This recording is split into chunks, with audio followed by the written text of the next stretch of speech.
Nidoume no Jinsei wo Isekai de L, A Second Chance at Life in Another World Volume 5. Starting retrieval of data in sequence from Route 1 once again. Currently 5% of all routes have been completely blocked. The damage ratio towards the world over there is going back and forth between the line of 2%, but it's recognized as being in permissible range. The summoning rate has surpassed 41% and is still further rising. It's mortifying that the success rate of interception has been cut at 40%. At any rate, as the distance is close, the other side has ended up seizing the initiative, discovering summoning routes, intercepting those. It's no good, it was bypassed through another route. The erosion rate will rise once again, beginning the mental obstruction towards the practitioners at the summoning site. This way is impossible as well. Since the supervisor of the human race has deployed a vast jamming, they have successfully narrowed down the target. Confirmed 98% ineffectiveness of the released virus. Although 2% are on standby or reserve, there's no possibility of a restart. Their barrier is far too strong. Shall I release it again? Acknowledged. Or rather, toss it at them continuously until the other side admits defeat. It might turn into a slight hindrance for the other processes. Roger. I will mix in a subspecies that received an update and eject it. Master. Giliel, sensing a mood that she is in a state of being somehow strangely excited, Giliel raised her voice shyly.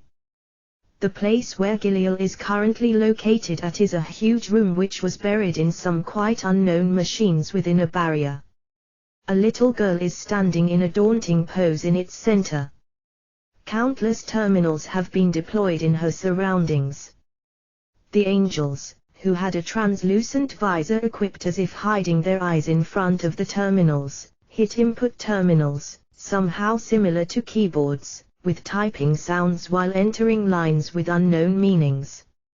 I'm very sorry for disturbing you while you are busy, but what kind of clamor is this? Giliel, the details of the operation. The furniture of the room.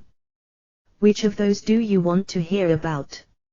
I'd like to ask about both, but, Giliel, if it's about the room, I changed its design to look cyberpunk-like. It's cool, isn't it? God, T/N, cyberpunk as reference the genre type of science fiction I guess. Having been told that, Giliel turns around in a circle and surveys her surroundings. The room's ceiling was high and its walls were large, but machines with uncertain utility had been tightly inserted there so that those walls were completely filled. They are showing gauges, where it's unclear what they are representing, and spitting out numbers that make no sense even if you look at them. She didn't know whether that's cool seen from the standpoint of a person who likes that kind of situation where the light of gauges is blinking in a gloomy room, but Giliel has no such hobby. Does it have any meaning, that? Giliel, if it's meaning, then no. God. Giliel feels fed up after the little girl stated that decisively. Nevertheless, pulling herself together one way or the other, Giliel tries to throw another question at her. Then, what about the side of the operation details? Giliel, that one is, God, the little girl, who looks at the work in progress of the angels while making a sound of grinding her teeth out of vexation, said over her should looking annoyed while strongly clenching her fists, we are obstructing the ritual of hero summoning. God, you are obstructing it. Giliel, yes, it looks just like this, but what we are actually doing is retrieving the data of each world's route from the previous world of the summon towards the summoning site and destroying them once we discover the traces of summoning mana.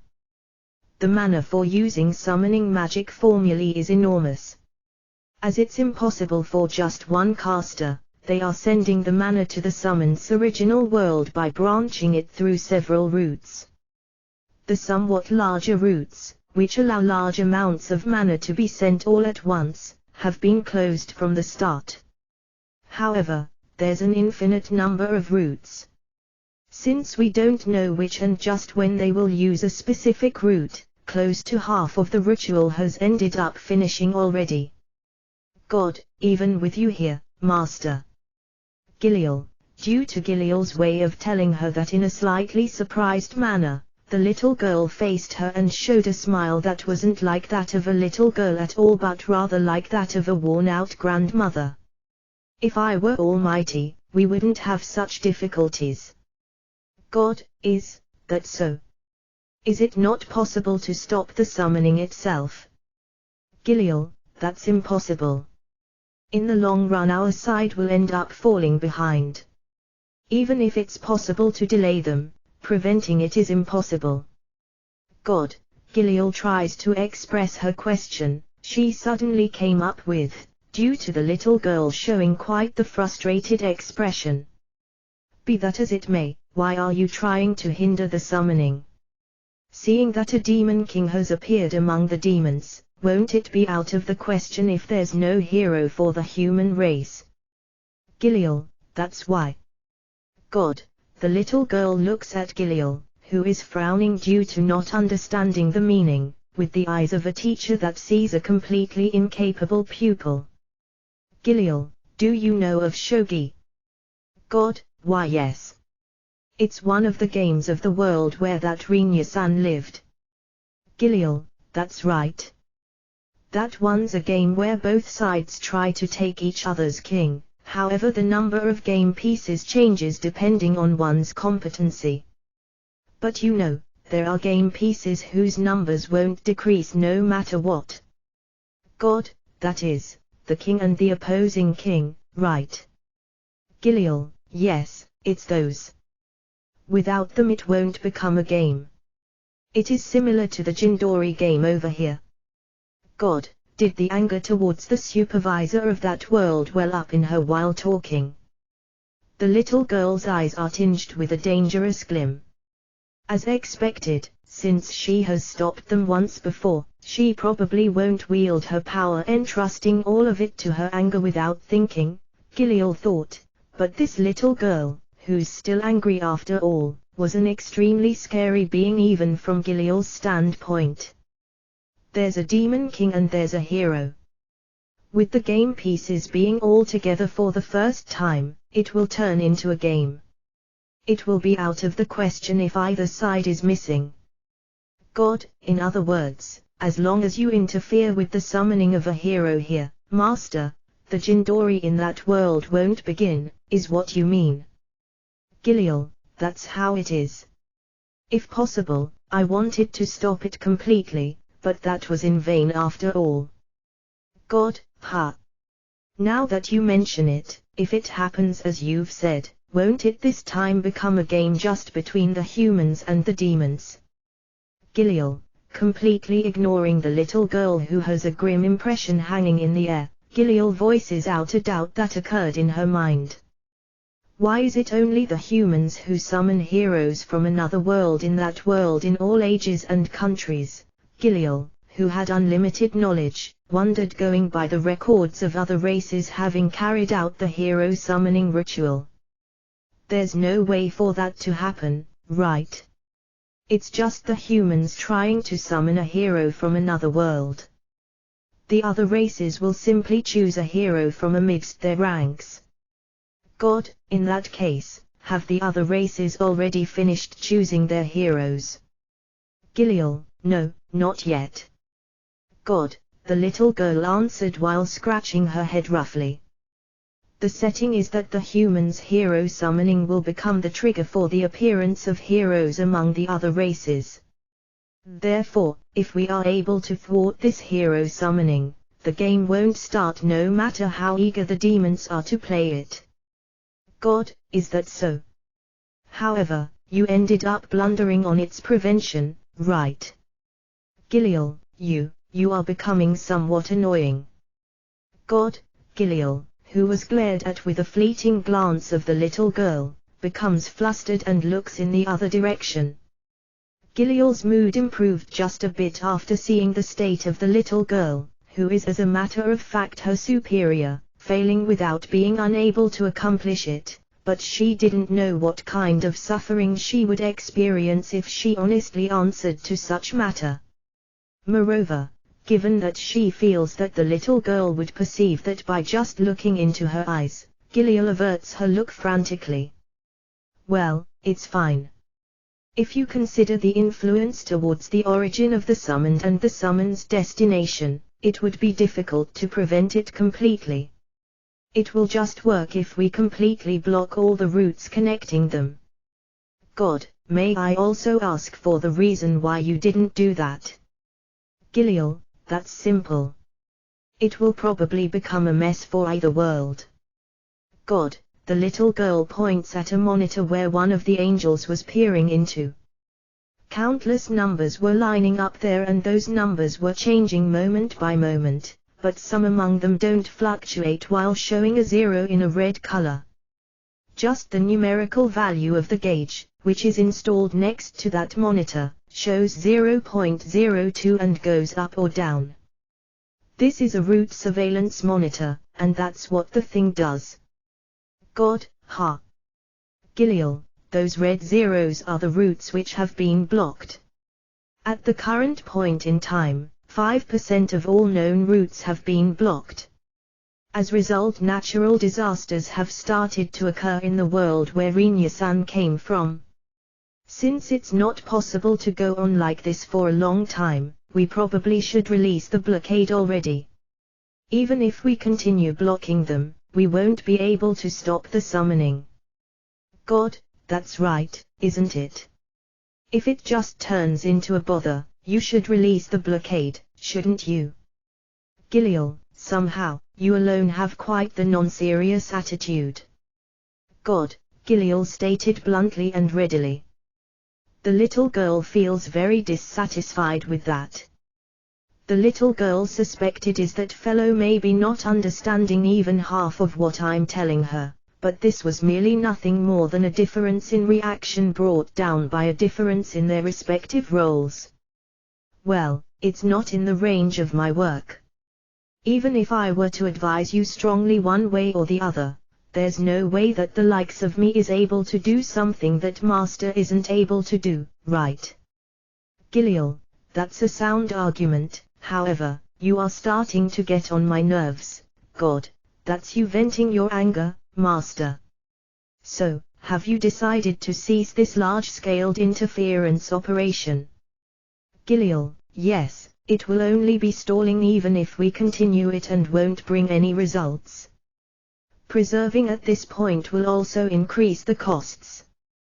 God, once she has decided that, her moving to action is fast. With the words little girl's withdrawal, the angels, who were clattering on the keyboards in front of the monitors until then, disassemble the room itself and withdraw somewhere with a level of skill that can also be regarded as some kind of joke, as Giliel didn't understand at all on what kind of principle it happened. The gloomy computer room, that looked like it would become a near future-like cyberpunk stage, vanishes in the blink of an eye and transforms into the usual, empty space which is pure white as far as the eyes can see. The angels, who performed the withdrawal, bowed while saying thank you for your hard work altogether, and once they confirmed that there was nothing left to clean up, they flew away in a far, unknown distance. They probably returned to their other jobs, Giliel judges. For those girls the kind of skit over here should have been an irregular job. Since we stopped stalling them, the hero will likely be summoned right away. God, the little girl mutters while seeing off the angels who flew away. Well, it begins from the selection of the person to be summoned, goes on to the request of crossing of the boundary and the explanation the current situation by the supervisor of the human race, and then that human has to consent to it.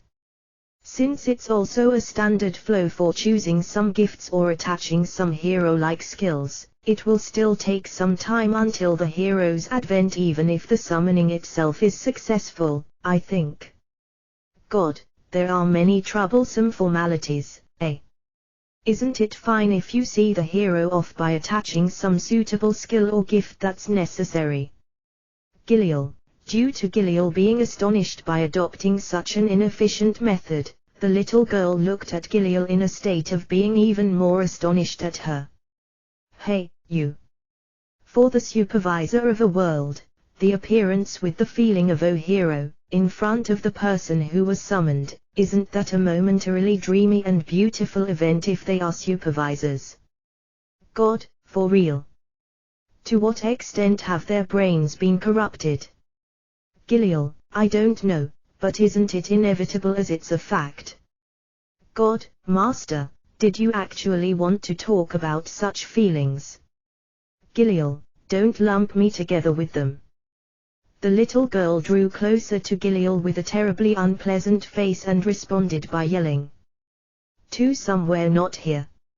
Sometime not now. In a space with no time and place. He woke up in that spot which can't be described as anything but ambiguous. What he sees when he looks at his body is a single woman which had a simple white cloth wrapped around her body and naturally flowing, long, green hair. You are. This place is. The green-haired woman interrupted his questioning voice and closed his eyelids with her graceful, white hand.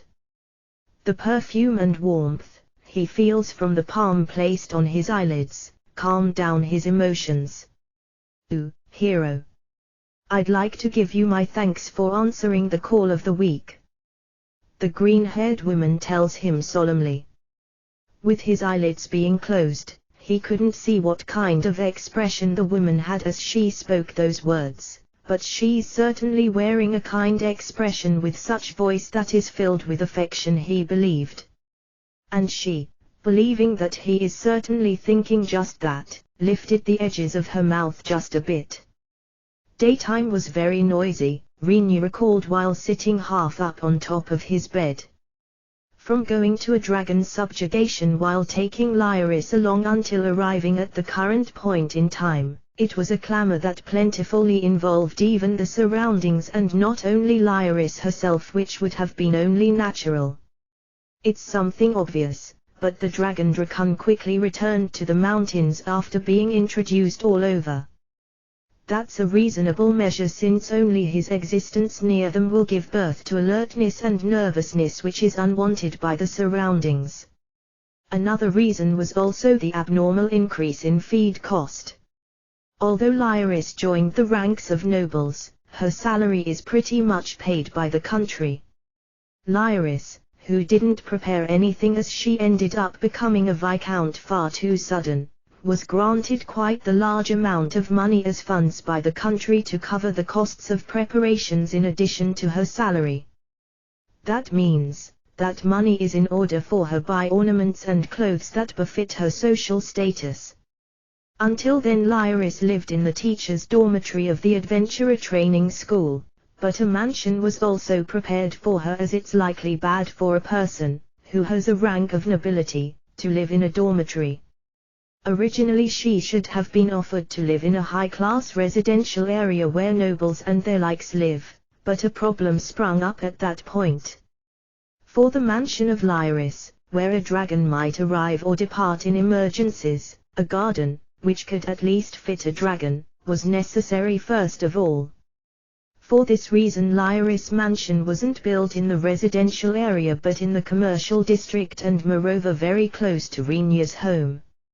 Although several small shops had been already built there, they were all dismantled right away once the building of Lyris mansion was decided and a splendid mansion was completed, leaving people to look at in blank amazement. They likely pulled some strings behind the scenes for this, Rinyu judges. Although that's no more than guessing, what likely ended up making the decision was a dragon coming to an area with a dense population if they made Lyris live in the residential area. The citizens and nobles probably indicated their disapproval to this. Even if they understand that it poses no danger and that Lyris has it properly under control as ally, it seems that a dragon's appearance is still something that triggers an instinctive fear within them after all. The military district being no good has probably the same reason, Rinya assessed.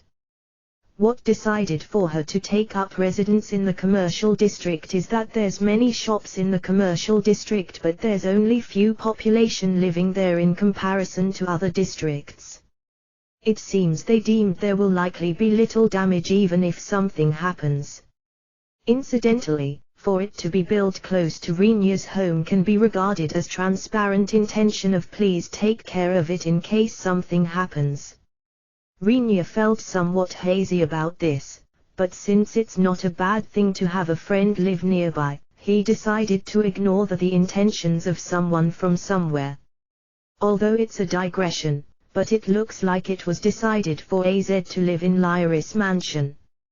AZ came to explain to Rinya while blushing around his face and averting his sight after giving the doubtful reasoning of since Lyris complained that it would be lonely to live in a large mansion by herself, but unable to bear the looks of Rinya and the others, who all grinned broadly, he ended up apologizing and asking them I'd like you to pardon me from pursuing the matter any further. As for the reward to be paid to Rinya by Lyris, because of the celebration of a new home, Rinya decided to not accept most of the valuable articles. However, as that article was what decided for Rinya to accept Lyris's request, he took custody of it together with other dummy articles. At first Rinya considered destroying it as he is apparently able to defeat most things with his katana, however not knowing whether he is able to destroy it in the first place as it is what it is. Assuming he can place a certain degree of trust in it being the real article, he gives up on its destruction as it's something where he doesn't know what will happen if he ended up destroying it. Calling Frau and Emil instead, he consulted with them about his wish for the article to not reach the hands of people since it's something extremely dangerous, without talking about the origins of the item itself. Placing it in a box, Rinya made with the leftovers of the mithril he received from the elves, he had Emil cast a reinforced seal after welding the upper part so that the lid can't be opened. Frau dug a deep pit in the garden, the mithril box was placed inside and it was thoroughly covered with hardened soil. Frau planted vegetation, which is quite unknown to Rinya who has called it extremely dangerous, on the section of the hardened soil making it impossible for people to approach. It looks like a kind of poisonous plant that was transformed with mana. Though just touching will be alright, if you cut or burn it, it will likely become very interesting. Emil runs her finger on top of the thin leaves of the grown weed while facing it with an entranced look. At the time Rinya came back to the house while bringing Emil along, everyone except Krua looked at Rinya with expressions implicating the remark "Did you return with yet another girl?" It's only Krua who is aware of Emil's true identity, but with her meeting Emil in the middle of this time's subjugation, Emil being troubled on her further prospects and furthermore with Krua being a person having received help in the dragon capture, she followed up on Rinya though it apparently didn't have much of an effect. That Emil, while receiving a tour all over the house from Frau, raised a shout of joy just as they were passing through the garden and plunged into the vegetation that is growing there. She remained in a state of not moving from there all day. The other members didn't comprehend at all what touched Emil's heartstrings, but once Emil, who in the end examined the garden's vegetation to her heart's content, got to know that it's Frau who is looking after the garden, she roughly carried Frau away, occupied the basement and became extremely friendly with Frau for some reason after they came out. During that course of events it was decided that the basement would become Emil's room. From Rinya's standpoint, he considered to create a room by destroying a part used by the storehouse for the sake of Emil since there was no free room, but seeing the figures of Frau and Emil, who merrily brought in furniture provided from somewhere, He stopped pondering over this matter while thinking it doesn't particularly matter if the person herself is fine with that. Although it had been repeatedly put off for one reason or the other, it was today that they held the long-awaited welcome party for AZ and Lyris since they moved into the neighborhood. The many dishes, which were prepared by cooking, roasting and stewing wyvern meat, which they have in large quantities, together with the ingredients they received from the elven country, by Frau and Renia putting all their skills to use, became something extravagant to the degree of AZ making the remark, "I haven't tasted such cooking even as noble," after seeing the dishes. Throwing a large amount of alcohol into the mix there, AZ and Lyris were sent home when the party was in the act of being a huge success, and after cleaning up it had completely become night in an instant. Renia retired to his room after quickly taking a bath, but it didn't take much time for him to get up on top of his bed after suddenly being woken up. The interior of the room is pitch black, with the windows curtains being lowered and there being no light source. Renia is unable to see anything in this state even if he uses his eyes. His vicinity is wrapped in complete silence. A creaking sound like a small scraping is audible from the direction of the room's entrance, and although it's only one sound, it was to degree of becoming an earache. Renia had an idea about the true nature of that sound. Renia, who sat on the edge of the bed after removing the blanket which was wrapped around his body, activates a weakened light spell. A pale light, which appeared in the center of the room, illuminates the room albeit weakly, and Renia's eyes become able to see what is causing the small scraping sound. It was a net hanging from the ceiling. Renia, who has been previously attacked by Rona, though he invited her inside his room by himself, decided to plant a trap at the room's entrance at the time of sleeping, with the implication of not making a strange mistake rather than for self-protection. If someone steps into it, a net will be launched from a device that was installed on the floor. It was something that makes an intruder hang from the ceiling while being entangled by a rope that runs along the wall on top of capturing them, but it seems like someone was caught in that. The sound of small scraping comes from the rope that is suspending the net from the ceiling, rubbing against the beams of the ceiling where it has been set up. Releasing a sigh, Renia looks at the inside of the net, which is higher than his point of view after sitting on the bed. The one who is swaying to and fro while showing a despondent expression with her body contracted by the net was Shen. It seems she came creeping in about the time I went to bed. With an appearance of her feet, shoulders and chest being boldly exposed by what is called a tank top with hot pants. According to Renia's knowledge, it was probably a situation that would usually greatly arouse the lust of the opposite sex, but due to the spectacle of her lightly swaying after being captured by the net, it induces laughter rather than arousal. Placing his hand on his forehead in order to suppress a headache, Renia addresses Shen, who doesn't say a single word while hanging her head in shame. I have 2 questions. Though first of all, I believe the door was more or less locked. Renia, asking Frau, I had her open it for me. Shen's answer was just as Renia expected.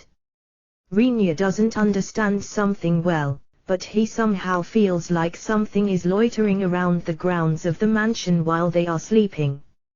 Frau doesn't say anything about it, because that unknown something erases its presence quickly and can't be seen when he gets up to go to the toilet in the night. Renia has decided to not say anything, but there's no way for the act of sneaking into the room of another member during the time such things are there to not be exposed to Frau. Even if you think about this, Frau's authorization is something difficult to pursue in various ways when I think about it. The second question, although it vaguely adheres to my expectations, if you got Frau's authorization, what for did you come here? Renia, having been asked, Shen squirmed around within the net for a little while, but eventually resolved herself, properly looked into Rinya's eyes and clearly stated, "I came for your buy." Shin, look here, Rinya, while thinking as expected, "Ha," Rinya says with a tired voice. The inhabitants of this world are living fast or have low timidity towards such act. They have a tendency to form sexual relations by making an immediate move and believe to go for it as there's no time like the present. Rinya doesn't know whether that talk is limited to Shin and Rona or whether it's the common sense of this world. He didn't have any intention at all to investigate it either, but if pushed to say, Rinya, who acts by the traits of a Japanese who have a disposition of being herbivores, can't be bothered to usher them in with just a let's go for a home run in any way. Such a thing is likely no good for a woman of marriageable age, is it? Rinya, why? I don't understand the reason for it to be no good. Shin, being asked back in reverse with a blank expression, Rinya gives up reflexively from it becoming a sermon with a woman of marriageable age has to be more modest. As the other party has the intention to have a sexual relation anyway, she will come with the intention to have sex once again. In case she switched it to "isn't the rest your problem since it's okay from my side," it doesn't look like we will be able to come up with an effective objection. The expression of Shin, who attached a different meaning to the silence of Rinya who pondered well then, what to say to persuade her, becomes gloomy. It's no good if it's me after all. Shin, no, wait a minute. I'm currently at the point of gathering my thoughts. That's right, having sex in such manner, rather because you are giving me your love, my fortune of being born as male will likely be used up, but even if your side's fine with it, I don't think it has penetrated this far on my side. For the time being I'm not starving to the degree that I will devour any meal set before my eyes either. Therefore, such stuff will be after properly spending time together for a little bit longer. Rinya, actually I wanted to do that. However, I don't have much time remaining anymore. Shin, being told that in a serious tone, Rinya looks closely at Shin. As setting for saying such kind of line, the most standard reason is not having much time in life remaining due to having inflicted some incurable disease, or something like that I guess. However, no matter how much Rinya looks, Shin has no symptoms of that. Given that Rinya is no doctor, he isn't able to make out any trends visible by professionals. However, after watching Shin, the expression that she won't see tomorrow is still far off. Since that's the case, it has to be a different reason. Thinking that far, Rinya recalls the conversation he had with Rona previously. Rona and Shin were born into quite good families, Rinya was told. In that case it's imaginable as reason that there was some time limit prepared ahead of time between Shin and her family, is what this is about. Is it an issue related to your family? Rinya, once Rinya asks while thinking anyway, it's also troublesome because it's a story related to a pedigree of nobility or such. Shin is surprised temporarily and immediately returns to an expression signifying her agreement. Which reminds me, Rona had indirectly talked about that. Rinya, there's no denial, thus it means I was apparently right. After Shin showed an expression of hesitating, albeit only a little, she stared at Rinya with a serious look. Rinya, it might be a story that has no relation to you, but would you listen to it? Shin, well, I have nothing planned for tomorrow. If it's to the extent of listening, I can do that. Rinya, once Rinya nodded after saying that, he urged on Shin with his gaze to continue. While Shin corrects her posture by squirming within the suspended net, Rinya shifts his attention with a fleeting glance to the side of his bed.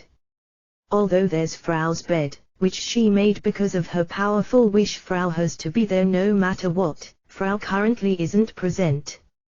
Likely, after she opened the door's lock for Shin, she probably went outside the room to not become a hindrance for the events afterwards. In a certain sense it can be seen as Frau's consideration of please enjoy slowly, but probably it's something else, Renia thinks. If it was the enjoy slowly and so on, Frau should have told Shen about the existence of the trap at the entrance's door. Her not having mentioned it means that she either approved of Shen's action and decided to leave the further events to fate, or she probably found the aspect of not telling her amusing in some way. It's likely one of those two. As she was able to prepare for Renia, who pondered about such stuff, Shen begins to talk. Renia, I think you are strangely dumb in regards to things that don't interest you. Shen, what a terrible thing to say out of the blue, but, certainly, I don't care about stuff that doesn't interest me. Renia, when Renia readily affirms that, Shen smiles wryly. Going by the circumstances, have you even forgotten the name of this country? Shen, I remember it. It's Trident Principality. Renia, then, the name of the Archduke there? Shen, don't know. Renia, since that was inconsequential information, Renia replied immediately. Not knowing something like the name of the country's leader doesn't cause particular problems in living one's life. Even in the world where Renia been before, the number of people who can't answer after being asked for the full name of the Prime Minister of their own country should add up to a reasonable amount. As there's no particular gain even if you know it, it's also not like there will be some loss by not knowing it. The level of importance of that information was no more than that. Being the country closest to the miasma forest, it's fine to say that this Trident Principality plays a role similar to that of a wall for the human continent. Because of that, its national power is boasting to be second in rank on the human continent. By the way, first rank belongs to the Holy Kingdom ruling the continent's center. Shen, Renia wondered whether this will become a study session in geography or world history after listening up to this point, but deciding to let Shen talk about what she wants to say for the time being, he stays silent and urges her on ahead. Her Excellency the Archduchess of that Trident Principality is a woman called Lydia. Her full name is Lydia Femme Fatale. Shen, MMH. That means, Renia. Due to Renia interjecting by doubting his hearing, Shen nods and puts a hand on her own chest. Yes, I'm Shen Femme Fatale. As daughter of Her Excellency the Archduchess of Trident Principality, I'm the first princess. Her Excellency the Archduchess is my mother.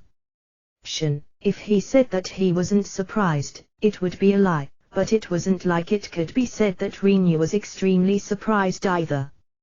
He had the expectation she has likely a fairly high social standing, but although he surely didn't think that it would even go as far as her being the daughter of the country's leader, as there's currently Krua, who is the daughter of His Majesty the Emperor. Even if she's ranked as 35th, it's not something at the level of causing an eye-popping astonishment for him either. As his thinking apparently appeared on his expression, Shen smiles. Well, certainly the feeling that it's a bit late in the game is strong. Shen, it was obvious from my expression, huh? Excuse me for that. Even so, it turns out to be quite a distinguished position, that, right? Renia, that's true.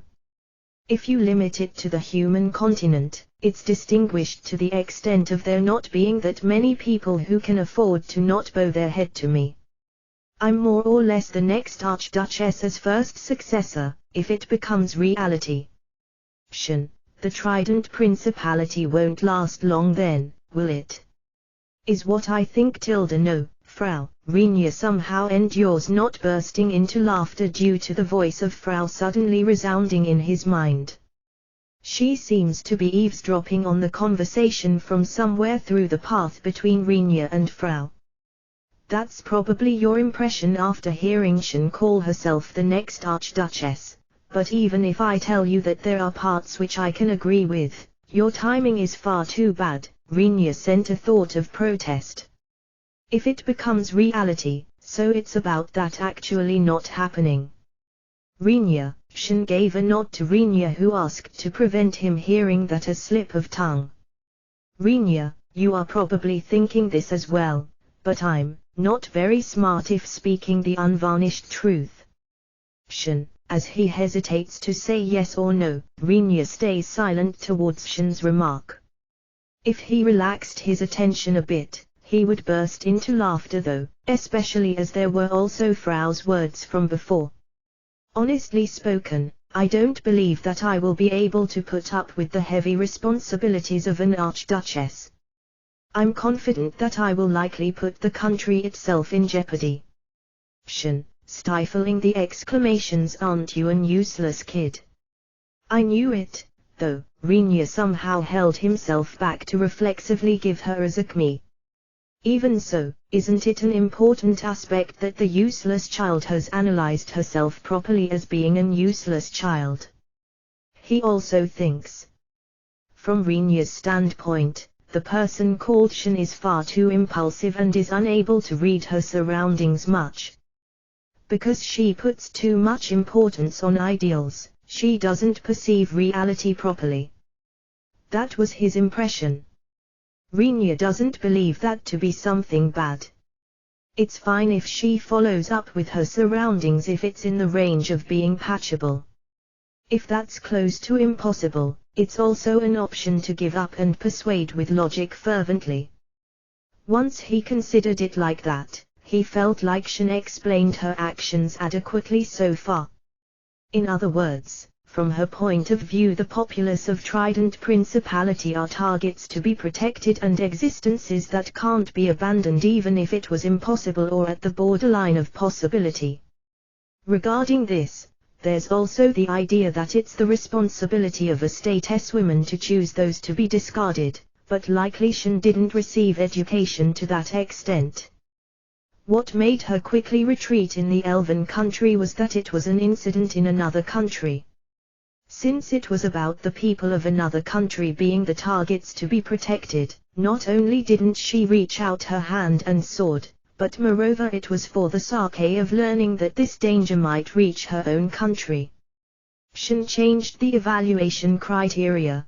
That's within herself, in her own way, he thought, and also believed that she's a simple, idiotic child, but Rinya feels guilty, though only slightly. Fortunately I have a younger sister who's quite capable. That girl is smart to a degree that can't be compared with me. Therefore I decided to relinquish my Archduchess inheritor rights and hand it over to my younger sister.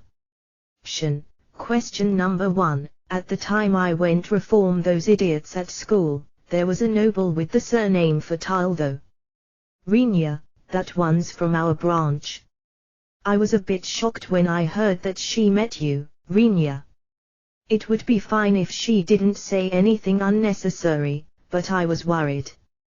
It saved me troubles that she apparently didn't mention anything. Shin, question number 2, didn't your little sister San hate getting such troublesome matter pushed onto her? Rinya, if I leave the decisions of this country to Ain Summer, that method might be reliable, I ended up being told. In the first place, it seems like my little sister wanted to be my support as advisor after making me the Archduchess, but I think I ended up making some mistake in regards to that matter. Shin, I see, I understand. So, how's that related to you having not much time left? Rinya, a hero summoning ritual was carried out in the Holy Kingdom. Shin continues to hang her head in shame. I think you are aware that Rona and me have recently moved around in regards to various matters, but in addition to the information brought back from the Elven country, the reports from the soldiers guarding the forest labyrinth, the investigation of the miasma forest and so forth, it all points to the demons' appearances and the activity of the monsters becoming lively recently. And the direct investigation of the demon continent, because of the news of many people who went there, the Holy Kingdom reached a conclusion. Namely, the appearance of a demon king is close, or they have already made their appearance. Shin, after the hero summoning, next it's the advent of a demon king. Rinya think with a feeling of astonishment without showing it on his expression.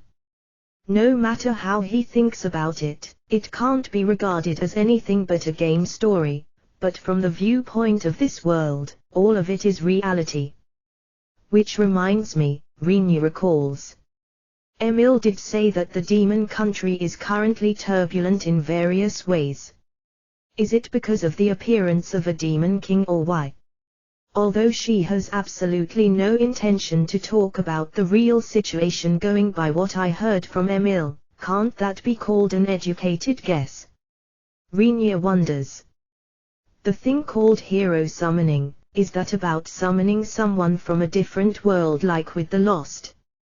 Rinya, what's different from a Lost is that the summoned person possesses powers qualifying them as hero. The story still doesn't add up though. Rinya, demon king or hero are certainly serious matters, I guess, but how does that connect to Shin's time limit? That aspect still isn't clear to Rinya. Or rather than not being clear, he has even a feeling that it's gradually getting more distant from Shin. If the next explanation from here on is heard by you, Rinya, I have a hunch that I will be terribly made fun of though. Shin, yeah. Rinya, first, the summoned hero will always be a man. I don't know the reason, but I think that's likely because they can be requested to fight with the Demon King. This time's no exception either, and it seems to be a man again. That was an argument which even Rinya could agree with more or less. If it's only a talk about the act of battle, as distinction and not discrimination, that's suited for men. One can say that's quite obvious. We hope and wish for the summoned hero to fight the Demon King in order for this world to be saved, but, how to say it? With the summoned hero being a young man, even if we request that of him, that is, you are somewhat evasive. Rinya, even I don't want to explain such thing with a serious face. Shin protest while swaying in the suspended net with creaking sounds. Once Rinya tries guessing from her state, Shin seems to be quite embarrassed.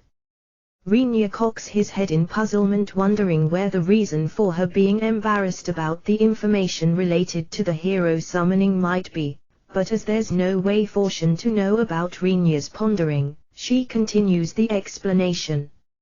It's about which would give a better impression to the hero for currying favors with him and requesting him to save the world, a withered old man, a filthy middle-aged man, or a young woman.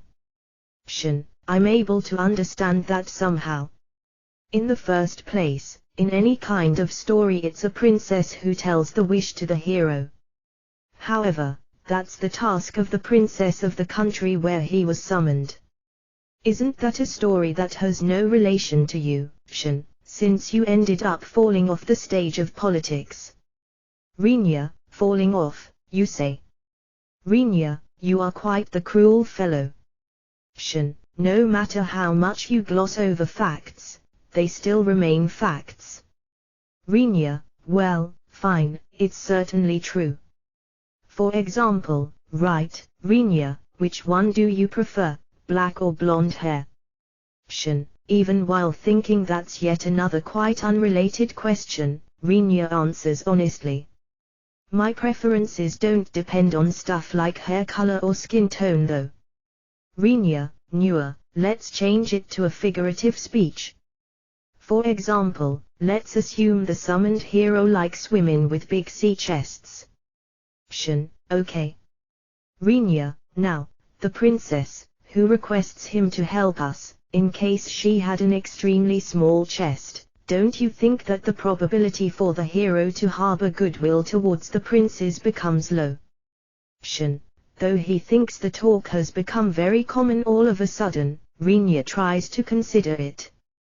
In the first place, at the point time he answers with yes, got it after being requested something like saving the world, that will define him as an idiot, Rinya believes, but how about it if the one who asked for that favor would be a princess who matches his own tastes very much?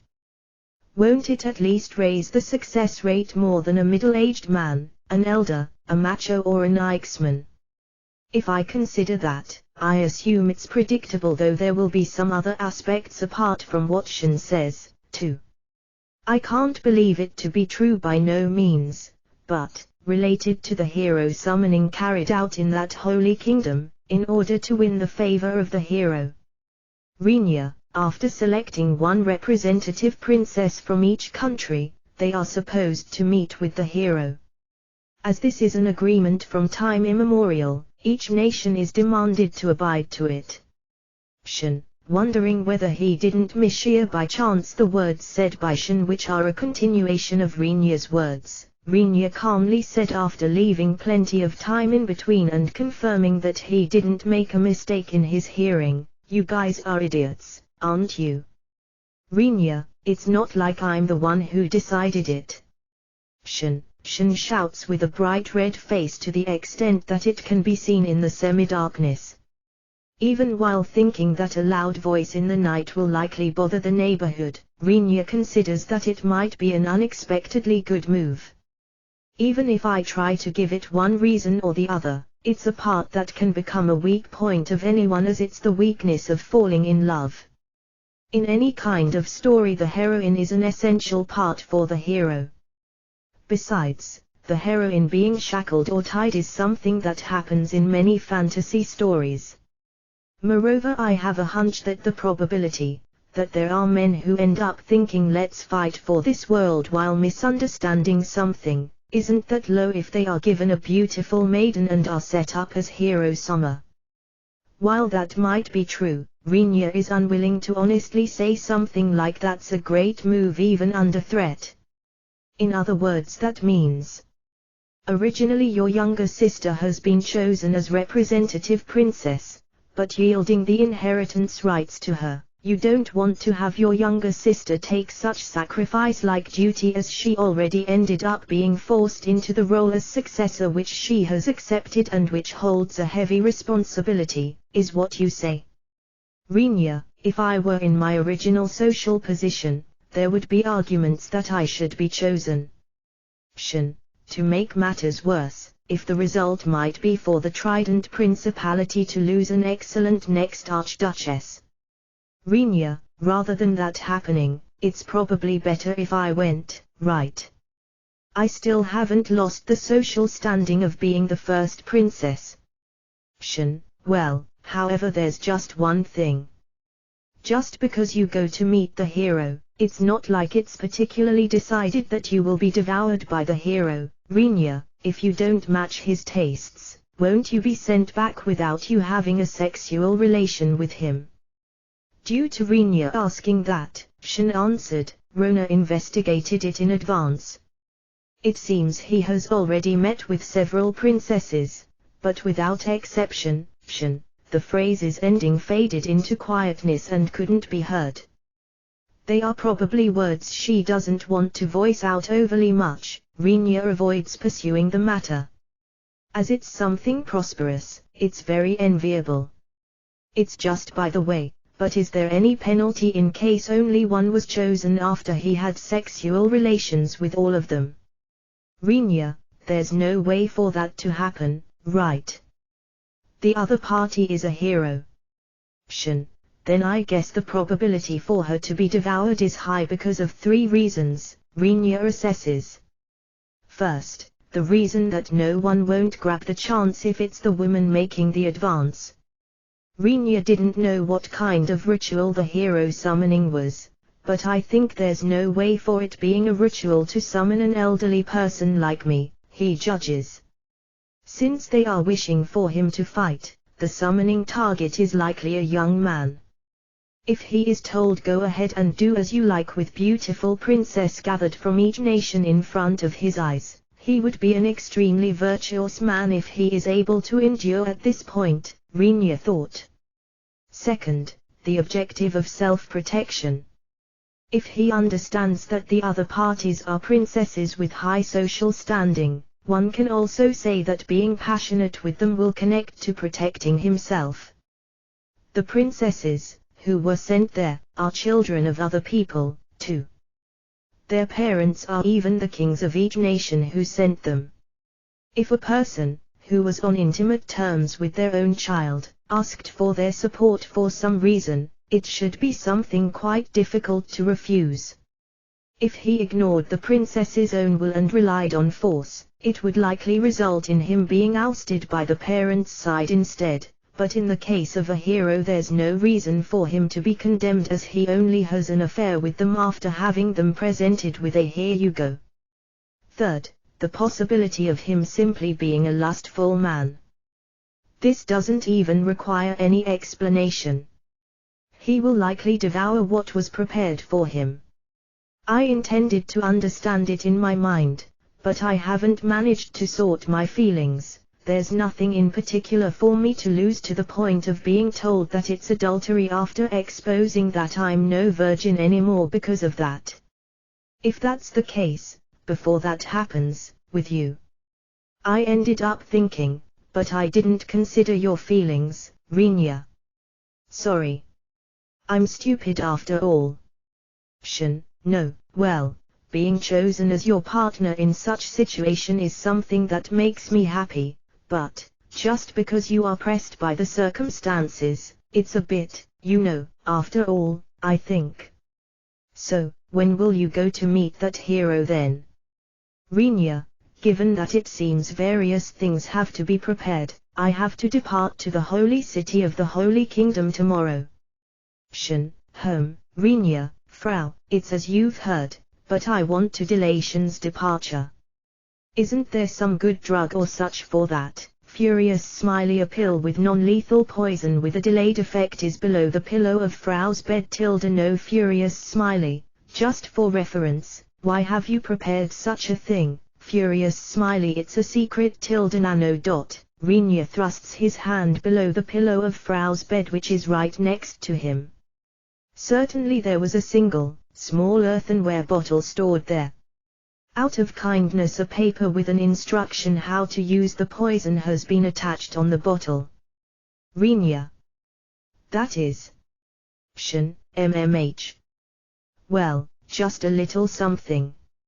Rinya, once he views it in the magic light, the instruction, written with careful handwriting, states following: a condition of slight fever and nausea with a single pill.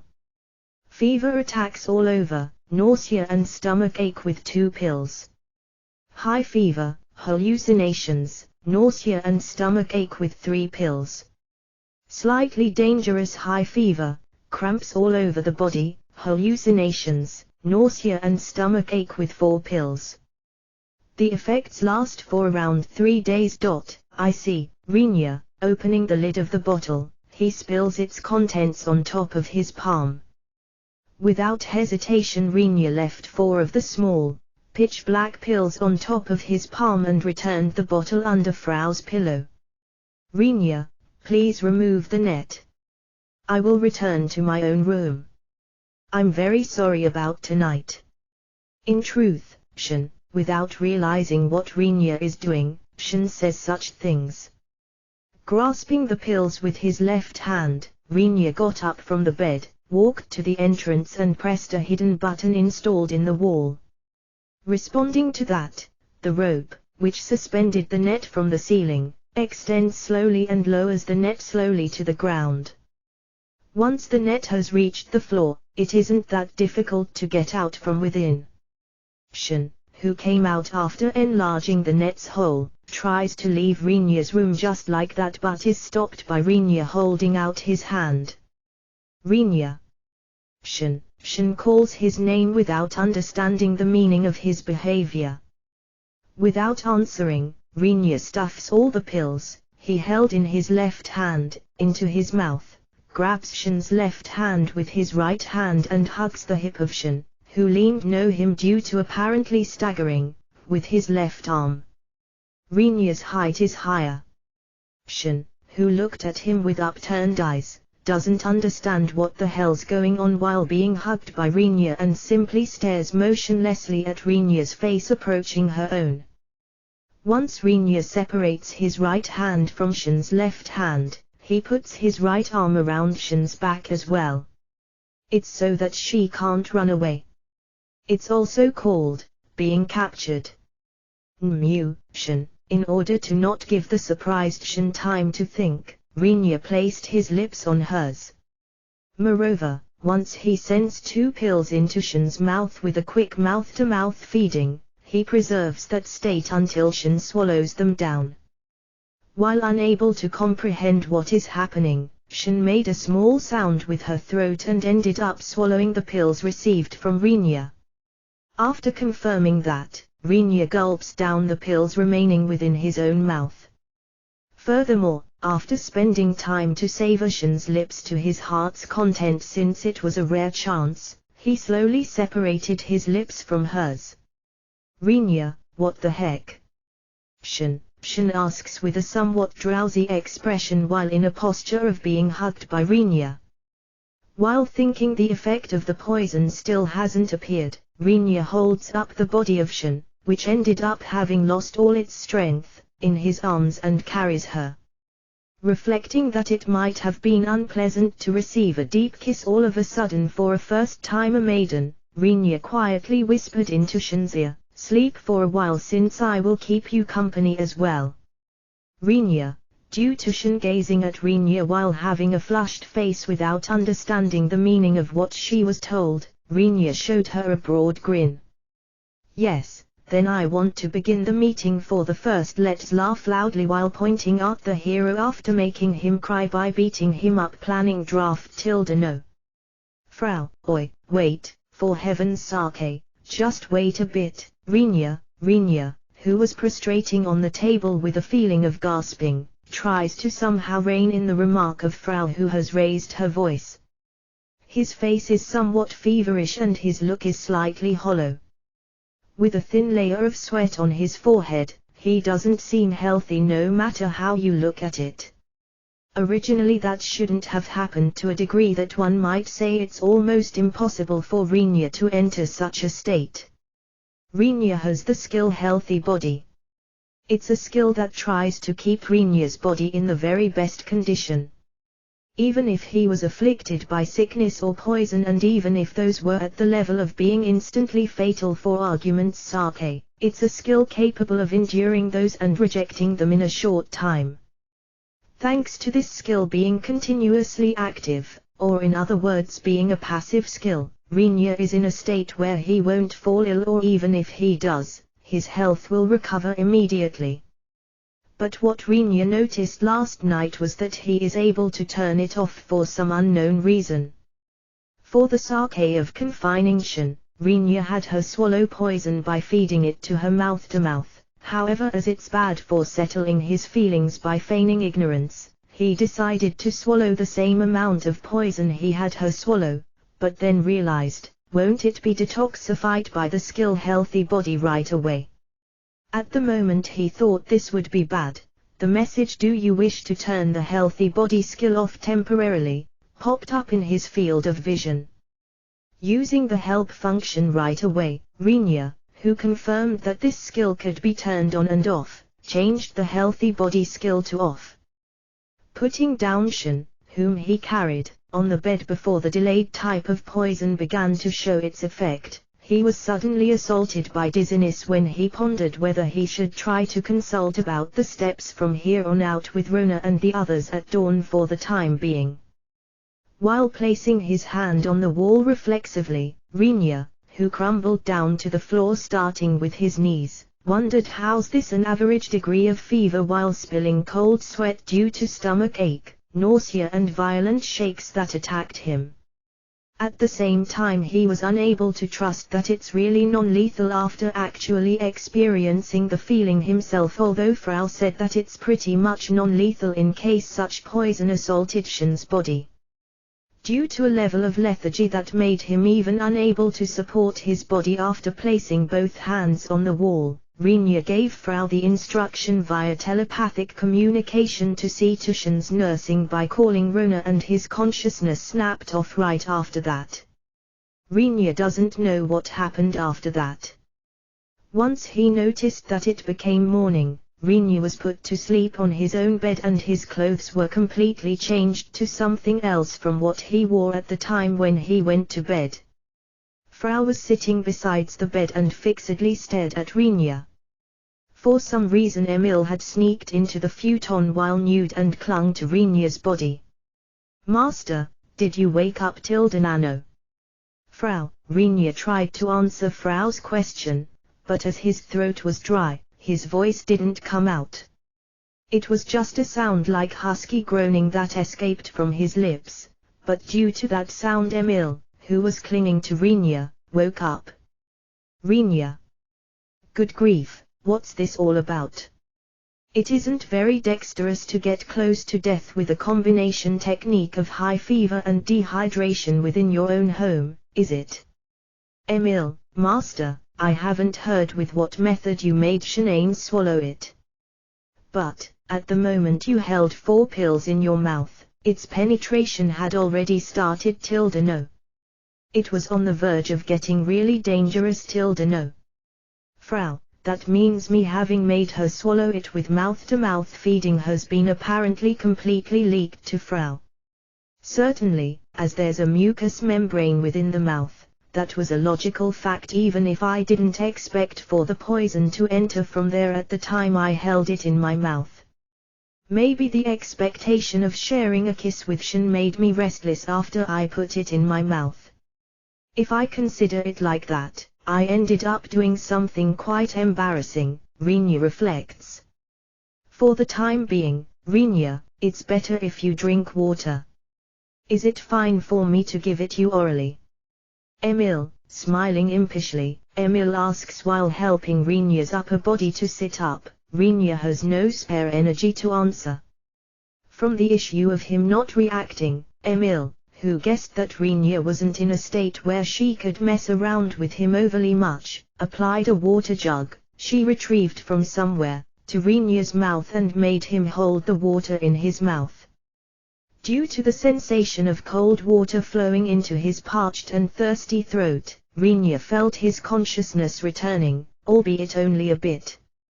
Sorry. I was too much of a dunce. Renia, yeah, really. Well, for me it's fine either way since I was able to use it as excuse to slip into your bed while nude though. Emil said that in a jesting tone, but Renia actually knew without being told that she likely tried to warm him up somewhat as he was shivering due to the chills coming from the high fever. Frau and Krawa have 2 small bodies in comparison to Renia, and Rona was likely unable to take her hands off Shen's nursing. Sorry, Emil. You have my gratitude, put something on. Renia, who thinks the other party might be a demon, but it won't do without me immediately expressing my gratitude in regards to her having nursed me, squeezes out those words somehow while being hugged by Emil. After showing a slightly astonished expression due to being told that, Emil quietly turned her look towards the distance. It doesn't really matter though. Even I would be troubled if you died. Emil, for the time being, since it was non-lethal poison, I won't die that easily, will I? Renia, it's not about dying due to poison. No. Frau said nonchalantly. However, there was the possibility of you dying due to being unable to resist its effects. No.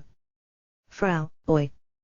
Renia, what is called a lethal poison is one that will reliably kill you as long as you don't treat it after swallowing it. No. Even if you don't treat this one, you will only suffer high fever and vomiting. No. However, I can't deny the possibility of death due to the inability of enduring dehydration and fever. No. Frau, is Shen all right? Renia was flustered as he made her swallow something fairly bad, but Frau shrugged her shoulders and told him that it was something harmless. For Shanae Summer it's just a fever at the level of her being unable to stand up and walk tilde nano. Probably Master ended up taking over all of the bad symptoms tilde no. Frau, she is, alright. Renia, alright or whatever. While laying in a futon and being nursed by Rona, she was idling around with a somewhat slovenly smile.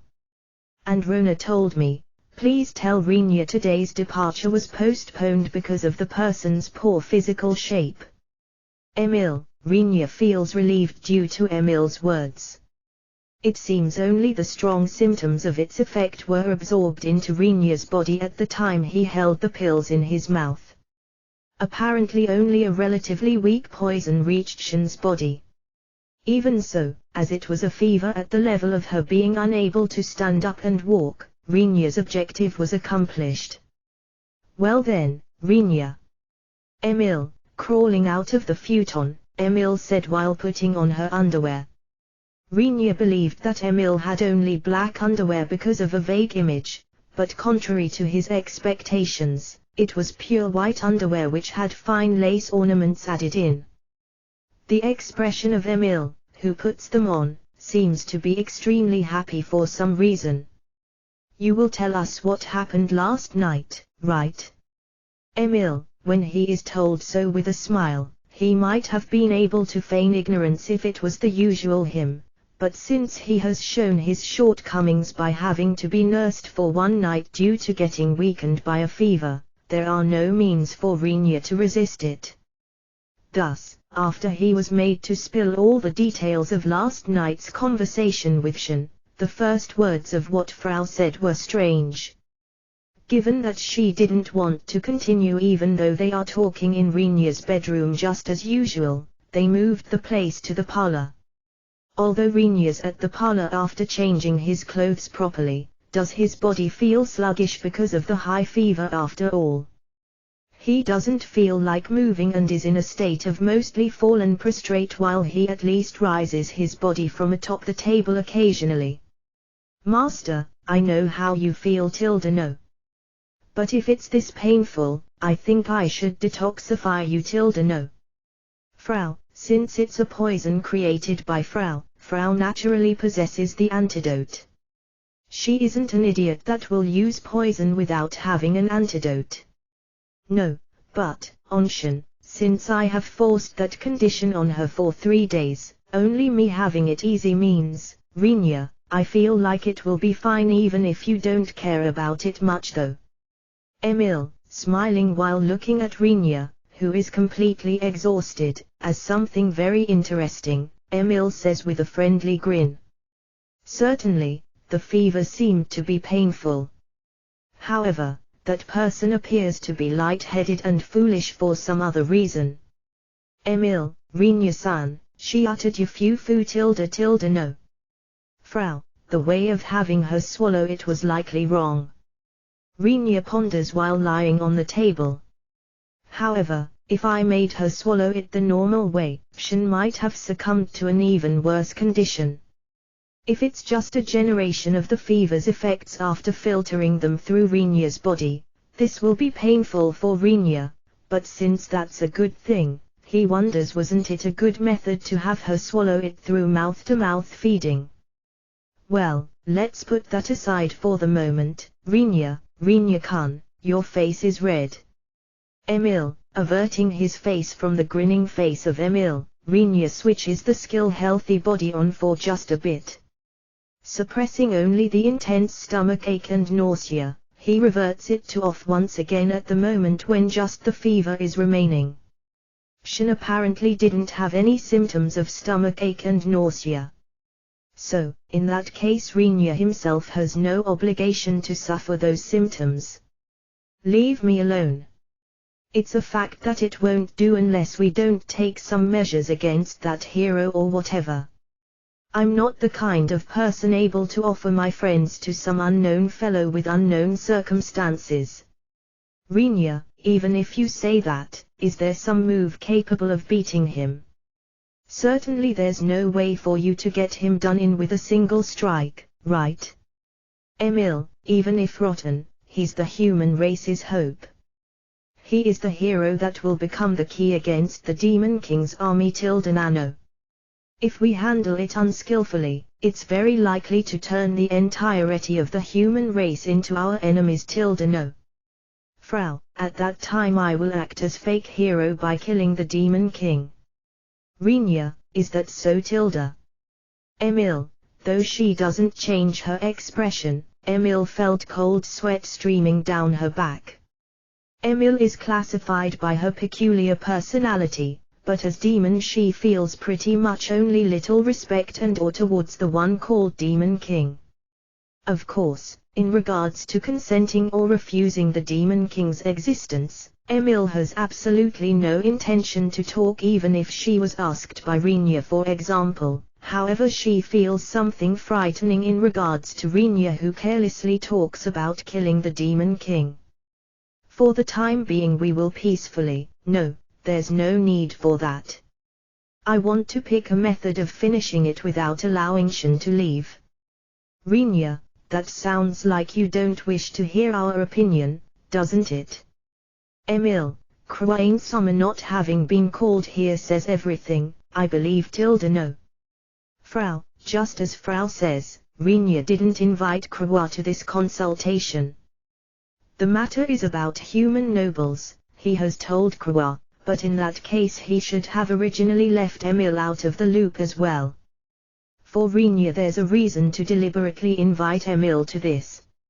After this Emil will, Rinya, looking at the item on top of the table taken out by Rinya, Emil nods as if to state her agreement.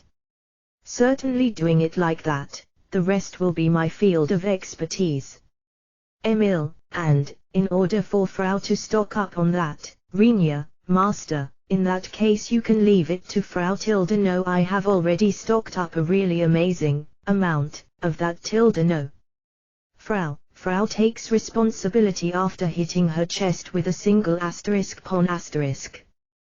Because of that confident behavior, Rinya ends up believing that she will definitely bring out something far more terrific than he requested, but since there's no particular problem with that, he judges to let her do as she likes.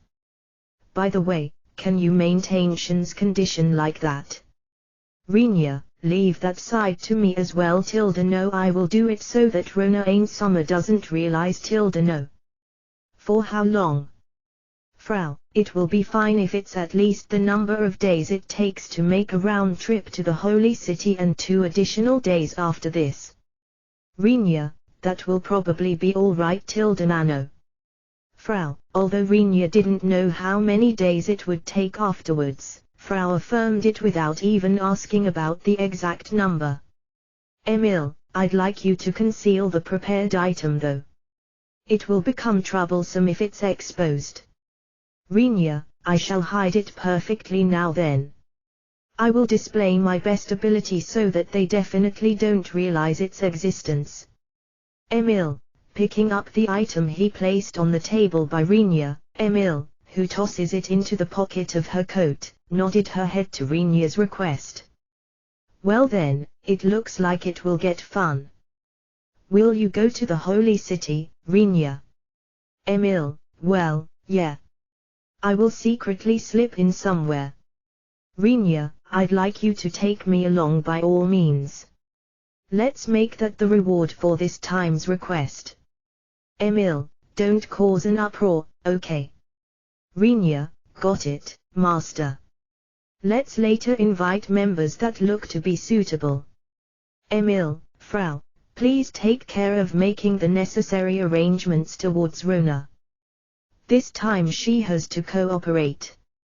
Rinya, Roger, Master. Nano.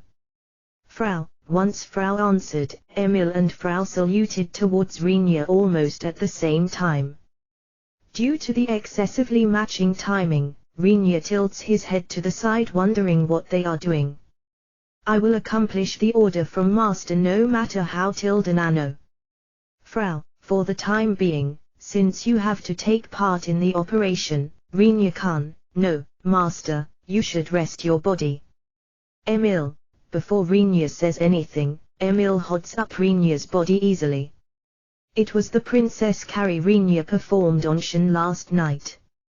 Come now, let's return to bed, Renia-kun, okay. Emil, why, oi, wait. I can walk myself. Renia, no, something like making Master walk himself. We will properly sleep together this night as well if you are a good boy. Emil, Renia tried to somehow get away from Emil, who looks happy, but after struggling for a while, he stops moving due to complete exhaustion. As he moved vigorously in a state of having a fever, he apparently ended up fainting. Thanks to his overcompensating skills, Renia doesn't use up all his strength that often. There was almost no situation where he stopped moving up to this point. The efficacy of that poison might be a bit too strong. No, Frau muttered in a whisper while seeing off the back of Emil, who is carrying Renia gleefully. Witch hunt of madness, it's Frau's special poison, witch hunt of insanity. Dragged out from Renia's knowledge, its name originates from the 5 stages of torture carried out to draw out a confession at witch hunts in the different world. In the user manual there hasn't been written anything but the effects up to 4 pills, but as for the 5th pill that wasn't mentioned, that, which was until then a non-lethal drug, transforms into a poison, definitely killing the person who takes it. I should prepare a weaker drug. No. Frau, well, the matter is over. After lightly reflecting, Frau floated away lightly. It was a work that causes a somewhat strange feeling for Renia, as it means that he would investigate the world he is currently at once more. I wonder why I have neglected to do that until now. Renia ponders and tries to excuse it with, haven't I just neglected it until it became necessary, since it would be unused knowledge otherwise. But in this world, which he considers investigating now, even the residents haven't investigated things like geography with precision as if it was natural. He ends up realizing that, since this was the result he obtained from the information he could gather from normal citizens, he didn't actually know whether there is even more detailed information in the hands of those people who have a position like managing the government. First, there's no map like the ones Renia saw in his previous world. Even when he tries to investigate the route to move from city to city, there isn't anything circulating but information at the level of you will get there once you follow this main road. Joking aside, as expected, this stumped even Renia. Just on paper, there's no way to investigate the route from Kakarika to the Holy City.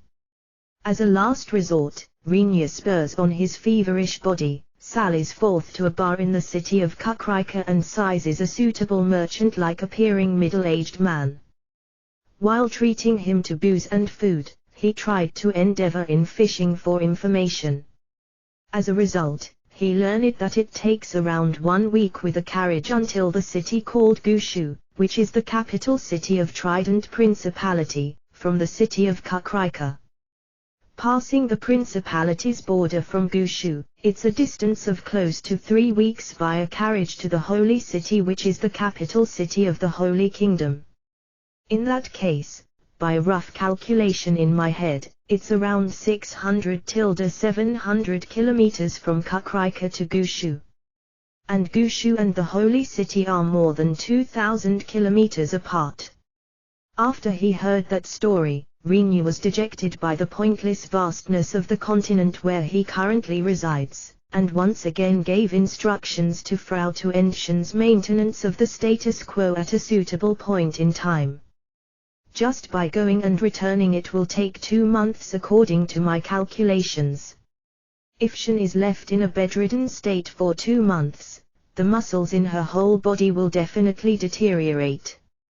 With only a few days of being completely bedridden, those called humans quickly wither away to a degree of being able to actually feel the weakening of their muscle strength. In order to recover those, it will be necessary to train the body several times the number of days spent resting. Tentatively, Shin is a swordswoman. Despite being inexperienced even at the best of times, the day where Shin will become a decent swordswoman will fade away into the far distance if she ends up losing her physical strength even more. That was something Rinya couldn't bring himself to do, as he was probably classified as a swordsman in this world, too. Even if told that it's in exchange for Shin's chastity. Besides, it would be a simple story if she is in a condition where she can't be moved. But likely Shin's situation can't be influenced if things advance, especially in a condition where she can be moved, Rinya thought. If I look at it from that side, I can also say that the vastness of the continents in this world is working towards a good direction for me. Even in case it goes in a bad direction, for example, I will push through with persistence for her sake, is Rinya's intention. This time I will take care of watching the house. It's Krua who quickly made the offer to house sit at this phase. Being an elf, she goes out normally if it's around the city of Kukrika, but she seems to be a bit reluctant to make an appearance at a city with a high population like the capital city of Trident Principality. Furthermore, the existences called elves have apparently many matters they bear in mind about the existence called Holy Kingdom. That place holds the biggest authority as a sacred place where they worship the human god, but I have heard that on top of that there are many people who despise other races due to the doctrine of human supremacy. If the elf me entered their capital, I will likely sow a seed of trouble to the degree of feeling discouraged even if I'm caught, sold and thrown away before long. Krua says while laying bare her unpleasant feelings on her face.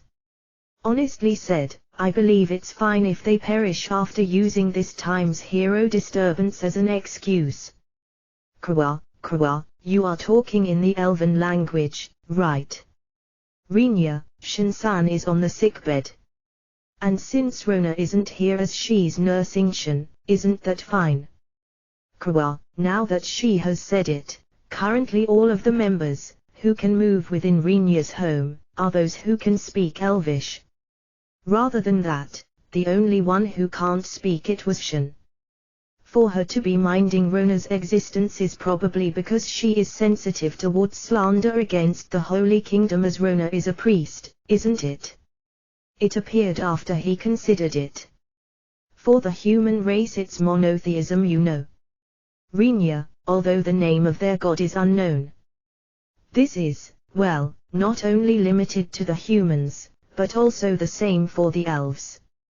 Krua, really? Rinya, yes, as it's insolent to speak the name of God, it hasn't been handed down through the ages. This is also the same for the angels who are attending to God.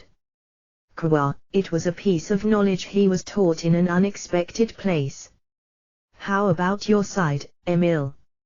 Rinya, it's going well, is hard to say, I guess.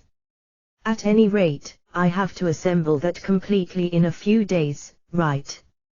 It's already a lightning speed construction without me even sparing time to sleep. It's fine as it seems to be interesting though. Emil was in the middle of producing the item requested by Rinya. The only ones who know what they might be talking about are just Rinya, Emil and Frau. Shin and Rona, of course, and even Krua haven't been informed. The manufacturing location is mainly carried out in the basement to where one can go down from the workshop. The details of that work were decided to be a secret by Rinya. However, if it's only about making it, it's simple. But as you have attached various restrictions, Rinya-kun, Emil, no, well, that's its scrapping condition. Rinya, well, that's true. Besides, even going by Rinya's and the others' feelings, it will be accompanied with feelings of guilt no matter whether you use it or are made to use it, unless it's an item that can be discarded at any time. Emil, that is, well, Rinya, it's all right, Rinya-kun. Well, leave it to me. Emil, in contrast to Emil's work, which is carried out in absolute secrecy behind the scenes, Frau's part was openly done at the workshop. However, besides Renia there's no one who comes and watches the details of her work. If you ask why, that's because that work not only gave an extremely bad feeling, but also stunk considerably.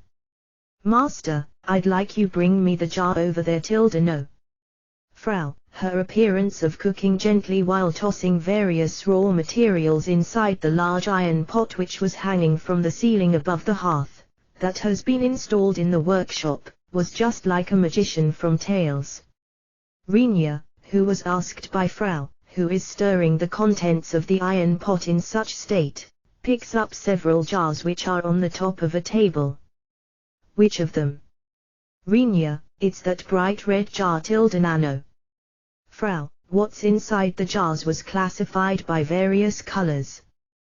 Once Renia grasps a jar, which has been colored in redness to the degree of being sickening, from among them, he hands it over to Frau.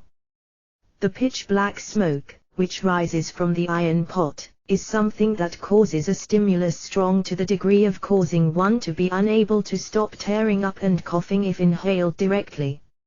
It was the kind of smoke capable of causing various complaints by the neighbors to start flooding in if it's released outside as is, but after Frau asked Renia, he gathers this irritating ample smoke together with wind sorcery and makes it scatter by making it rise up to the sky in one go.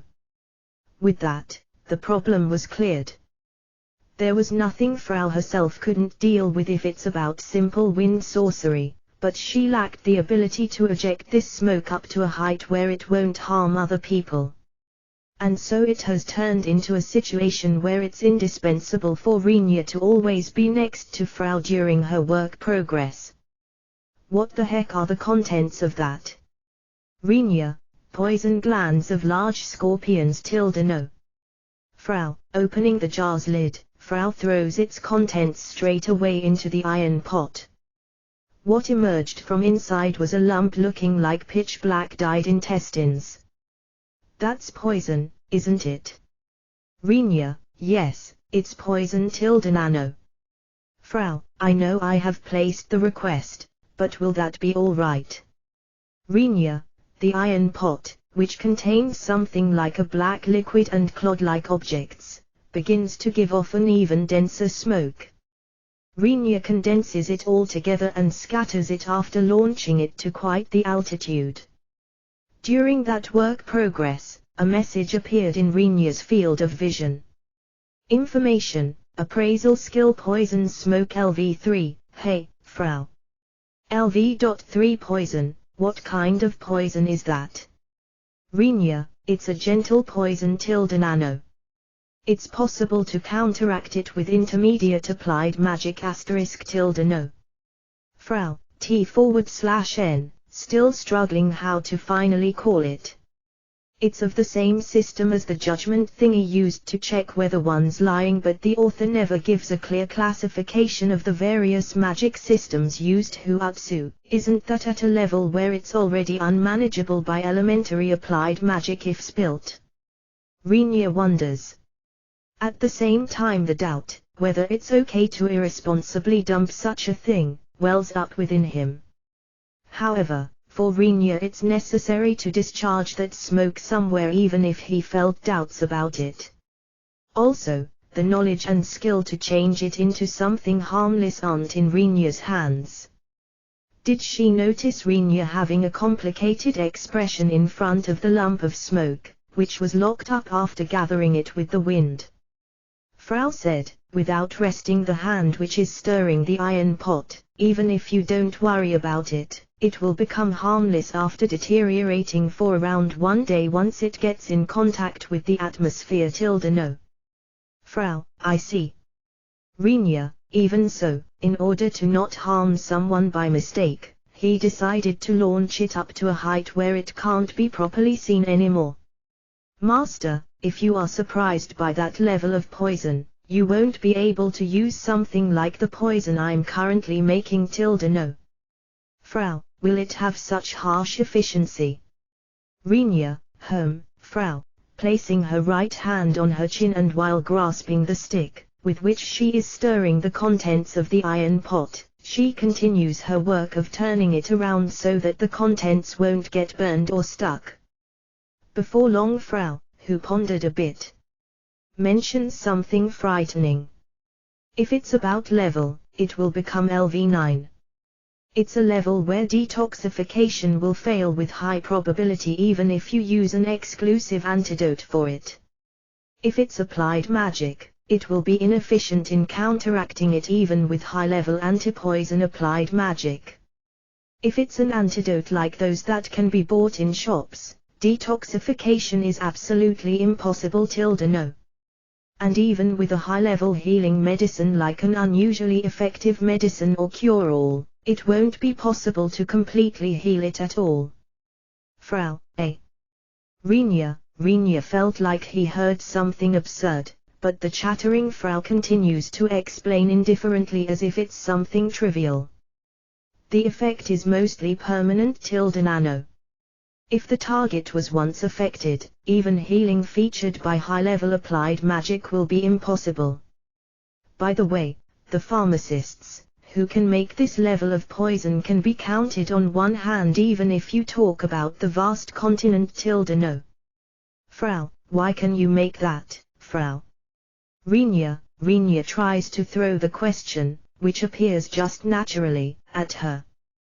Due to that question, Frau's movement stopped for a moment. However, as it was really just for an instant, she resumes the mixing work right away. Now that you ask me that, I certainly don't know why I can make it. No. Frau, wait a minute, Renia. Frau should be originally a fairy specialized in clothing and accessories. Nano. However, for some reason, I can make it. No. Frau, why is that so, I wonder? Frau tilts her head to the side. Renia judged that he probably won't get an answer at this point even if he tried to pursue the matter any further due to that gesture, but in reality, Frau happened to know about that aspect. That was something related to the people who were fairly frequently sent into Renia's mansion. At the point in time they intruded into Renia's mansion, they turned into corpses at a rate of 100% as of now. Their remains have been used as an important source of nutrients for the things living in the garden, but their souls, or rather their spirits, have become the feed of the things living in a part of the basement. The majority of what Frau ended up bringing in are circumstances unbeknown even to Renia. As if only natural, all of their possessed experiences and knowledge has come to Frau. Likely, someone among those people was an expert in poisons, Frau assesses. However, this isn't something I have to tell Renia, Frau judges, too. Rather than such stuff, Master, did you finish laying the groundwork with Rona and Asama?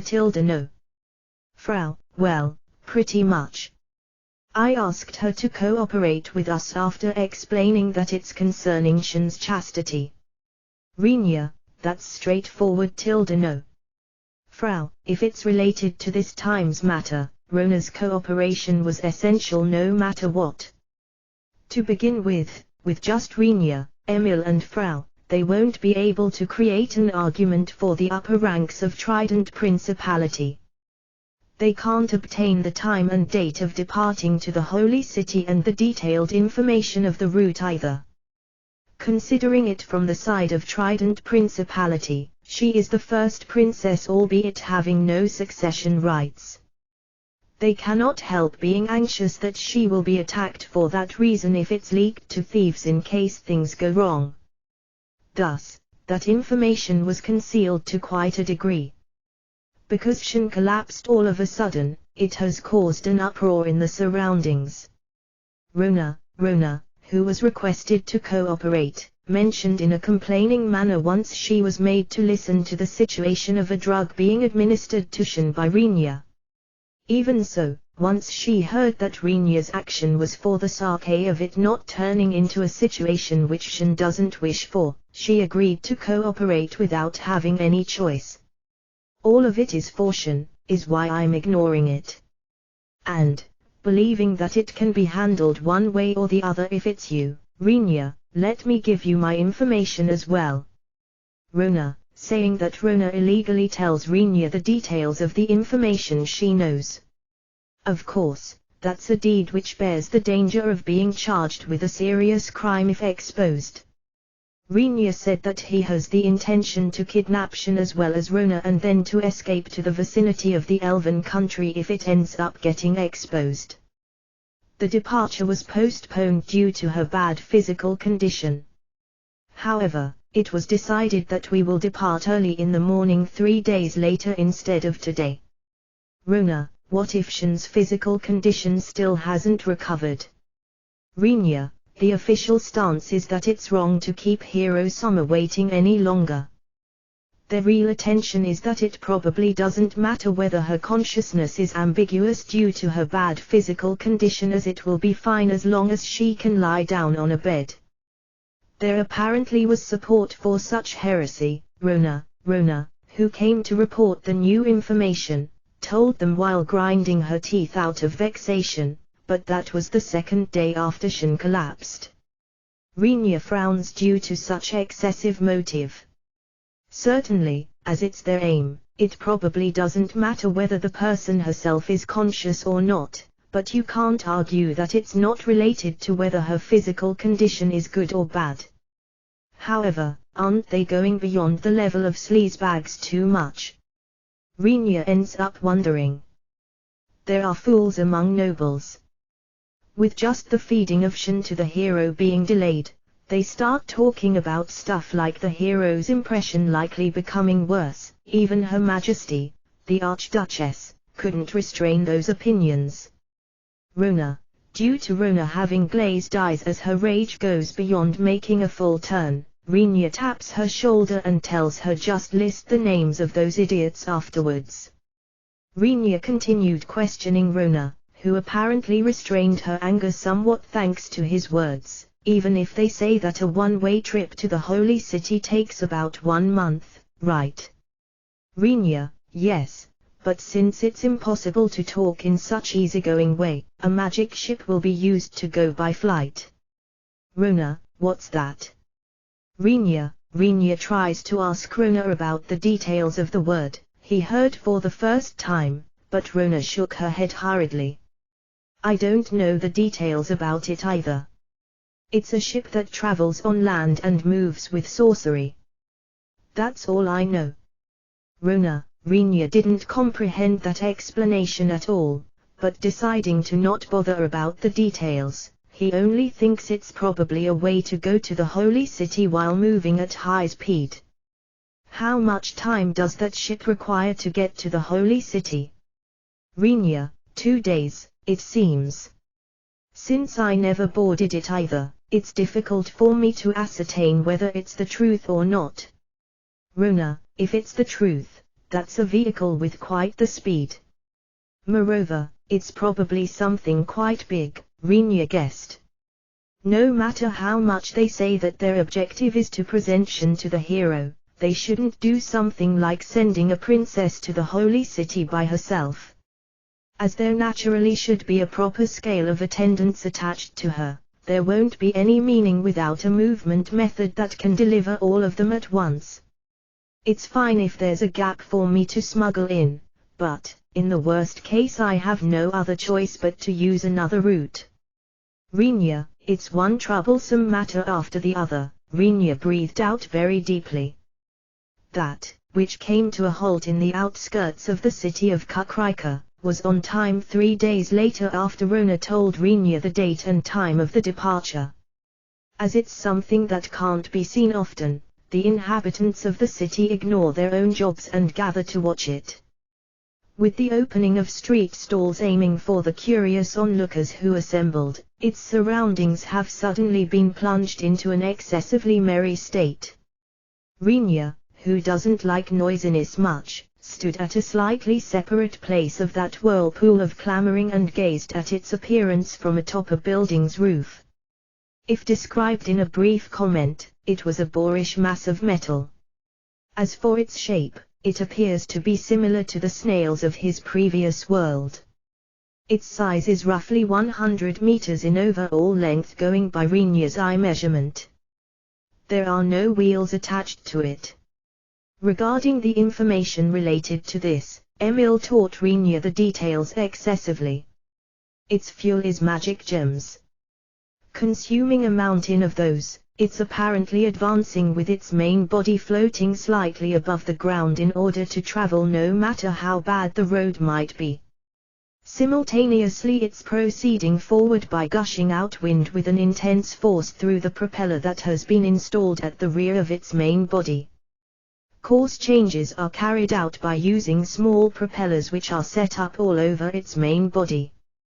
Describing it as the different world version of a huge hovercraft can be said to be mostly accurate, is Rinya's understanding. As an object, which takes tremendous expenses in regards to any kind of operation and maintenance, it's generally very rarely made use of, according to the information from Rona. As for the circumstances that led to bringing out such ship, one is the nobles of Trident Principality regarding the existence called hero very highly. And the other is the recently abundant supply of magic gems on the market. Thus, it's possible to fly with it due to the situation where it's relatively easy to secure the necessary amount of magic gems for operating it. Rinya, who heard that, was secretly troubled, asking himself, isn't that because of me? By no means. Even Rinya could consider that the magic gems, which have flown into the market via Frau, would be used to cause a problem in such a place. Ahead of the view of Rinya, who curses in his mind with damn it. A stir occurred among the onlookers. A woman, that wrapped up her body with a light blue dress, made an appearance on the path, which was created by soldiers splitting onlookers apart, while bringing her attending court ladies and soldiers along. The black hair, which is usually tied into a ponytail at the height of her head, flows down her back with a natural feeling. Her appearance, with her body clad in a dress of the princess line, was that of a young woman who won't be ashamed no matter where she presents herself. Unintentionally the saying "fine feathers make fine birds" pops into Rinya's head. Right next to her she is accompanied by a blonde-haired woman who concealed her body with a priestess garb. Her proportions, that can easily be recognized even if seen from a far distance, are at the level of causing jeering voices even from among the onlookers. Of course, such voices ceased right away after the warning of a soldier, who is guarding the surroundings, and a single glare of the person herself. Rinya, who saw their figures off until they vanished inside the magic ship after they came out from within the onlookers, looks at the ship, which began to gush out wind from its rear while raising a roaring sound, floating slightly before long, and takes a small breath. He doesn't know how many tons that ship weighs, but the wind force, which is spit out in order to obtain propulsive power, is tremendous. Fearing to be swallowed up by that, there were no onlookers behind the ship, but the aftermath of the dispersed cloud of dust completely assaults the onlookers, and screams, as well as angry voices, reach Rinya's ears. Up to here there are no problems, I guess. Rinya mutters to himself while watching the ship steadily picking up speed, albeit slowly. Unable to advance along the highway due to its large build, the ship proceeds to a slightly separated place. What's different from a hovercraft is the aspect that it can continue to advance at a constant speed once it finishes accelerating, because it's floating due to sorcery. Making the propellers at various places on the hull reversing their direction at the time of stopping, it apparently comes forcibly to a halt by having the hull touch down on the ground by suspending the floating once the speed has fallen to a certain extent. It can be called a truly rough vehicle, but Rinya somehow ended up liking that roughness. I wonder if it's something I can also build myself after downsizing it. He even ponders. It would be nice if I could get smuggled on that ship though, Rinya regrets. Rinya tried to scheme various plans whether he can't get on the ship with Rona's help, but the escorting soldiers, as well as the attending court ladies, have their person and personal IDs strictly checked, and thus there was absolutely no gap to slip onto the ship secretly. Even if he tried changing places with someone, a person who might accept such thing will never be chosen as attending member from the very start due to their thorough style. Thus Rinya has early given up on the plan of smuggling in. The method of pursuing them through a transfer gate didn't work, as the holy city wasn't registered as transfer gate destination. The people who look after the holy city apparently hated moving via transfer. Since it's the sacred capital, which worships God, it's seen as blasphemy towards God to enter it by transferring in. It seems to be the embodiment of the intention come entering by walking properly. It's a truly troublesome group of people. Rinya's evaluation towards the holy city is in a state of falling before he even goes there. Flying on a dragon after asking Lyris, that was also a complicated story. A dragon is an existence that will cause a city to switch into high alert even if its figure was merely seen in a far distance. If he tried flying close to a large city like the holy city on a dragon, it's like telling them please shoot me down. Flying by sorcery was a bit unreasonable, too. If it was only Rinya by himself, he had a hunch that he could manage one way or the other, but Emil forcefully insisted on being taken along. I'm someone who has largely contributed this time, right? Emil, yeah, well, Rinya, you won't tell me that you are leaving me behind or such, will you? Emil, being urged with a smile while having his collar grasped, Rinya couldn't help but shake his head sideways. Reluctantly thinking of an alternate plan, Rinya tells Emil about it.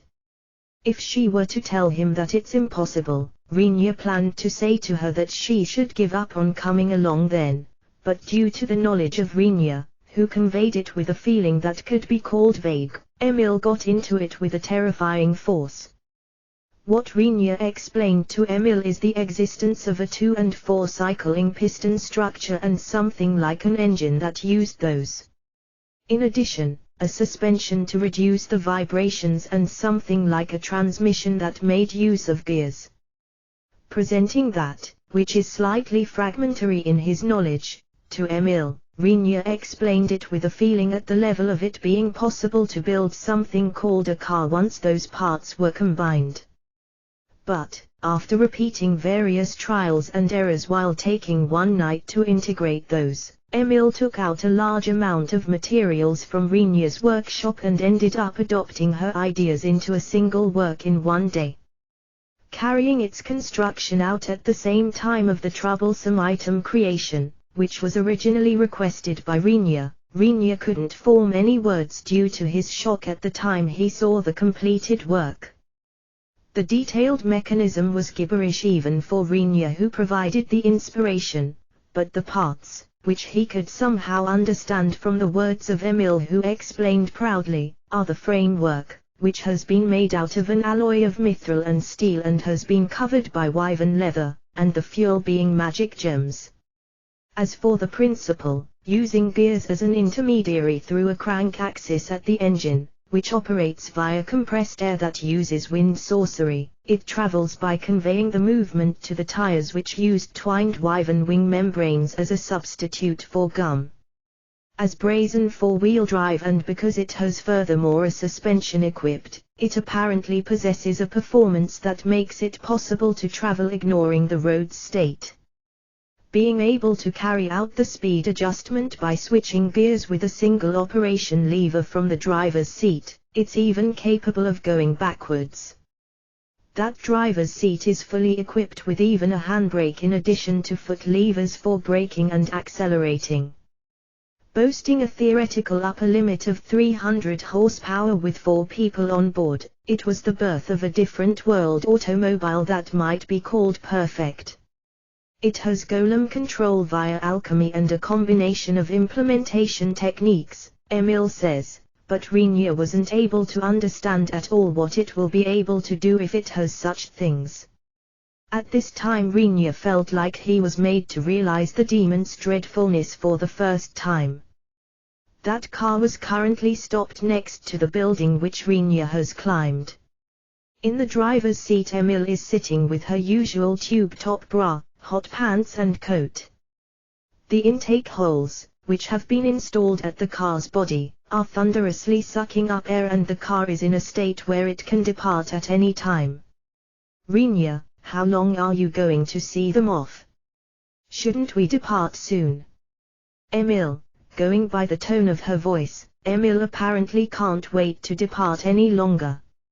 It's probably inevitable that she promptly wants to try running this new car at full power. I'm coming now. Rinya, giving a short reply, Rinya jumps off the roof, and once he lands without a sound due to using his knee as cushioning, he opens the car's door and climbs into the passenger's seat. The chair uses a cloth which was weaved into a fabric by Frau earnestly working at it and has a nice feeling. After sinking his body deeply into it, coiling the belt, which was provided for the sake of safety, around his waist. Although Rinya didn't even tell Emil about seat belts, this demon's obsession reaches as far as the safety aspect. There are proper seat belts and air cushions for the sake of protecting the passengers, in case the car crashed into something, installed. A professional engineer is frightening, Rinya believed from the bottom of his heart. Since she has said that this isn't her field of expertise, I don't want to know overly much how far Emil's meticulousness can go in her field of expertise, Rinya judges. Once she made sure that Rinya got on, Emil turns a small lever at the driver's seat to the side. Because strong glass with high transparency to the degree of being usable for stuff like the windscreen still doesn't exist in this world, this is a switch to deploy a barrier as glass substitute which was brought in by Emil as last resort. Because of this, the entire body of the car is covered by a single barrier. It protects the car and its passengers from being hit by pebbles, dust clouds and wind pressure at the time of moving at high speed. It might be a bit cramped, but please put up with it. Rinya said so while looking back over his shoulder to the rear seat. A person, who wore a black, baggy robe covering them entirely and hid their face behind a white mask on the back seat of the four-seater, is sitting in a state of having properly fastened the belt on their side as well. Being called out by Rinya, that person nodded deeply once. After confirming that, Rinya returns his look to the front. All right, please get going. Rinya, okay, let's go. Emil suddenly stepped onto the accelerator faster than Rinya can restrain her with a wait a moment due to the pitch in her voice. The car takes off swiftly with an acceleration that presses his body into the seat. Due to the appearance of an object, which they have never been seen before, traveling at a great speed while raising a low hum, screams are raised by the city's residents, but Emil gradually increases the speed while not minding such things. We have to recover the part of starting late, don't we? Emil, who says that in an extremely happy voice, is in a state of completely stepping onto the accelerator. Naturally, as this is a car built by Emil, it doesn't have a device called limiter as it's attached to the cars of his former world. In other words, it will speed up as long as she keeps stepping on the accelerator until the limit of its performance. We are still in the city. Restrain yourself a bit. Rinya, due to the scenery of the city passing by as if flying, even Rinya is flustered as expected, but Emil doesn't possess something like good hearing. Ah ha ha. Impossible. There's no way for me to stop such fun. Emil, originally the vibrations will become terrifying if one drives with such a speed on top of a stone paving with an extreme unevenness, and the damage to the people, who are riding inside, will become substantial, but with the suspension, which was installed in the car's body, The vibrations are somehow absorbed and suppressed to a reasonable level. Nevertheless, as the vibrations couldn't be completely kept down, Rinya and the others jolted up and down. Ah, geez. Have it your way. Just don't run someone over. Rinya, leave it to me, Tilda. Emil promises without due consideration to Rinya, who gives up on restraining Emil quickly. Let's once again reincarnate you who regrettably died. Fortunately you possess the strength of a powerful soul. It truly is strength suitable for a hero. I'd like you, who holds that strength, to save the world. For me such power is, listen properly, I mutter in my mind. In front of me a fool is staring at his own hands while trembling all over with a feeling similar to the power that was hidden in my hands. Rather, it's this time's Hero-kun. However, the strength of his soul, how to say it, doesn't even possess a glimpse of mysterious power. There's also no particular reason for him to have been chosen either. To begin with, his intellect is a bit lacking since he died young. He's also only one among the 100 souls I tried to pick out from by setting the selection criterion to fairly decent facial features. Among the possible selection criteria, this one works well for transferring a person after telling them they've died. There's often a god who tells them if you go to the world over there, your previous existence in your former world will be deleted. However, that's really exhausting. Being able to make such efforts so frequently, they have my admiration. At any rate, it would be bad if not all their karma is erased from their former world. If even a speck of it is left behind, in the corner of someone's mind, a memory like which reminds me, what happened to that fellow at that time, I wonder, would end up remaining. If that happens, it would be a disaster. There's a proverb stating, a single ant hole is also just a dike of 1,000 asterisk. Because if one person remembers, it will cause a chain reaction of everyone remembering little by little. It would likely develop into a major incident. T/N, because of a small carelessness and negligence, something serious will happen. If it's the soul of a person who has already died, this means that said person doesn't exist in their world anymore. Therefore, what happens afterwards is no problem either, because they will have to move fairly actively at the place they are reincarnated. On top of that, they will have to do various things like making acquaintances, lovers and children in that world. If one considers these points, I have no idea what the merits of sending an old man into a different world would be. Expressly reincarnating such a soul in a different world, do you do that just so he can bask in the sun?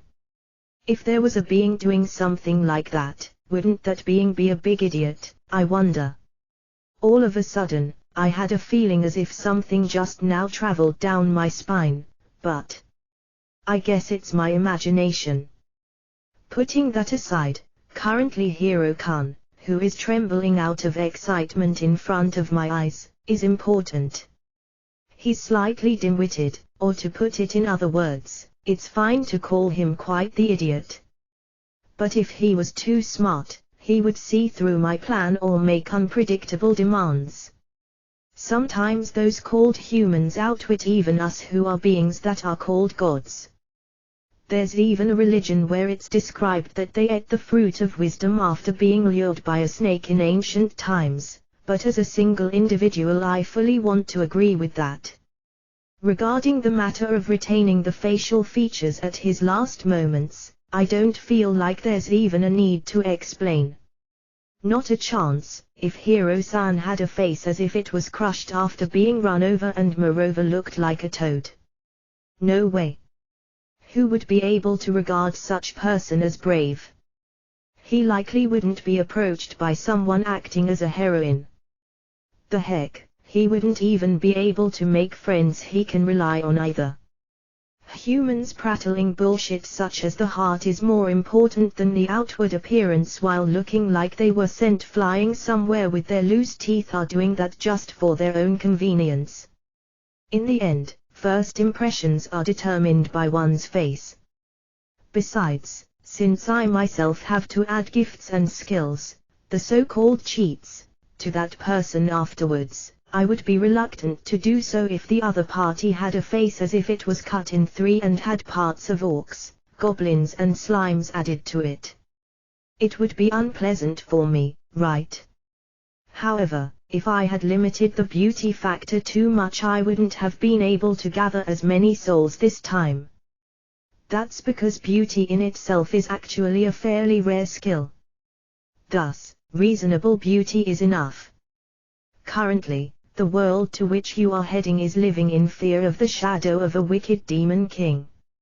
In order to dispel the distress of the people and to ignite the light in the world once again, your power is needed. I see, this is a different world transfer, so that means I will receive cheat skills from here on out, have a large mana pool, fight repeatedly with a holy sword, yield large quantities of profits by making money out of my otherworld knowledge and lead a rose-colored life with beautiful women swarming around me. That a somehow amazing dream. Is this guy alright? No, well, I will give it to him though, cheat skills or such. I will raise his stamina and mana to the limit of humans. However, I will leave his vitality at approximately the same level.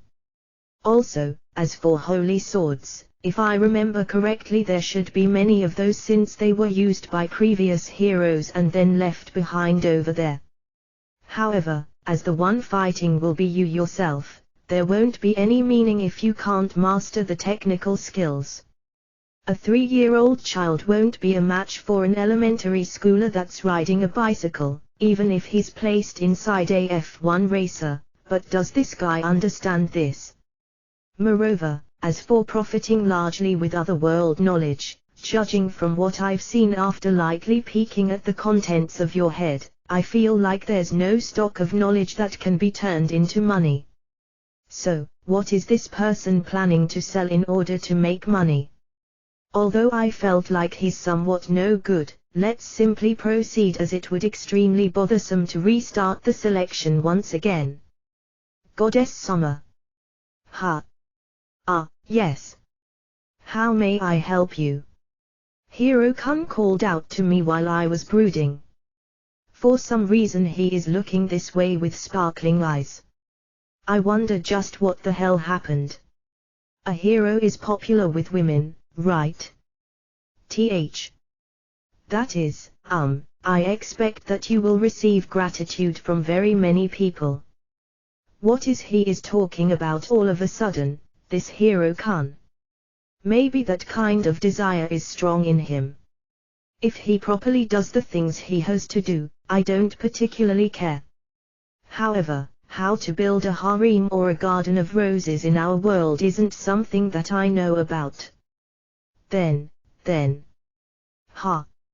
First as reward in advance, in this place with Goddess Summer, 1T, before he was able to finish his sentence, I flung a right straight with all my power at Hiro-kun's face. My prided blow, which has quite the cutting edge by using my hips properly, clearly seized Hiro-kun's face and pulverized his head in one go. Since he's still in the state of being just a soul that hasn't incarnated, he will return to his original shape with the passage of time even if his head is scattered in all directions or his limbs are torn off. Even so, given that his actions and thinking are suspended, let's remodel him now so that he can be guided in his thinking, in order to not come up with unnecessary things. Good grief, talk about investing time and effort. Ha! Just what the heck, you apparently lost yourself due to the heavy responsibility imposed on you. That's something inevitable. I solemnly convey to Hiro-kun, who reformed after a while.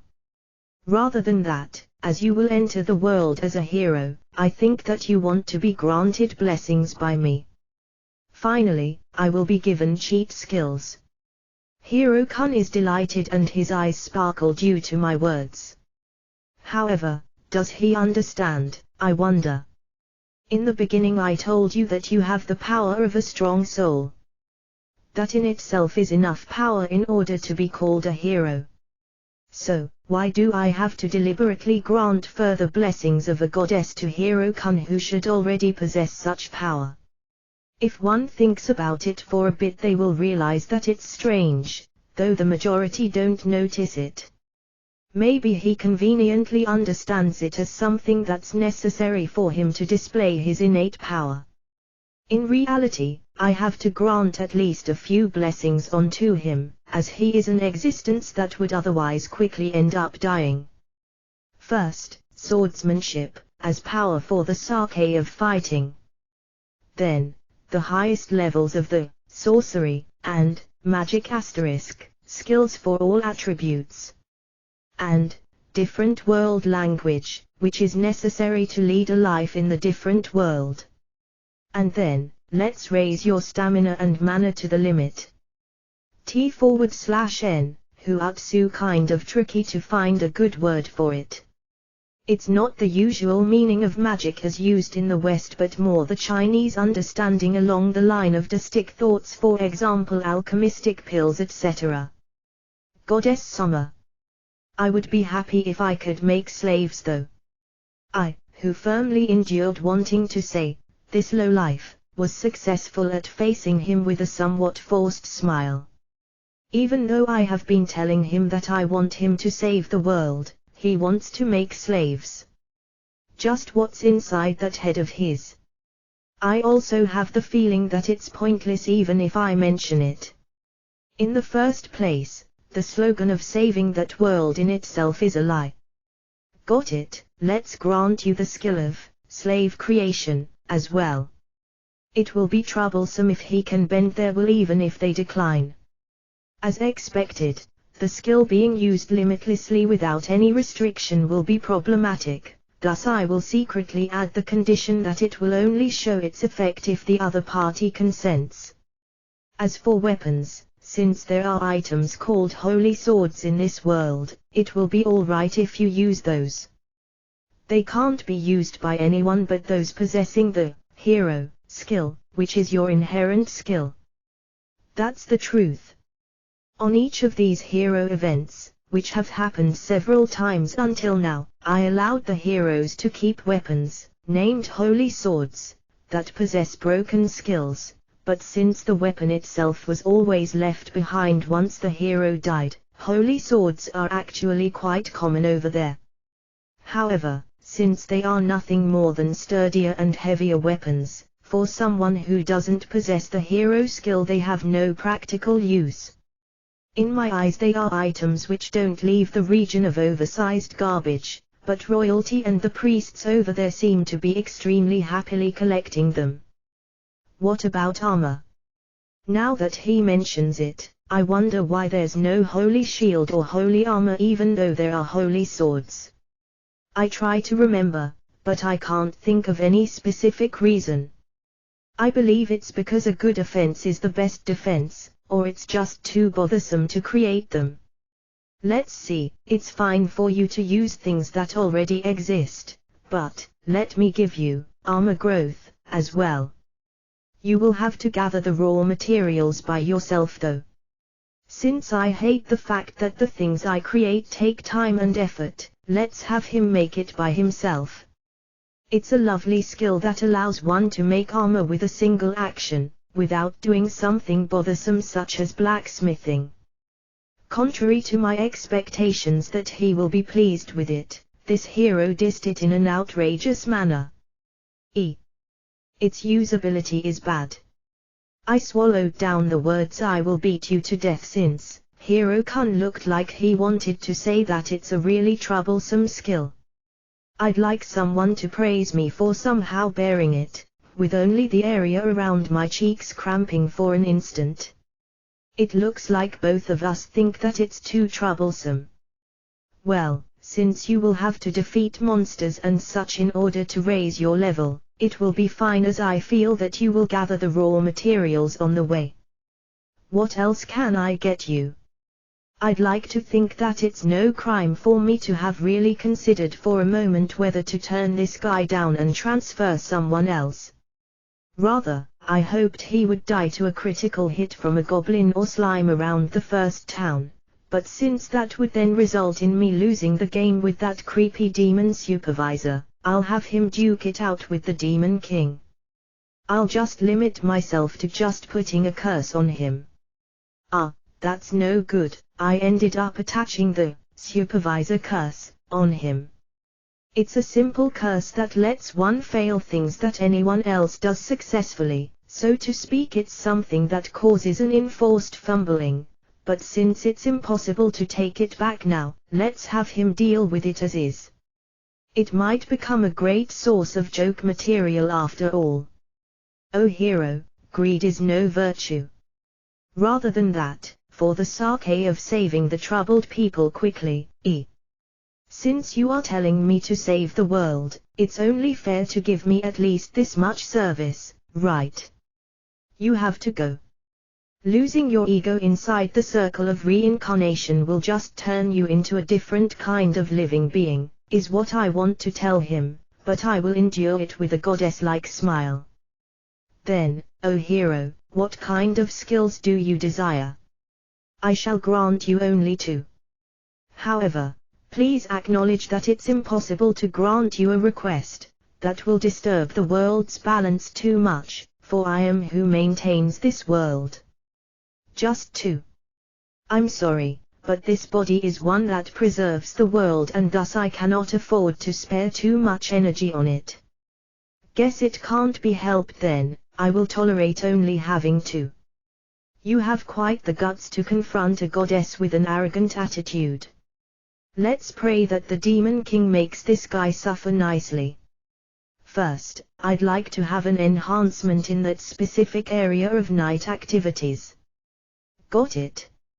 Aside from the request's repulsiveness, this is nothing too difficult to realize. I pondered whether I should attach a horse's thing to him as harassment, but let's pass on that since it will only cause trouble to the residents over there. I have a feeling that it will be really hilarious to see the troubled looks of the Ohazamas, who grew up as sheltered princesses, after being told to do it with that one way or another. But as one would expect, that would be too pitiful. Well, it's fine as they will suffer quite a bit from making children at a mad pace either way. I don't have any intention to hold a sense of responsibility though. Then, please give me some amazing ability that belongs only to me. There should be some illness for such a behavior, but I forgot what it was called. Because it's something trivial, I wondered whether I should have him emit noxious gas or such, but if I allow him to have something too powerful, the Demon King's side and the other races' heroes will bring out powerful skills in order to compete and that will result in inflated combat abilities. As that will only lengthen the interval until the next event, I have to grant him a skill with a bit of thought. Or rather, that whatever works viewpoint, I wonder, just what kind of ability does he want? Then, Hero Summer, according to your wish, I shall grant you the skill, Crusade. As it's a skill that will raise the abilities of those who are recognized to be under your command by several times, it will be extremely useful at the time of battle. Of course, if you were to join a party, Hero Summer, it will be possible to use it on the members of that party. Since it's quite the powerful ability, it has the limit of working only 3 times per day attached to it. Goddess Summer, how stingy. I raised my head with the gloomy emotion of don't think that I will forever be your smiling goddess, but I comforted myself with the knowledge that I just have to endure until I transfer this guy. If that wasn't the case, my emotions would have been reflected on my face. Hero Summer, the time for you to set off will come any time now. The people of the other world are continuing the ceremony of praying for the descent of a Hero Summer. The ceremony, which should have originally finished a lot faster, took an awfully long time this time. The obstruction from somewhere is, likely master's deed. Since that lady has said that we own the regulatory authority of the world over here, I'd like her to stop meddling in strange ways soon. I see, then I have to go, I guess. Yes, Hiro-sama. Please, save it's all right, leave it to me. Having been given so many cheats, I'm peerless and invincible. I don't think that's the case though, is what I thought, but I didn't voice it out. With the descent of the human's hero in the world as key, the heroes of the other races will probably appear, too. If this hero moves about as he likes with his character as it is, he will likely get into a conflict with the heroes of the other races. The subjugation target, the Demon King, should possess abilities to the degree that a single hero won't stand a chance against him. However, there's no necessity to pass this information on to the hero. Well then, Hiro-sama, that reminds me, I think I still haven't heard your name yet. Me. I'm Yaitsu Fusa. Yaitsu Fusa Yuuki. I see, then, Yuuki-sama, may the fortune of war be on your side. With the timing making it unknown whether he finished hearing my words or not, Hiro Yuuki's figure vanished as if it was erased. After making sure that he was gone, I sighed very deeply. Somehow, he's a hero that makes me feel like he won't last very long. If he doesn't last, so shall it be. I don't really care either way. As long as the human countries have enough spare energy remaining to summon another hero, it won't turn into a game over. It might be a good idea to make some kind of oracle and call the next hero before the current hero retires. I won't lose this time. Likely the supervisors of the other races are now hurriedly searching for hero candidates from among the races they are in charge of. This event generally ends with no winner, as the overall exhaustion becomes too much.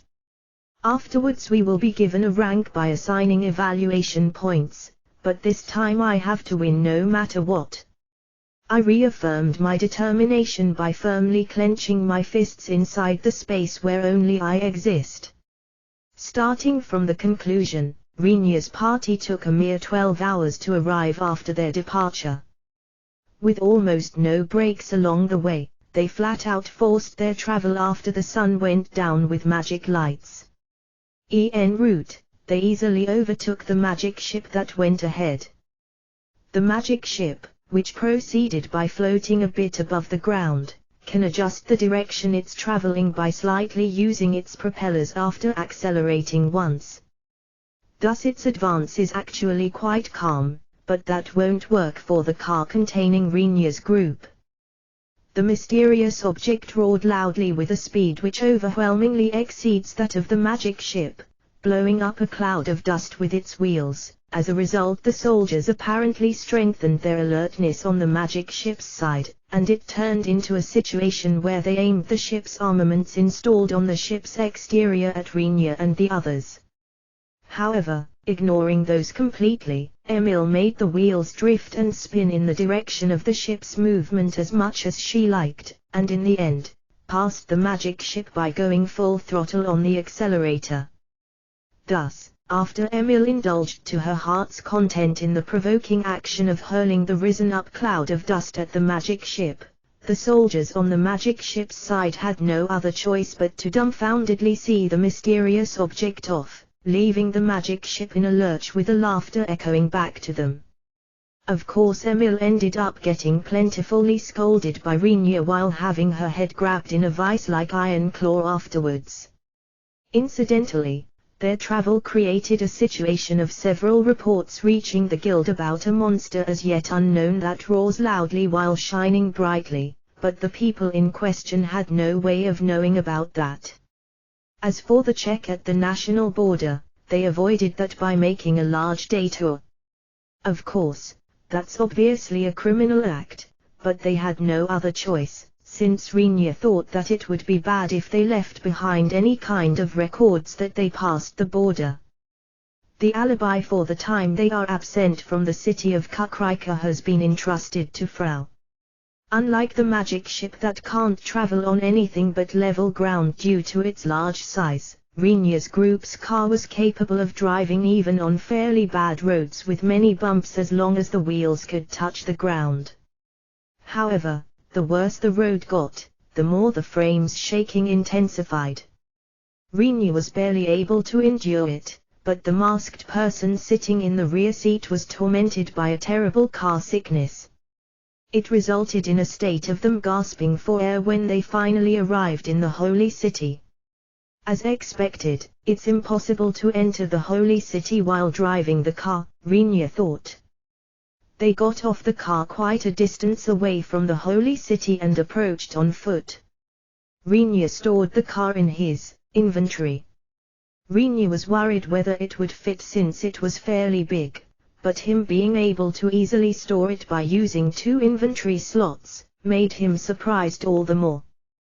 Once he observes the entrance from the shade of a rock that was slightly away from the entrance gate, he sees that the holy city is the type of place surrounded by high walls all over, and it seems necessary to receive a checkup by the soldiers at the gate in order to enter inside. Usually it would be an inspection which would finish with him showing his guild card and paying a certain amount of money, but Renya has absolutely no intention to pass through that examination. After he hides his face by wrapping it up with a cloth so that only his eyes are peeking out, he carries the masked person on his back. Making sure that Emil had her face hidden in a similar manner, Renya dashed out of the hiding place they used to observe the situation at the gate. The soldiers raised their voices among each other due to the suspicious human shadow approaching all of a sudden, but Renya ignores them completely. After he ran up close to the wall, he bent his knees once, filled them with strength, and jumped up. Ha! While someone's awfully idiotic voice resounded, Renya's body lightly flew up to the top of the wall, landed there for a moment, and immediately jumped off from there. Going by Renya's estimation, the wall is around 7-8 meters tall. It's definitely not a height a human can reach by jumping, much less with a person on their back.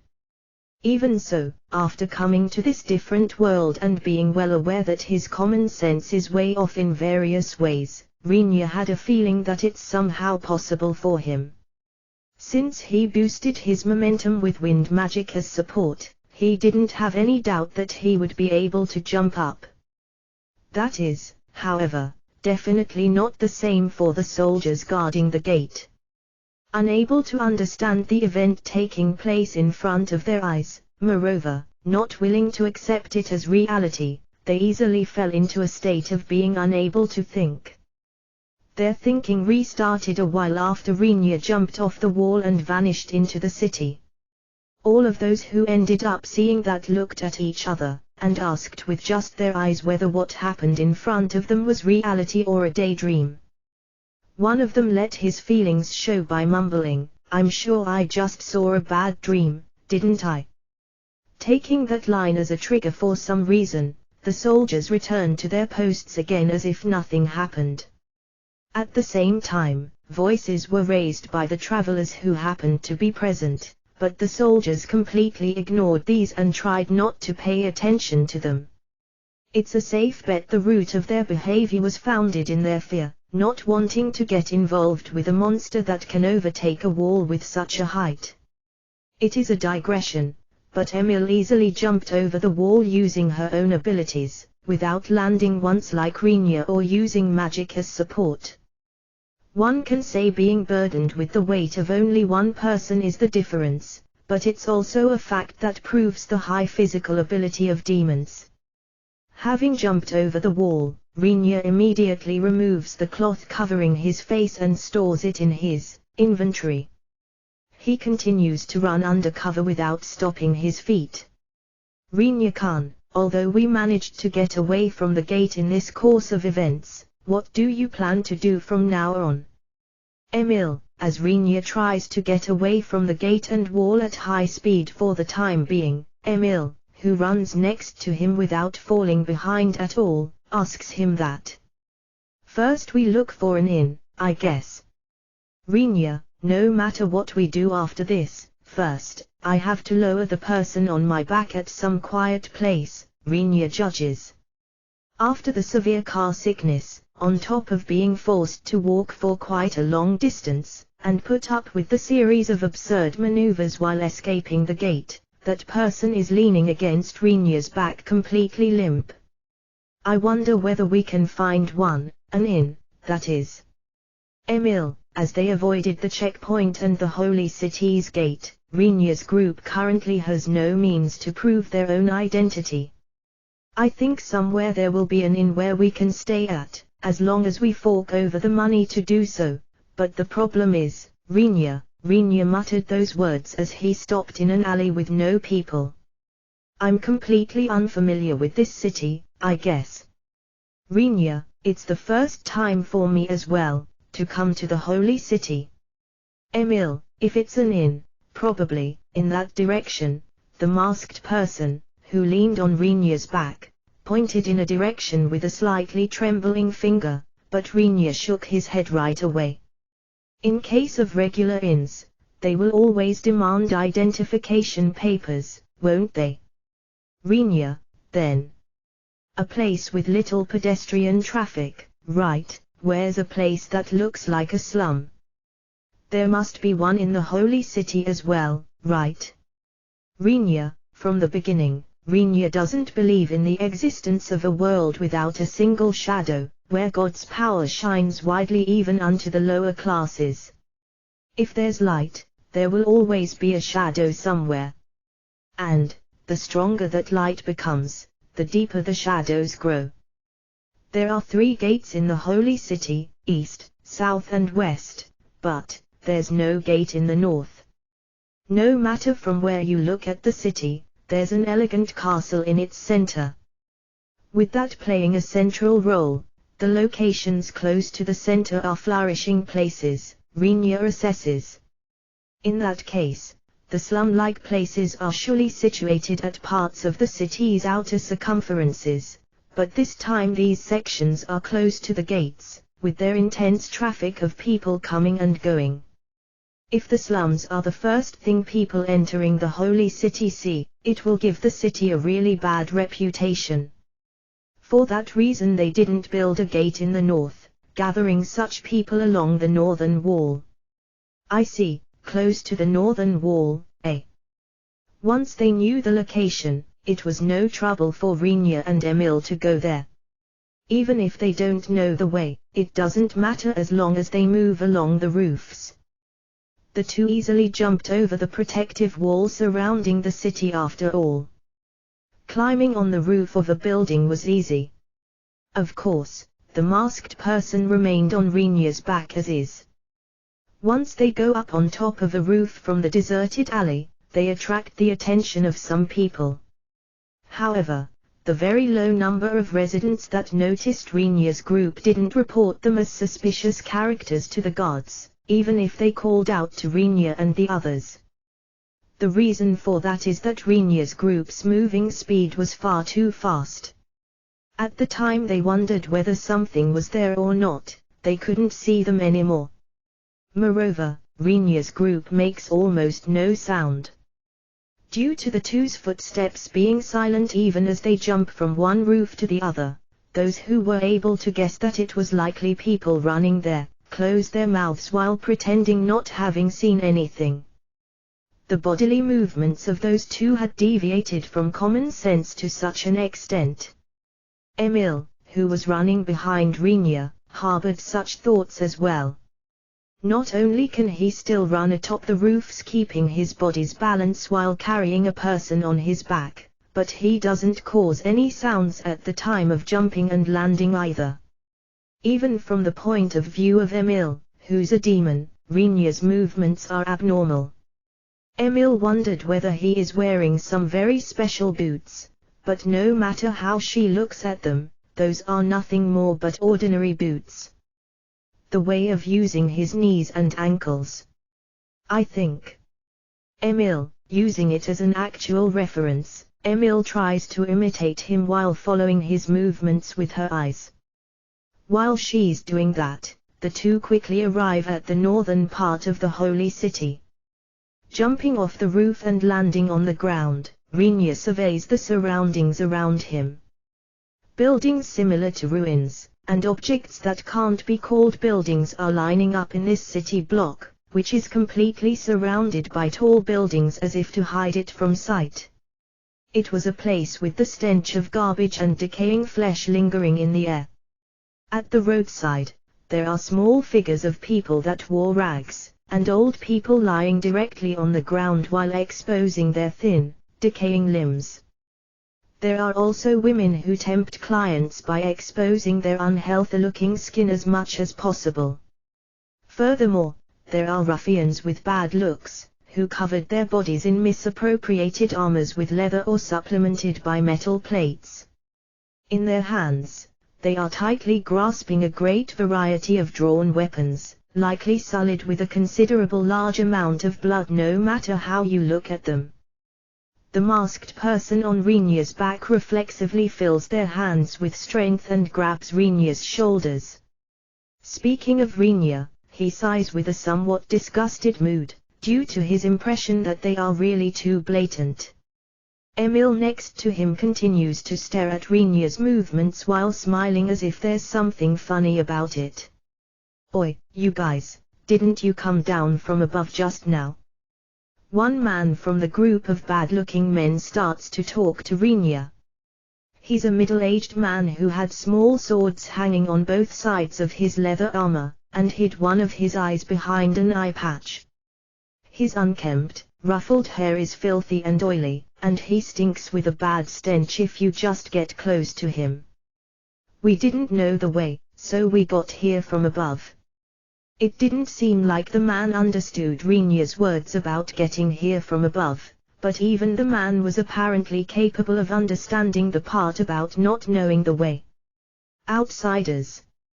Do you understand where you are?" Is it because they realized that Rinya and the others aren't residents of the holy city? The ruffian's atmosphere changes. His stare stickily licked Emil's body all over. Emil's smile transformed into an extremely displeased one. "Somehow, yes. We are looking for an inn, but do you know a good place?" "Rinya, you an idiot. Inns are at the main street." "Something like an inn, there ain't any in a place like this." "Really? Then we will search somewhere else." "Rinya, wait, sonny. If you ask others about something, you gotta pay, right? I ain't telling you to leave behind all you have. Just leave that Nichan over there. Don't worry, we'll return her after we finish our business with her." Judging that he won't be able to obtain the necessary information, Rinya tried to turn his back on the man, but the man's voice stops his feet. While turning and looking around, he can see that the women and elderly, who were at the roadside until now, quickly left towards somewhere after sensing the dangerous mood. The bad-looking ruffians, who were behind the man that called out to Rinya, raise the weapons in their hands as if unnaturally showing them off, and slowly come closer. Rinya tapped Emil's shoulder while looking at them with the feeling of seeing something foolish.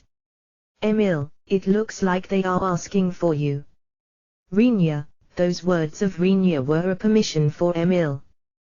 Being allowed to make a move, Emil's face was warped as it exposed her discomfort, but her eyes were filled with joy and her lips slanted upwards into the shape of a crescent moon. "Is it fine for me to deal with everyone here?" "Emil, annihilate them, they are troublesome. If you can search for information from their corpses, please extract the one pointing us to a reasonably clean inn where we can stay by paying money." "Can you do that?" "Rinya, leave it to me." Emil, making the cuff of her coat flutter, Emil leaves from in front of Rinya. Seeing her petite figure approach, all the ruffian broke out into laughter. "All right, be obedient and don't look at us with scornful eyes, okay?" You are annoying. Emil, one of the men misunderstood Emil's approach as her having resolved herself. He went in front and tried to grab Emil, but the arm casually swung by Emil mowed down the place where the man's head was. As the man's head vanished, a vividly red flower bloomed on a dirty wall so much that it sticks out like a sore thumb. The ruffians dumbfoundedly watch the collapsing figure of the man, while a fountain of blood vigorously gushes out from the next section, unable to understand what might have happened there. Ah, damn it. If I crush the head, extracting the information won't work, will it? Emil grumbles while swinging her slender and flexible arms, which don't seem like they could tear a man's head off as if it wasn't there at all moments ago. You all are too fragile, aren't you? You are torn to pieces with me just pushing a bit. Don't you think so? Emil taps the shoulder of another man while asking. Even though it should have only been that much, the man's body, which had its shoulder hit, is slapped into the ground, where it bursts into fresh blood and flesh in a grand manner while causing a damp sound. The ruffians, who had 2 of their group killed in the twinkling of an eye, are unable to voice out any words, and can't move a single step due to the overwhelming violence. Only Emil's sigh echoes in the space dominated by silence. Moderation is difficult. It looks like I barely avoided breaking the head though. Emil, treating the head that is rolling around after being torn off the body of the man that was slapped into the ground just like a ball with her feet, Emil gazes at the ruffians, who began to emit greasy sweat as their faces turned pale, while smiling sweetly. Well then, let's get it done quickly. My master desires information and my companion is exhausted. Emil, without pleading for their lives, the ruffians weren't allowed to even run away. It didn't take that much time until an end was put to their exceedingly immoral lives. Ah yeah, it feels unpleasant, doesn't it? Emil, hearing Emil groaning for some reason, Rinya's expression shows worry, albeit only a bit. Merely taking a few minutes to mash the ruffians who picked a fight with her into paste, Emil, after lining up in one row all the ruffians who had turned into peaceful lone heads, casts some kind of spell while mumbling something under her breath and extracted the information. That's something that happened just an hour ago. Even while pulling out the information from the ruffians' heads, Emil didn't try to hide her displeasure and furrowed her eyebrows. If Rinya were allowed to speak about Emil, he would say her character is that of a tenacious demon who won't die unless getting sprinkled with detergent, being splashed with hot water, or having slippers thrown at her. But the current Emil's outward appearance is that of a little girl befitting the description of petite and cute. There are also cases where one's character is strongly influenced by their outward appearance. Hasn't her mood been killed due to the large amount of blood and freshly severed heads?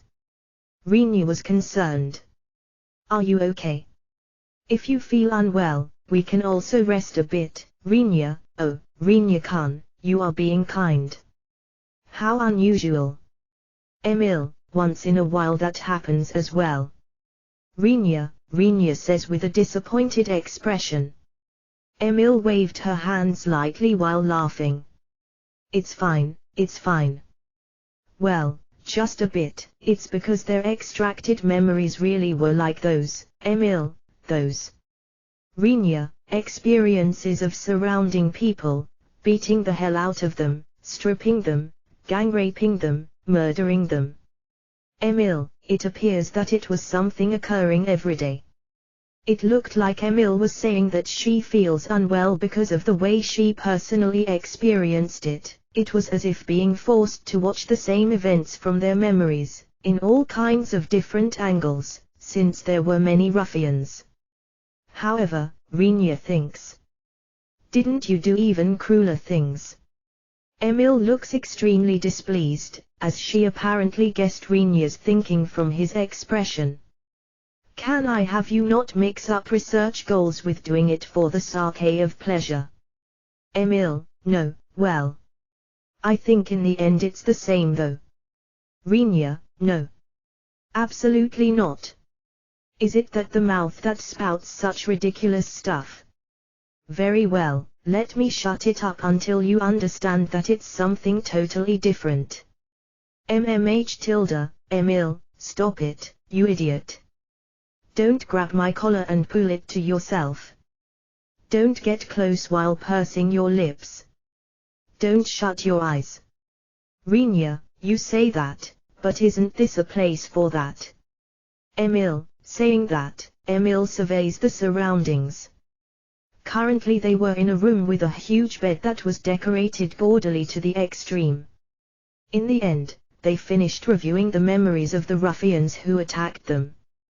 But their memories had absolutely no entries of inns like the ones Rinya had looked for. Seemingly in exchange, they apparently contained excessive details of nothing but brothels and the so-called traditional love hotels. After pondering about it for a bit, Rinya instructs Emil to lead them to the most expensive traditional love hotel from the obtained information. A traditional love hotel is basically an inn for men to bring women along and spend a pleasurable time with them *T/N, being a bit more liberal here as the raw stayed indistinct with leading to that thing which sounds like a huge cringe fist. If one ignores various matters, it's possible to stay the night. Moreover, as it only has one intended use, things like checking one's identity papers shouldn't be carried out.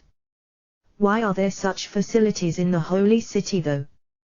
The masked person muttered, but from Rinya's point of view it would have actually been strange for them to not exist. Because people live as people do, it's simply something that can't be avoided even if it's criticized sharply. If it was possible to completely shut those facilities down, the ones living there would undoubtedly not be humans. They would be something else completely.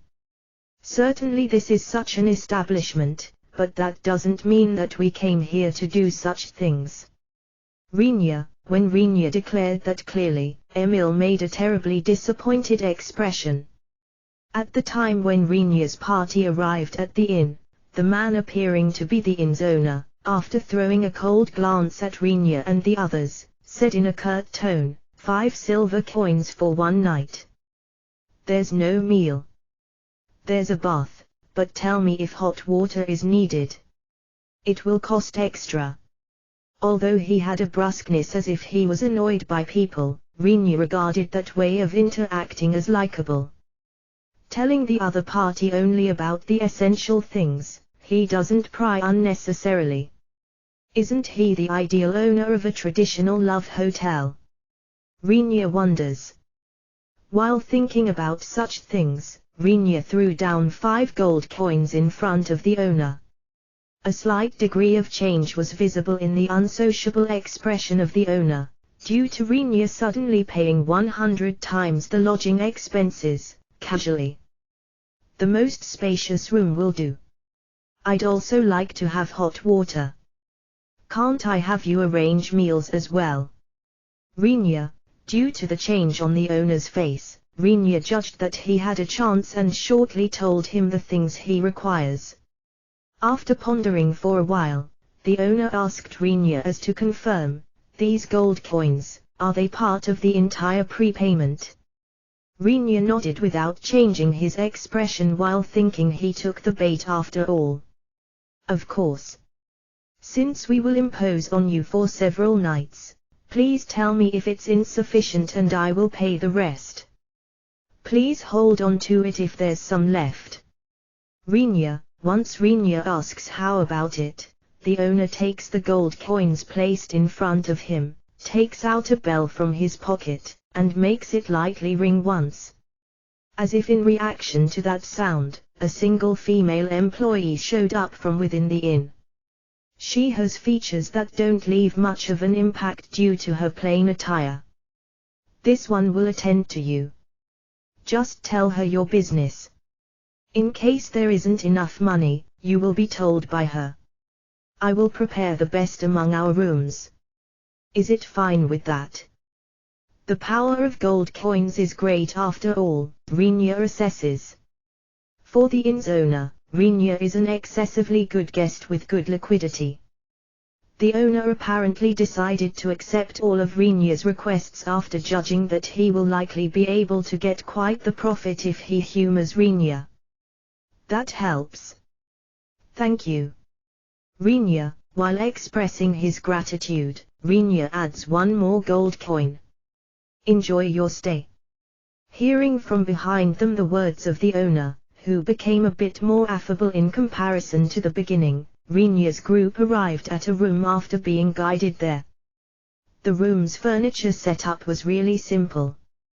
There is a flashily decorated bed with a canopy attached to it, and a size that would still have a place left for sleeping, even if you let 4 people sleep side by side in the middle. Besides that, there's only a depository that appears to have valuables inside, a chair and a dresser. There are also several windows, apparently for the sake of illumination. They are small and furthermore can't be opened due to their fixed fitting. The female employee left a small bell behind, telling them to ring it if there's some business, and exited the room. Of course, Rinya doesn't forget to quietly bribe that employee with several silver coins when she was leaving. Even though she's astonished about the coins in her hand being silver coins, she smiles broadly and bows. After seeing the employee off, Rinya throws himself down on the large bed in the shape of. The masked person appears to be nervous and sits down on the bed's edge with a stiff body. Apparently seeing it for the first time, Emil seems to be very interested in such a place of the human race. She walks around the room in circles while examining it all over. What will we do after this? Being asked by the masked person sitting at the bed's edge, Rinya immediately replied without raising his body, sleep. I'm worn out. Rinya, it was slightly late afternoon when they left the city of Kakrika. They entered the holy city early in the morning. Being shaken around in a car for half a day throughout the night, while avoiding the checkpoint, and then bypassing the gate, exhausted Rinya very much. Even though one might say that, he actually had recovered his stamina instantly due to the regeneration skill, but had a mood of wanting to sleep due to exhaustion, unbeknownst whether emotionally or mentally anyway. Please wake me up once the sun goes down. It's fine for you to do as you please, but going outside is not recommended, okay? Rinya, then I will sleep as well. What will you do? Emil asks the masked person. I want to sleep a bit, too. Then all of us will happily sleep together. Emil, how did it turn out like this? If all 3 of us sleep, who will wake us up? If you guys sleep on the bed, I will take the floor. Rinya, don't make me say it. Emil, while diving into the bed, Emil drove her elbow into Rinya's solar plexus, who is lying in a posture. No matter how much you call her build petty, it's a blow that packed the entire body weight of Emil.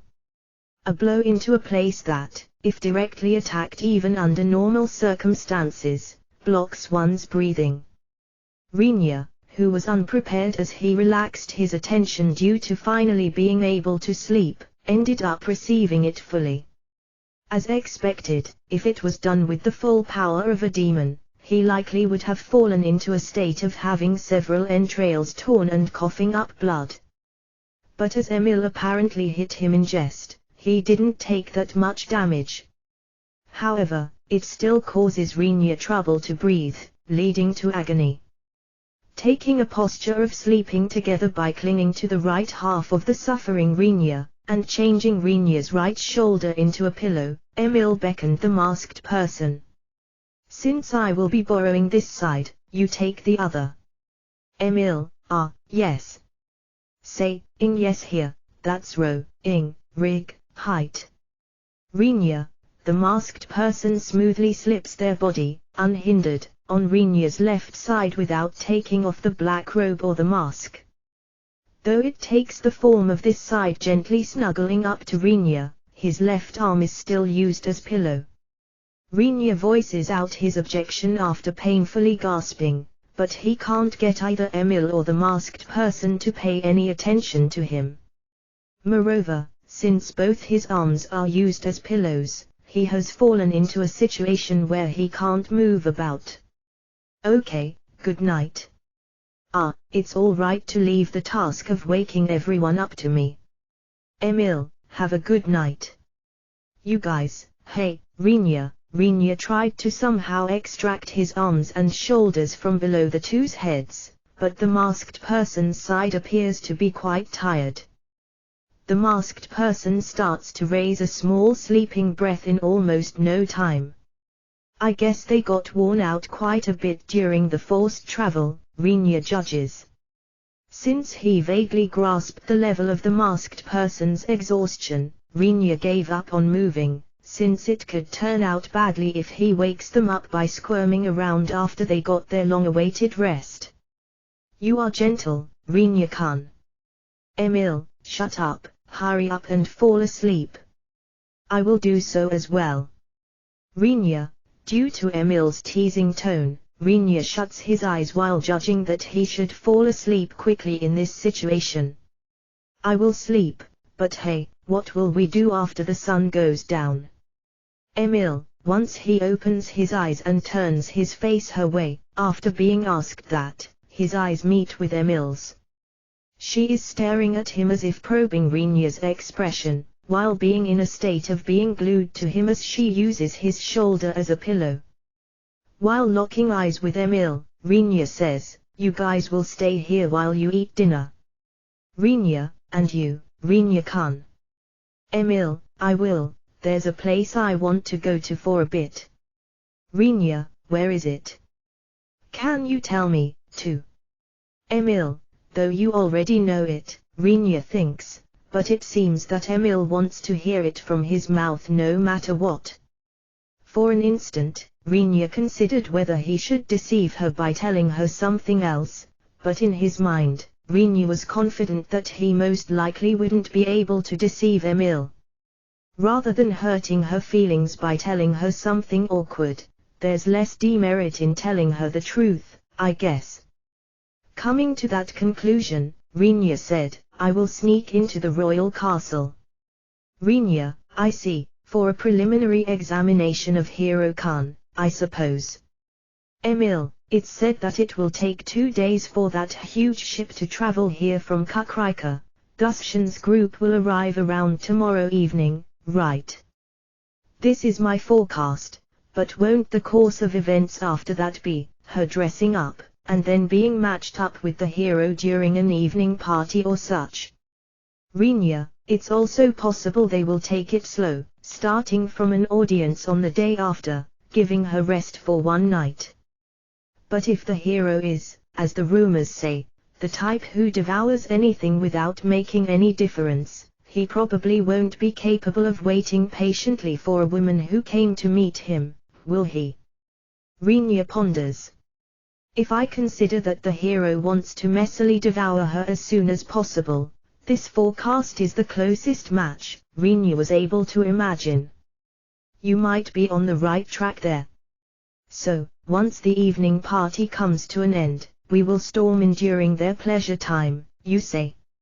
Emil, can you really say that considering your current outward appearance? Well, though the actual performance will be close to it, there's no way I will agree with doing it unprepared. Besides, it's necessary to check whether the hero himself has a character as the rumors claim. Rinya, what Rinya knows about the hero at present is all he was told by Shin. Since it has been investigated by Rona, its credibility is high, I think, but I should try to ascertain it with my own eyes once after all, Rinya believes. In case the rumors were lies and the hero was actually truly splendid, Rinya would completely end up playing the villain's role here due to picking a fight while believing in the rumors. And not only that, it's not unlikely for that to result in losing someone who is a trump card for the fight against the Demon King. Is there anything I can help you with? Emil, apparently she finished asking what she wanted to know. Emil closes her eyes quietly. The best would be for you to stay here while protecting this place. Renya says, wondering what to say, if she asked him to take her along into the royal castle, to turn her down.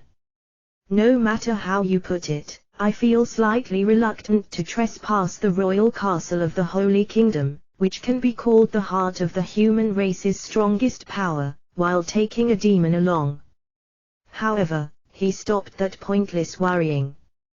Rotilda. Well then, good night, master. Emil, good night. Dream well.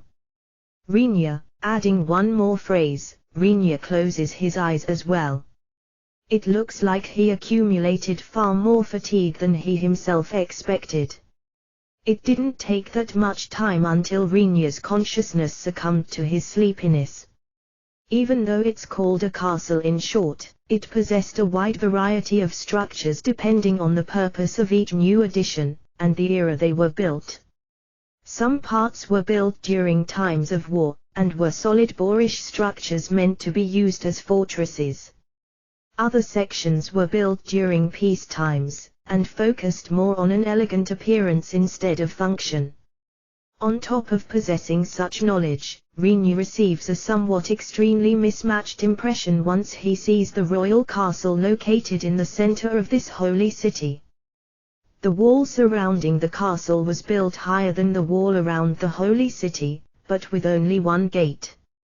There was also another moat surrounding the castle walls which was too wide for one to jump over, even though it was slightly narrower than the outer moat which was filled deeply and widely with water. The wall has stones with a width, height and depth of 1 m piling up. With something similar to mortar plastered on them, the overall wall has become pure white. Since it's several meters thick, it probably has the shape of mud walls on both sides with stones in between, Renya assumes. At a fixed interval, there are square-shaped watchtower-like structures on the castle gate. Several soldiers have the duty to stand watch there continuously. The massive castle gate was made entirely out of iron, and heavy enough that no thought went to human operation and required a machine to have been installed for heaving it open and shut from the beginning. Once one passes the inner moat, there's a garden continuing until the castle. Leaving that garden, one finally arrives at the entrance to the castle. Its exterior defense looks reasonably tough, but if one talks about the castle's main part, Renya's information isn't clear on the interior at all.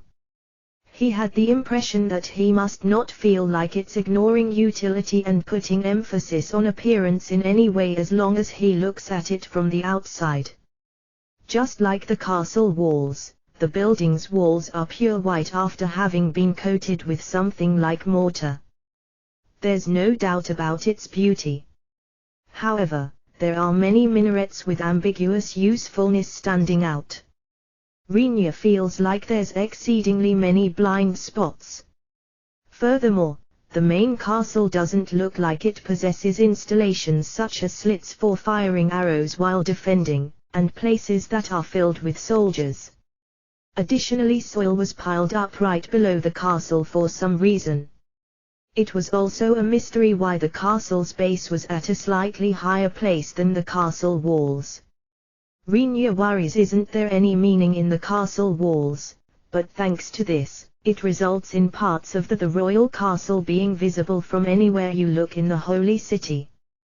Basically, the installations and personnel for defense are deployed outside the main castle. Because of that, the main castle itself is another world-like structure, Renya concluded.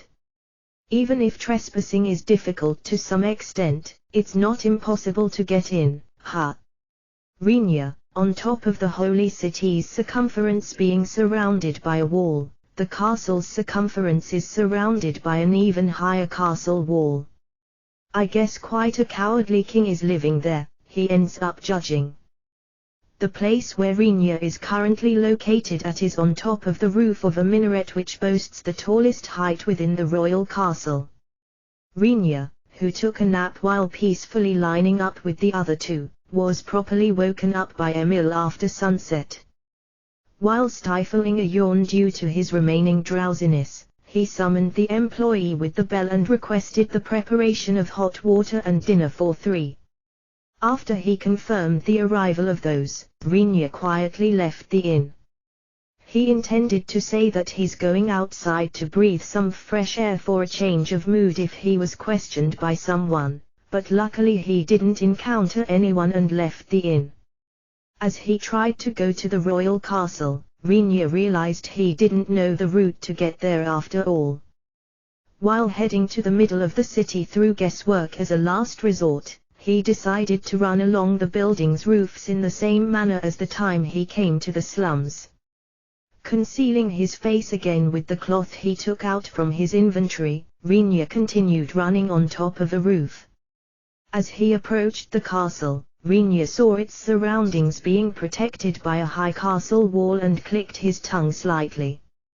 Even if I try to run around the castle's circumference once, there won't be any place where I can enter except the main gate.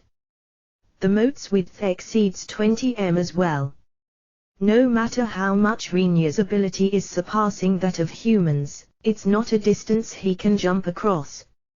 Rinya, who pondered what he should do, takes some distance by separating from the castle temporarily, starts running with all his might in order to guarantee a plentiful approach run, and casts wind magic from the reference point of the roof's edge towards his own back the instant he jumps off while aiming for the castle wall. The cast spell is something called Strong Gale, and is originally used to confine an opponent or to throw their posture off balance with a powerful wind, but he decided to try lengthening his jump distance by blowing it against his own back. That attempt half succeeded and half failed. Rinya thought it would be fine if he could jump far enough to at least cling to the castle wall, but the generated wind easily blew Rinya's body away due to the strength caused by the charged mana. Rinya's body, which was whirled up very high in the air, quickly went beyond the castle wall and would have passed the garden to be thrown against the castle inner wall. Rinya quickly deployed the spell from the opposite direction and was able to somehow kill the momentum and perform an emergency landing on the castle's roof. There were a lot of other spells to use if it was only about jumping, but the reason he didn't use those was in case of a magic-sensitive barrier-like protection being deployed over the entire castle. However, that worry was apparently pointless. The spell he cast to slow himself down activated without any kind of impediment. There's also no sign of him having triggered something like an alarm. Rinya believes that to be careless, but if you think about it properly, something like a defense barrier and detection net deployed over the entire castle at normal times will end up costing an outrageous amount of money to maintain. Such things very likely exist in case of emergency though. Thinking that far, Rinya cocks his head in contemplation all the same. Considering it normally, the information that a suspicious character broke through the entrance gate of the holy city should have been reported to the castle. If there's such a report, it won't be odd for the castle to adopt some kind of precautionary stance. Just what the hell is wrong with them maintaining that completely defenseless, normal state? He wonders. There was no reason for Rinya to know about it, but the soldiers present when Rinya's group broke through didn't report it to their superior. If they did, the castle's alertness certainly would have changed into an high alert just as Rinya thought. But with them being unable to believe what they saw, they intentionally kept silent due to the fear of having to take some kind of responsibility had they really reported the incident to their superior just like that. The act of pretending to ignore a problem due to them wanting to protect their position above all else is not a praisable act for a soldier. That alone was an indication of the low training level of the soldiers of this holy city, but there's no expectation for Rinya to understand that either. After trying to ponder about it for a while, Rinya, who concluded that there's no way to reach an answer no matter how long he thinks it over, abandons the thoughts concerning that and starts with another matter. It's about where the hero stays within this castle. Although there was no way for him to make an educated guess from the get-go, he has several ideas about how to narrow down the conditions. First of all, he's probably not at a lower floor. That's because there are soldiers acting as guards and patrols at the lower places. At least there are people's eyes everywhere. Since there also exist owners of peculiar fetishes like getting aroused by being seen, it's not something I can say with absolute confidence. But if he possesses a normal way of thinking, he will decide that it's better to not be seen by people in case he does you know what during the night. Second, there's no doubt that it's a room with a window, I think. He guesses that from the fact that the other party are young women of royalty and nobility. Even in a completely dark room devoid of any windows, it might be romantic if he laboriously relies on the light of candles. But if seen from the side of the young woman being pinned down, it's something that lacks elegance and emotions. By the way, these are not Rinya's views but hints from Kawa. Since that's how it is, she will definitely request a room with a window where moonlight flows in, or a place corresponding to that at the time she's with him. Being told that, Rinya ended up being troubled how to answer best. Third is about him likely using a room with quite the size. This is information from Shin. Regarding the relevance of that point, the hero seems to already be boasting about his level of strength, indicating him as hero without a doubt. That's not true at all, however, as he seems to be in a state of being a great demon king of the night, but completely unable to subjugate even a noble daughter by himself. As it's impossible for him alone, he's just saying join my party, and every day after sunset he brings together several people in one place and holds a large nocturnal athletic meet. Starting to ponder about stupid stuff such as I guess he won't say something like can you teach me what kind of games there are besides the ball toss game and ball rolling, on those athletic meets. Rinya shakes his head in a hurry and resets his thinking. Taking the opportunity of thinking about stupid things, Rinya ends up strangely admiring I guess there are athletic meets even in a different world. He should be able to narrow down the rooms meeting those conditions quite a bit if there's a rough map of the castle, but there's no way to obtain something like that concerning a royal castle that easily. The nose of Rinya, who wonders is there no other way but to peek into each and every large place housing a window, counting on vague intuition for the rest, picked up a sweet scent mixed into the night wind. Perfume. No, it's the scent of something. Rinya, it's not something light like a scent attached to a body. It's a sweetness that feels a lot heavier and thicker. While it's only a small amount, it has an intensity capable of penetrating the cloth covering his face and reaching his nose. Furthermore, Rinya's own body perceives that scent as foreign contamination.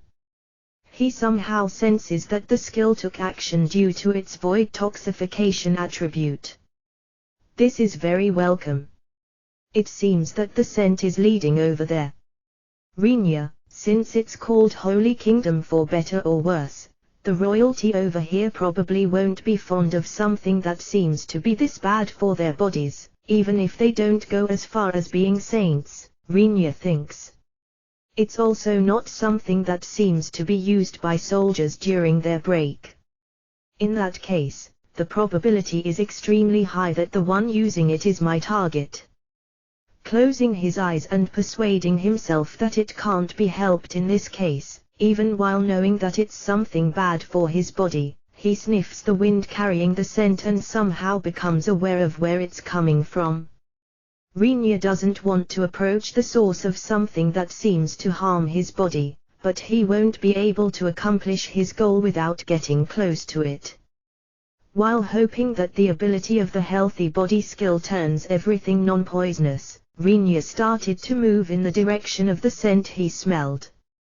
The movement was very easy for Rinya. There's no particular searchlight flooding in from below, and the castle itself doesn't have too many light sources.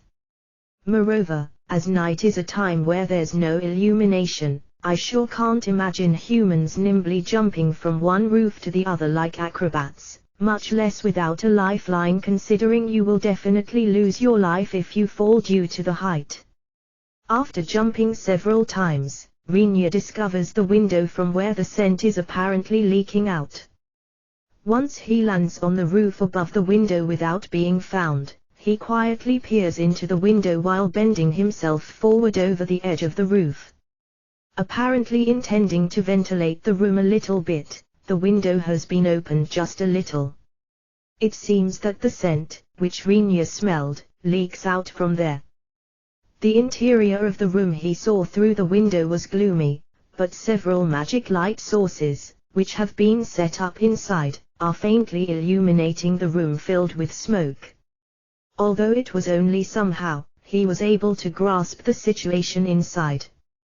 There are incense burners placed all over the room, appearing to be the source of the smoke emission. There's a bed in the room's center which appears to have a lot leeway, even if several people sleep next to each other. There's no other furniture. Somehow Rinya feels like it resembles the composition of the room in the inn he's staying at. He has mixed feelings. But then again he wasn't able to judge whether the royal castle's room was like a traditional love hotel, or it was similar to an inn's room meant for lovers as opposed to the traditional love hotel over there. Once he returns his consciousness towards the observation of the room's interior after pulling himself together, he sees several figures of people scattered on the floor. He didn't know at all whether it was related to life and death due to looking through the window, but when he absent-mindedly looks at the body's contours, Rinya realizes that most likely all of them are women. And he perceived that a couple consisting of a man and a woman was intertwined on top of the large bed in the middle of the room. Describing it as being entangled might be wrong, are Rinya's thoughts while peeking inside the room. To say it precisely, it's a completely limp nude woman's body that's not moving as well as a nude man's body moving and twining himself around her, that's the feeling I get. The appearance of the woman, whose arms loosely hang while moving her head each time she's shaken with no light dwelling in her eyes, doesn't give one the impression of being a human body at all. She's completely like a doll, Rinya assesses. While drool is drooping down from her partly open mouth, that woman seems to have lost consciousness quite a while ago and appears to have been continuously tampered with in that state, he guessed. Once he turns his look towards the floor, all of the figures scattered there are women. Their ages and figures are diverse, but the only common aspect shared among them is their nudity. And all of them have blank eyes as they have turned unconscious. When he shifts his attention to a corner of the room, he saw clothes tossed away carelessly forming a mountain, likely worn by those scattered women beforehand. Dresses like those worn by noble daughters, apron dresses similar to those worn by maids and even ordinary clothes like those worn by the common people of the city, though unknown why they are in this place, are piled up over there. Once he sees this much, there's no mistake. In the middle of having fun, eh? This is terrible, Rinya. It was apparently 6-7 women in total, counting the ones spread out on the floor and the one on top of the bed in the middle of the act. With the one attacking them persistently to the extent of them losing consciousness and the one still in the middle of the act being the same man, it makes Rinya wonder whether that's not abnormal. The Rinya can't discard the possibility that it might be him who is simply abnormal. He turns his eyes towards the incense burner releasing smoke in a corner of the room. Once he used the appraisal skill he tends to forget about, a message flowed in. Information, appraisal skill harmony aroma, a type of incense, what kind of incense is that? Rinya, retorting reflexively, Rinya holds down his mouth in a hurry. It causes pleasure and lengthens the endurance. It's that kind of incense. It's not necessary for me, but, without this, the Uyasamas will resist fiercely and break right away. Oh well, even if I have this, almost all of them will end up broken anyway. Rinya frowns at the voice that could be heard through the slight opening of the window. When he peeked once more, the person who appears to be the hero had casually tossed on the floor the body of the woman, whom he had embraced until then, and was sitting on the edge of the bed. Once Rinya widened the opening by pressing his hand against the window, from there he smoothly intruded into the room since his presence had been exposed already anyway.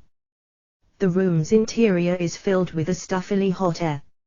It's teeming with the thick scent of the incense, to a degree that cannot be compared to what has leaked out from the window. With the body odor of man and women added on top, it makes Rinya lightly feel like throwing up. It's cool to look like a ninja.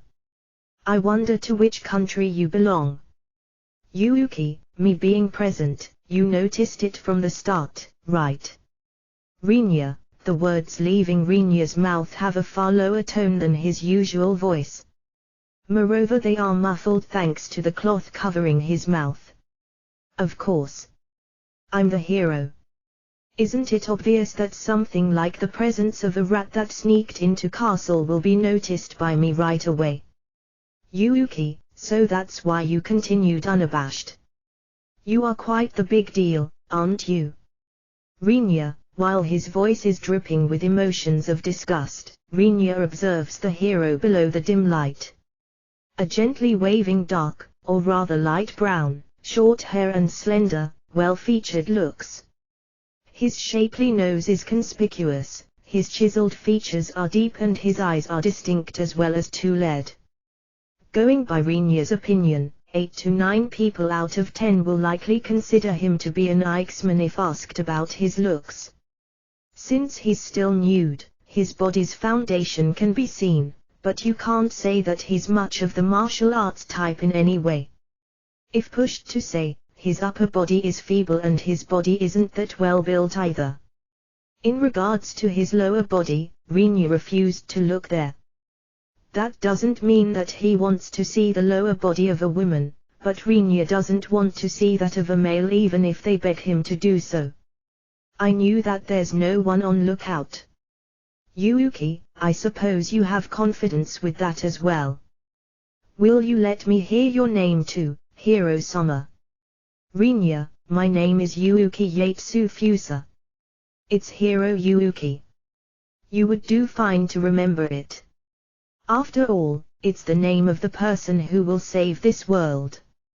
Yuuki, Rinya lightly drops his shoulders due to the hero's own grand introduction as he spreads both arms, still sitting at the edge of the bed. Because he thought that it certainly will only be something like the customary one, where he will give his own name if asked, he felt like having received a letdown. It probably can't be helped that he wants to introduce himself this much, although he ended up thinking that, there's also no way that the hero, who introduced himself as Yuuki, knows about Rinya's innermost thoughts. So, who and from where are you? Yuuki, I don't think that's a question you will get an answer for if you ask this sort of person. Rinya, really? That's regrettable. I had such a feeling too, though. Yuuki, while nude, the hero called Yuuki looks away from Rinya, stands up from the bed, and walks towards the corner of the room. Yuuki took out trousers that look like jeans from the clothes that were piled into a mountain, and casually put them on. An Ikesman wearing jeans with a bare upper body, for some people that might be a view that drives them mad, but Rinya has no deeper knowledge in that area. Inside his head, he's just pondering, how do I get away from here? The only reason Rinya had appeared in front of Yuuki is simply because his intrusion had been exposed anyway. Once I hear what I must hear and see what I must see, there's nothing better than running away quickly. I have heard that you are a hero that was summoned from another world, but is that really true? Rinya, why do I have to tell that to a person who doesn't name himself? Oh well, not like it matters though. That's right. Answering the plead of the people of this world, I came here after being guided by Goddess Summer. Yuuki, is that any different from a lost? Meeting one is rare, but as for us, such beings aren't that unusual. Rinya has no intention to tell Yuuki about him being a person from another world. To the bitter end, he intends to stick with pretending to be a spy from some country of this world. Yuuki's expression warped, looking displeased due to Rinya's question. Something like confusing me, who came here after being asked to do so, with people who got lost by mistake. You are a rude person, aren't you? Yuuki, I also don't want to be handled as the same kind as you, Rinya retorts in his mind. It might have possibly ended up showing on his face a bit, but as Rinya's face was luckily covered by a cloth, there is no way for his opponent to realize. Do you really intend to fight the Demon King as the hero? Though you probably can't say that you won't do it now that you have had sex with this many various women. Rinya, yeah. After all, it's the hero's job to defeat the Demon King, isn't it? Yuuki, you are insane, you know. Rinya, I'm sane, you know. Besides, as long as I'm the hero, the people will swarm to this power, blood and body. Yuuki, Rinya hasn't moved from the window where he slipped in. Without even trying to look in the direction of Rinya, Yuuki grabbed the hair of a single woman that was still lying on the ground, and dragged her along, then woke her up. Even though the awoken woman should feel pain due to having her hair pulled, she doesn't react in any way besides leaking a low and quiet moan. Yuuki's tongue licked her cheek with a **slurp**.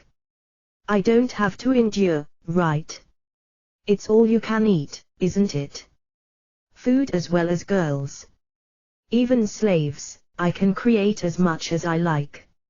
Something like a girl being arranged for the night. If I say that she's nice, don't you think that leaves nothing to be desired? Yuuki, you are saying that, as a man you want to always have as much sex as possible and eat as much as you like. You are worse garbage than I thought, Rinya, no one can stop me. There won't be anyone to defeat the Demon King, if they offend me. Yuuki, you are a blabbermouth, aren't you? Rinya, that's right, it's something that needs to accumulate a bit. Yuuki, accumulate. Before he could think about that doubt, Rinya's body reacted to it. What was held in the hands of Yuuki, who should be empty-handed, is a long sword with gaudy ornaments embedded and a wide breadth. He swung the sword at Rinya from a place quite far from Rinya himself. It was a distance where the sword blade shouldn't reach, but sensing the approach of an attack, Rinya's body rolls on the ground. Above him, an invisible blade passed through and cut up the window in a straight line. Oh, you dodged it. Your intuition is great. Yuuki, attacking all of a sudden, eh? What a dangerous fellow. Rinya, after having evaded the attack, Rinya stands up right away and puts himself on guard. Although he had become a good target for a follow-up attack, since Rinya was rolling around as much as he likes, Yuuki's immediate pursuit attack didn't happen. No, not at all. In this case, you are the criminal as a trespasser here, right? If it was America, you would have been shot on the spot. Yuuki, being drawn to consent for an instant, Rinya immediately creates a voice as if surprised. You came from quite the dangerous place, I guess. Rinya, due to Rinya's words, that can be interpreted as if the place called America was actually Yuuki's home country in his former world. Yuuki shoulders his longsword while muttering, "I see, you say you don't know America." Yuuki, it apparently was some kind of leading question, but Rinya has no intention to concern himself with that. Fleetingly glancing at the window that was now partially destroyed due to the attack that just happened, he kicks off the ground, hurls himself against the window with his back, and jumps outside after breaking through. Of course that place was quite high up in the air, far away from the ground. If he doesn't do anything but continuing to fall, he will die. Seeing as he has already been discovered by the hero, it's not a situation where he can talk about stealth, silence or such. Rinya clads his entire body in a gust of air by activating wind magic with the void attribute, and flies in a straight line towards the outside of the royal palace's grounds. The soldiers below, who seem to have finally noticed the unusual phenomenon taking place above their heads, hurriedly move and point at the sky while shouting something. However, Rinya doesn't have the free time to pay any attention to them. If it's flight speed supported by Rinya's mana, something like fleeing from the royal palace should be done in an instant. However, due to his inability to leave the royal palace, Rinya cannot do anything but stop in midair. It's because Yuuki stood in the direction of his movement, grinning while holding the sword in one hand. Of course there's nothing below his feet. Yuuki has moved, in an instant, from the previous room to Rinya's flight path. Moreover, he's in a state of floating. "I don't remember you having passed me though." Rinya, it's short distance teleportation and floating. Since I'm the hero, that much is simple. Yuuki, thrusting the point of the longsword he held at Rinya, Yuuki says, "This is the holy sword turfing. Its sharpness allows it to cut even through steel." Yuuki, that's also an exaggerated sword. Rinya, please surrender if you don't want to get a taste of its blade. If I learn what country you spy for, I will be able to grasp that country's weaknesses. Yuuki, Rinya didn't know how much of a danger the item called Holy Sword was, but since it has been expressly given a name, it's likely impossible for it to be blunt, he thinks. In that case there's the question whether it's possible to fend it off with my katana that's currently stored in my inventory. If I grasp their weaknesses, I will also make them offer me the princesses over there or whatever, I guess. Yuuki, you really are trash, Rinya, as a matter of fact I wondered whether you aren't a lost.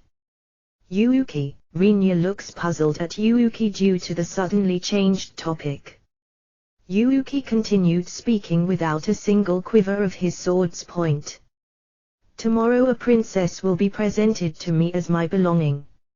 She possesses information that there's quite a skilled lost." "Yuuki, I have been exposed." Rinya silently stares at Yuuki without making a single sound. I wondered if he wouldn't come creeping in without understanding his own place. It looks like it was a miss though. Yuuki, so. Rinya, if it's a miss, then it is a miss. If there isn't anything else good about it, isn't that a waste of labor and effort? Yuuki, Rinya doesn't answer. After all, he didn't know whether there's the expression of labor and such in the world over here. If he reacts strangely here, it will result in him being asked why he knows about it. Given that I'm fed up with princesses and such these days, it's great that I will be given a fresh female knight though. Yuuki, being grinned at, Rinya felt like some snapping sound occurred somewhere in his head. If things go on as they are, Shin will end up in front of that man who will try to break her with his sinister ways. On top of shamelessly blurting out that he's fed up with princesses, he mentioned that a female knight is great as the next target. Even though Shin is facing this place on top of having this much resolve. Moreover, speaking of a female knight Rinya knows, he is reminded of Rona, who is a former knight, albeit now a priestess. If this hero or whatever learns of that fact, won't he then feel inclined to even have sex with Rona? Among the skills Rinya possesses, and are started up at maximum power all of a sudden, Rinya's mana, which can even be described as uncommonly weak among humans, gets sucked up. You know, as for women, Rinya, MMH. Yuuki, seemingly having sensed the abnormality in Rinya's voice, Yuuki tilts his head to the side. His face transformed into a startled expression as if he had noticed something. He looked up into the sky while holding down his ear with his free hand. That was apparently the same for the soldiers who were below. They look up at the sky while plugging their ears after dropping their weapons. An intense buzzing in the ears was caused by the sudden change in atmospheric pressure occurring in that place. However, while neither the hero nor the soldiers knew the cause of it at all, they looked up to the sky as they felt some vague presence there. And that action wasn't wrong at all. As for women, they ain't food to be devoured by you. Buzz off, moron. Rinya, Roaring Thunderbolt, one of the highest ranked spells among the wind attribute, was invoked by Rinya due to his still raging fury. The instant it was invoked, heaven and earth was connected by a shining, bluish-white, huge pillar. Though it's something that happened later in the future, on top of that huge pillar of light being visible from every point within a radius ranging dozens of kilometers with the holy city as center, the vibration and thunderous roaring that occurred afterwards assaulted the entire holy city and caused heavy damage such as collapsing houses and destroying windows. As for the part of the royal castle that received the bolt directly, a hole was drilled very deeply into the ground with a diameter of 10-odd meters. As if it was natural, the soldiers and buildings that were hit directly evaporated without leaving anything behind. The hero succeeded in barely evading it by using a short-distance teleport, but he suffered quite the heavy damage during what was called the aftermath. And, as if it's only natural, the figure of the man who appeared to be a spy of some country went missing after the pillar of light vanished. Say, Rinya, didn't you go a tiny bit over the top there? Emil, I might have done a bit too much after giving in to my emotions. I'm reflecting on it. Rinya, that's right, isn't it? With damages to the city and letting the actual target, the hero, get away. That's not very funny now, is it? Emil, the spell, Roaring Thunderbolt, which Rinya fired at the hero, ended up causing quite an amount of damage to the urban areas in addition to the royal castle. The damage of the spell itself was actually limited. It merely resulted in making a huge hole with a diameter of 10-odd meters in a section of the royal castle's grounds. That being said, the hole had a depth that didn't allow one to see the bottom if looking inside from above. The problem is the aftermath of the spell. The sound of the lightning strike, together with the vibration caused during the opening of the large hole, dealt reasonable damage to the buildings in the surroundings. To be more specific, windows were blown off and buildings collapsed due to the vibrations.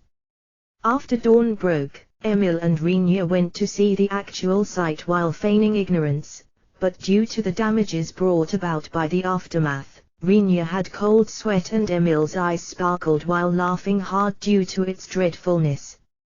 Feeling panicked due to the painful looks from the surroundings, triggered when Emil started to laugh loudly, Rinya dragged her into the shadow of a collapsed building.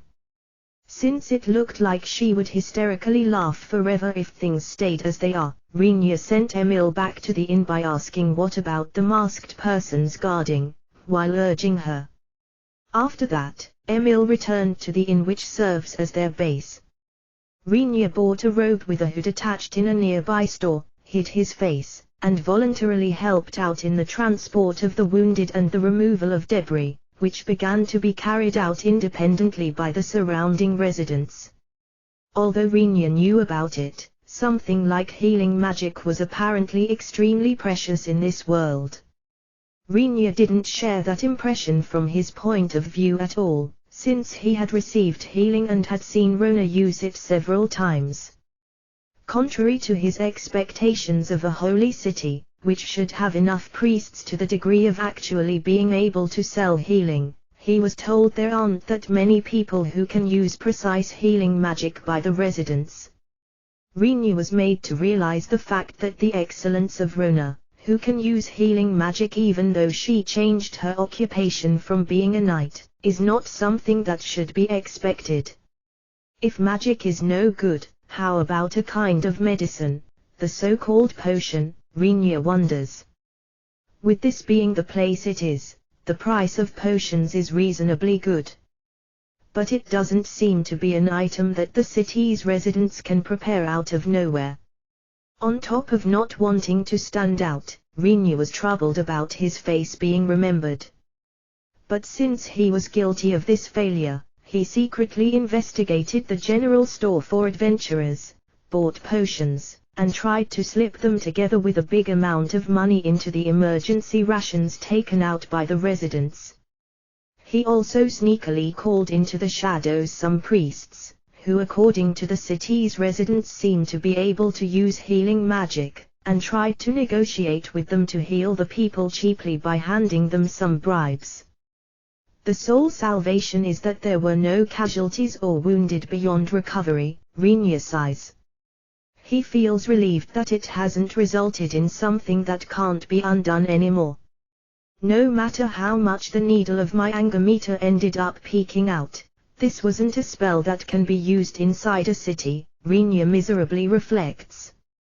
Let's use a single target spell that causes a lot less damage next time after a careful selection, he firmly vowed.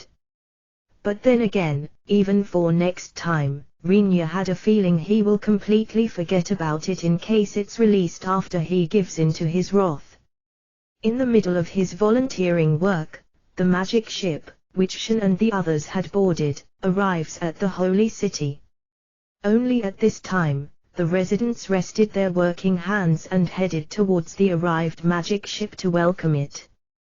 You won't go have a look, Rinya-kun? Emil, at such time, Emil, who has no intention to help with the work, came to see the circumstances while bringing along the masked person. Since he has already seen the magic ship once in the city of Kukrika, he has absolutely no curiosity. Rather than that, I should focus on finishing the work quickly, Rinya judges. The masked person, who was brought along by Emil, extremely increases the suspiciousness of the group by matching their appearance with Rinya, due to wearing a robe that hid them completely with the hood lowered as well.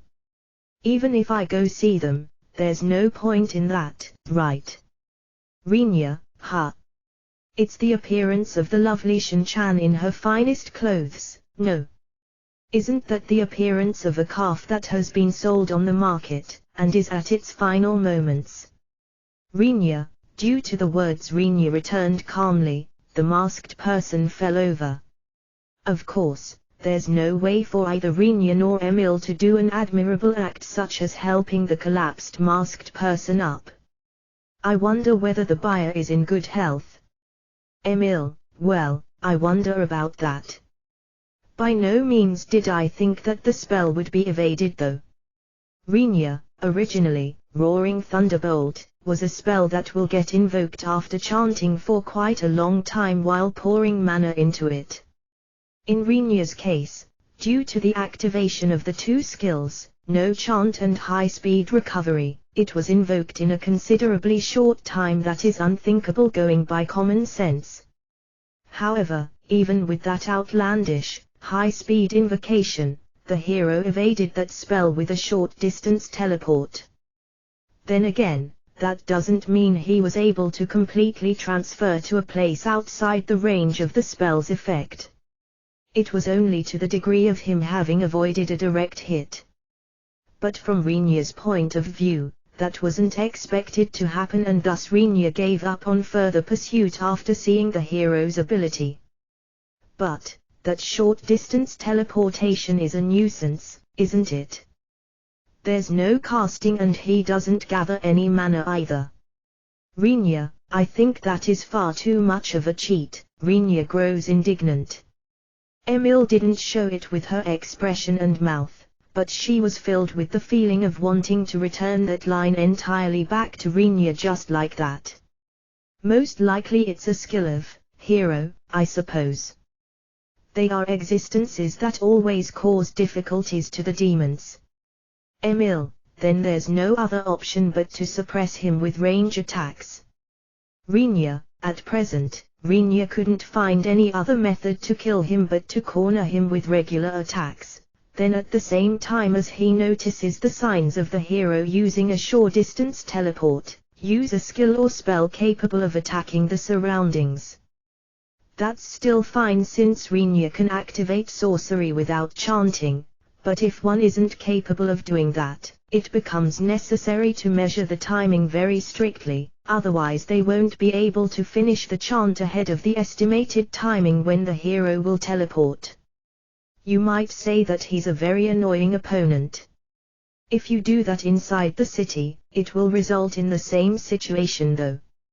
Emil, Rinya, I wonder whether there is a skill such as space control or something similar, which can force my opponent into some field where the damage won't reach the surroundings. Rinya ponders. Oh well, there's nothing better for their side than us not fighting as much as possible though. So, what will we do from now on? Emil, were you able to investigate the flow of events in the castle? Rinya, after being granted an audience by the king in the royal castle, they will be matched up with the hero. Then, under the influence of the hero, they will be forced to pledge that they will exert themselves for the sake of bringing peace to the entire continent. Afterwards, it's been planned to hold a party to celebrate another power having joined the hero's camp. The masked person, who somehow recovered themselves from their toppled-over stance, says in a muffled voice through the mask. Rinya and Emil fixedly stare at the mask of the masked person with slightly astonished expressions. Averting the face as if avoiding their looks, the masked person cleared their throat with a single cough. It has been decided that things will approximately unfold in such sequence. Since there's no need to forcibly change it either, it should proceed like that. I see.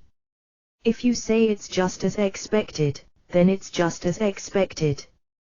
Things going as expected is far too boring though, you know. Emil, they are not particularly doing it for fun. Oh, really? How boring. Emil, the masked person's tone suggests discarding Emil's comment resolutely, but Emil doesn't seem to mind that either. Do you also know the place where the group from the Trident Principality will stay at? Rinya, the plan is for them to lodge in the magic ship. The princess and her friend will go to the royal castle, but the staff of the magic ship and a part of the escorting soldiers should stay behind on the ship. When will the party proceed towards the royal castle? Rinya, I guess right away, after they can prepare the road following their arrival. The audience ceremony itself won't take that much time either. Rinya ponders while placing his hand on his chin. If I don't take the consequences of the events into consideration, there would actually be no need to bring this masked person along. For Rinya, it's the truth that they brought the masked person along thinking about keeping the future matters as simple as possible. Furthermore, it will allow them to push the responsibility away to a place where it won't cause any trouble to anyone. Emil, how about the invocation of that?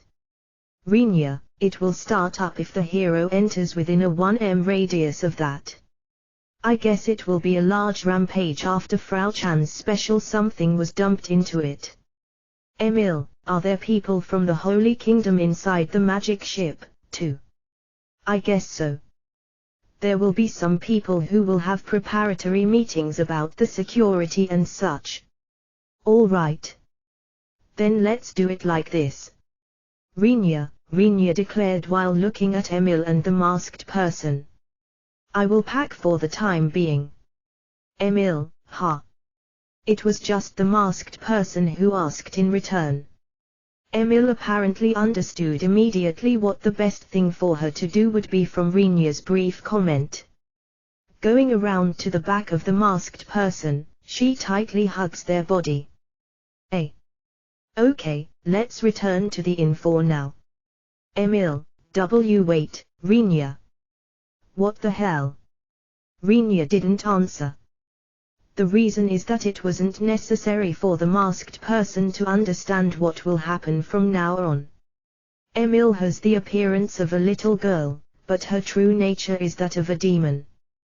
Because of that, her physical strength is beyond her appearance, or rather, she powerfully breaks through the limit of what can be imagined from her looks.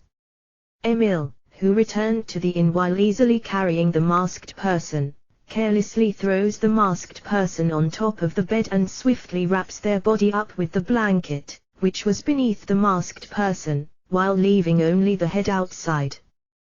With that all too skillful performance, the masked person ended up getting tucked in without even the time to put up a resistance.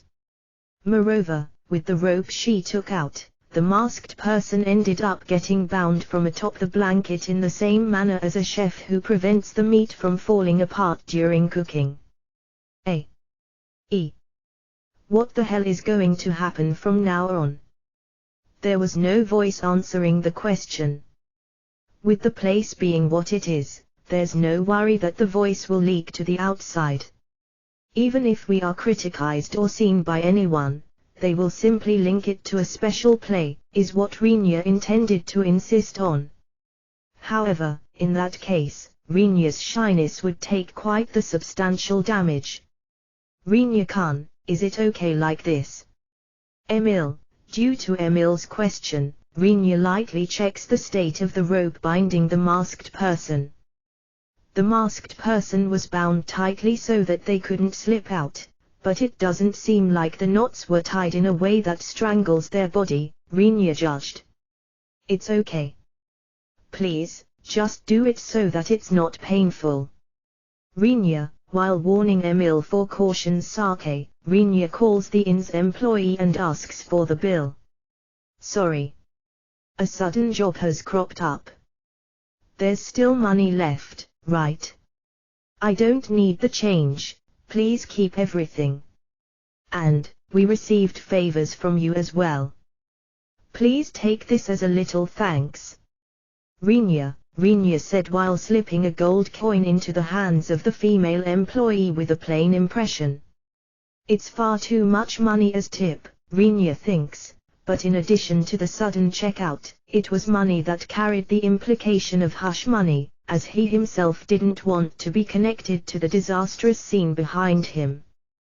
Behind him is Emil assuming a triumphant look as if saying caught ya, stepping with one foot on the body of the masked person who was transformed into a wrapped roll. That's the disastrous scene Rinya doesn't want to have any connection with, and seemingly perceiving that it will become troublesome if she touched onto that matter. The female employee doesn't even turn her glance at it. There are various special circumstances, okay? It will save us some trouble if you could handle these matters as a secret. Rinya, there are no decent people coming to such a place, I see. Nevertheless, well, it would be great if you can keep it in mind. Well then, we are in your debt. Rinya, once he asks her to give his best regards to the inn's landlord, Rinya leaves the inn behind. Easily shouldering the packaged masked person, Emil followed behind him. Will we go across the city like this? Emil, that's impossible, right?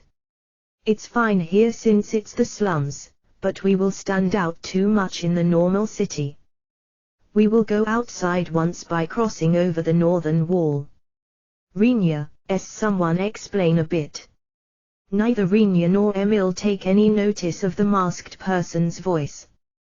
They were apparently packed quite skillfully.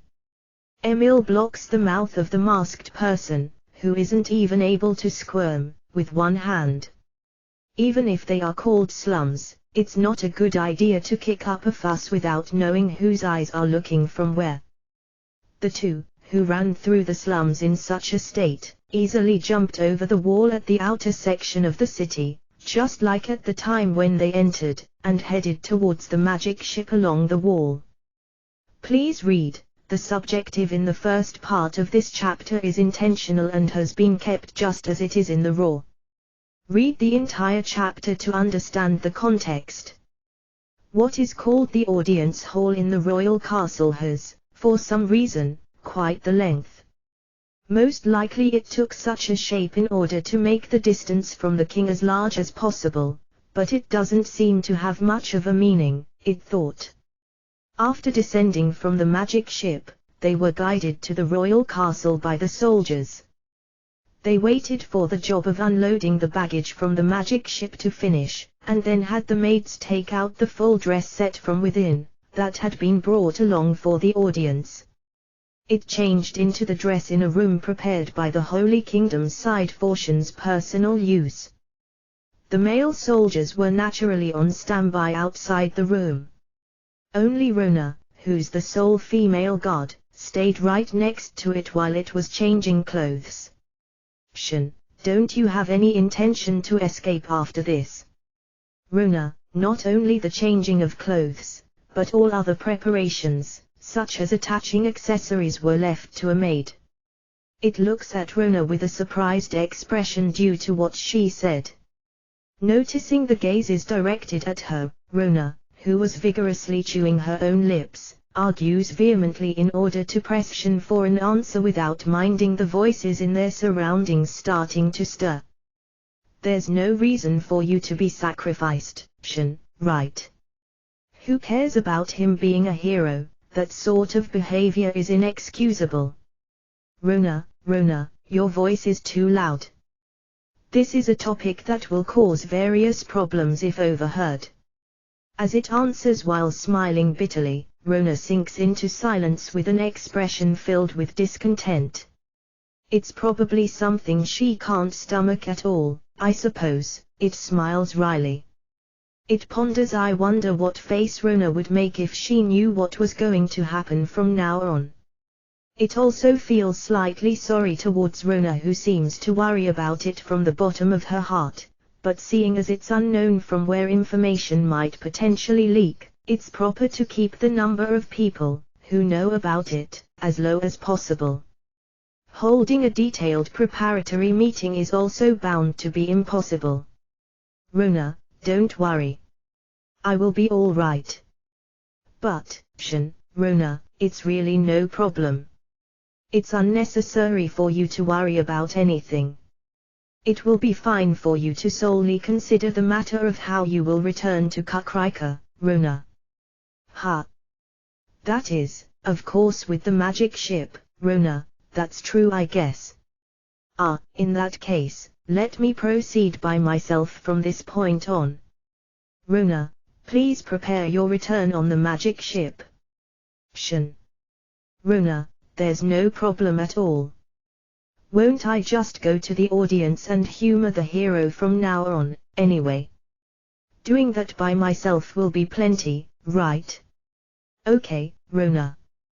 While slightly approaching Rona with her worried expression, it loosens one of the corks of a certain preparation, which was given to it by Frau, inside its body and mixes it into its breath. The preparation, which has no smell, doesn't possess anything but a very weak effect, but it thought that it would be sufficient for Rona, who seems to be somewhat exhausted from being mentally driven into a corner. For caution's sake, as it approached, it places its hands on Rona's shoulders, and further asserts, while facing her directly, it's no problem, there's nothing to worry about, understand? No problem, there's nothing to worry about. Yes, I got it, Shen, Rona, feeling her resistance growing weak from her voice, it discerns that the preparation is showing its effect without a doubt. After all, it's a situation where it ends up feeling very sorry rather than only a bit, but since it won't meet Rona ever again after this, it entrusts all the explanations and apologies to Rinya and its master. At any rate, because of that, please return to the ship together with the maids and the guards. You are not needed for what comes next. Yes, understood, Shin. Rona, you are a good child. You guys as well, as soon as you finish your work, it's fine to return to the ship together with Rona. Can you hurry it up? It's possible that it will be too late after something happens. Once it says so with a tone that hints at something, they show their allegiance by quietly bowing their head without anyone voicing a protest, as it seemed its breath's effect had also reached the maids and soldiers on standby. Seeing that, it smiled while looking satisfied. Shin-sama, are your preparations going well? By the time a soldier of the Holy Kingdom came to call upon Shin, only Shin was left inside the room. With her hair smoothly flowing down her back, she's wearing a jet black mermaid-lined dress. Her hair ornaments are made out of silver and there's a similar silver necklace resting on her chest. On both her wrists there are bracelets that are also silver. Her appearance, whilst standing still inside the room by herself, was certainly beautiful, but rather than a princess, she gave off hints of being a witch from somewhere. Ah, it's time. I shall leave the guiding to you then. It said as it noticed the soldier's arrival. While the soldier, who ended up speechless due to being apparently overawed, bowed in a panic. Is this appearance that weird? It laughs at that thought pleasantly with a high-pitched tone. Shin-sama, those clothes are these. I wonder whether they suit me. Shin, it asks with a voice containing a smile while grasping the dress hem. Black, that is to say, in such venue of celebration, I don't think it's anything that will be seen as impolite though. Do you want me to change my clothes? Shin, being told that, the soldier ponders. A woman dressing herself will, in any case, take time. Calling someone to come once again, taking off the dress and changing into a different one, arranging the accessories and hairstyle, just how long that would take wasn't something he knew. As a result of that, the nobles and royals, who are waiting in the audience hall, will have to continue to wait for that time. Even if Shin's appearance is regarded as rude, for argument's sake, that's not the responsibility of a soldier. Once he thought that far, the soldier wondered whether it wouldn't be less trouble to take her along as is, rather than wasting any more time henceforth. No, I will gladly lead you. Yeah, please take care of me. Shin, agreeing with a single nod, it follows the soldier in the lead. The soldier felt suspicious about there being no maids and guards around Shin, who is walking behind him, but since they wouldn't have any other choice but to wait outside if they were to go to the audience hall, he stops caring about it as it's the same whether they are there or not. Usually the soldier would have probably thought about it deeper and checked the surroundings after questioning Shin herself about it, but the sweet scent wafting in from somewhere stole the soldier's ability to think. In his head the odor behaves similarly to being intoxicated by alcohol. The soldier regards it as simply being Shin's scent or perfume. But actually, that smell drifted out from the gap between Shin's slightly opened lips. It was one of Frau's special drugs. The time'll be ripe soon, I guess. Meanwhile, inside the magic ship belonging to the Principality of Trident, Rinya and Emil, who had secretly sneaked in, talked in whispers while squatting in a shadow of the quite wide ship's interior. It doesn't seem that it's on board, but if we had been too quick, that other side would have gotten exposed, I guess. Rinya, we should have added a communication function, a blunder, that's a blunder. Emil, the completely packaged masked person on the shoulder of Emil, who is laughing while scratching her head with one hand, has been carried around while in a limp state. We might have overworked them a bit too much, Rinya assesses. In order to infiltrate the ship swiftly and quietly so that they weren't seen by anyone, Rinya and Emil moved without restraint or taking situational peculiarities into consideration. If seen from Rinya's and Emil's viewpoint, those weren't any excessive movements, but from the viewpoint of the masked person, who was shaken up and down while being shouldered by Emil, it was unbearable. Did she lose consciousness after being spun around so quickly? She couldn't even raise her voice anymore. We should have decided on a signal, don't you think? Rinya, even if we had, what are you expecting it to do while inside the audience hall? Isn't that usually unreasonable? Emil, I'm not suited for such plans, Rinya, there are only muscle heads in our party, to a staggering degree, aren't there? Emil, Rinya directs a sullen and angry expression at Emil, who laughs with a cackling sound, but she doesn't realize it, since they both have their faces shrouded by a cloth. Aren't you the one in charge of thinking? Rinya, I'm a researcher, not a planner or a strategist. Emil, bah, you call yourself a researcher only when it's convenient. Rinya, hey, just a moment, Rinya-kun. Look over here. Emil, glancing outside the window of the ship, Emil beckons Rinya. Rinya, who looked outside where Emil was pointing at, while thinking she's going to say something worthless again anyway, caught sight of a group that had a blonde-haired woman in priestess garbs in the lead, walking with a somewhat staggering stride from the direction of the city.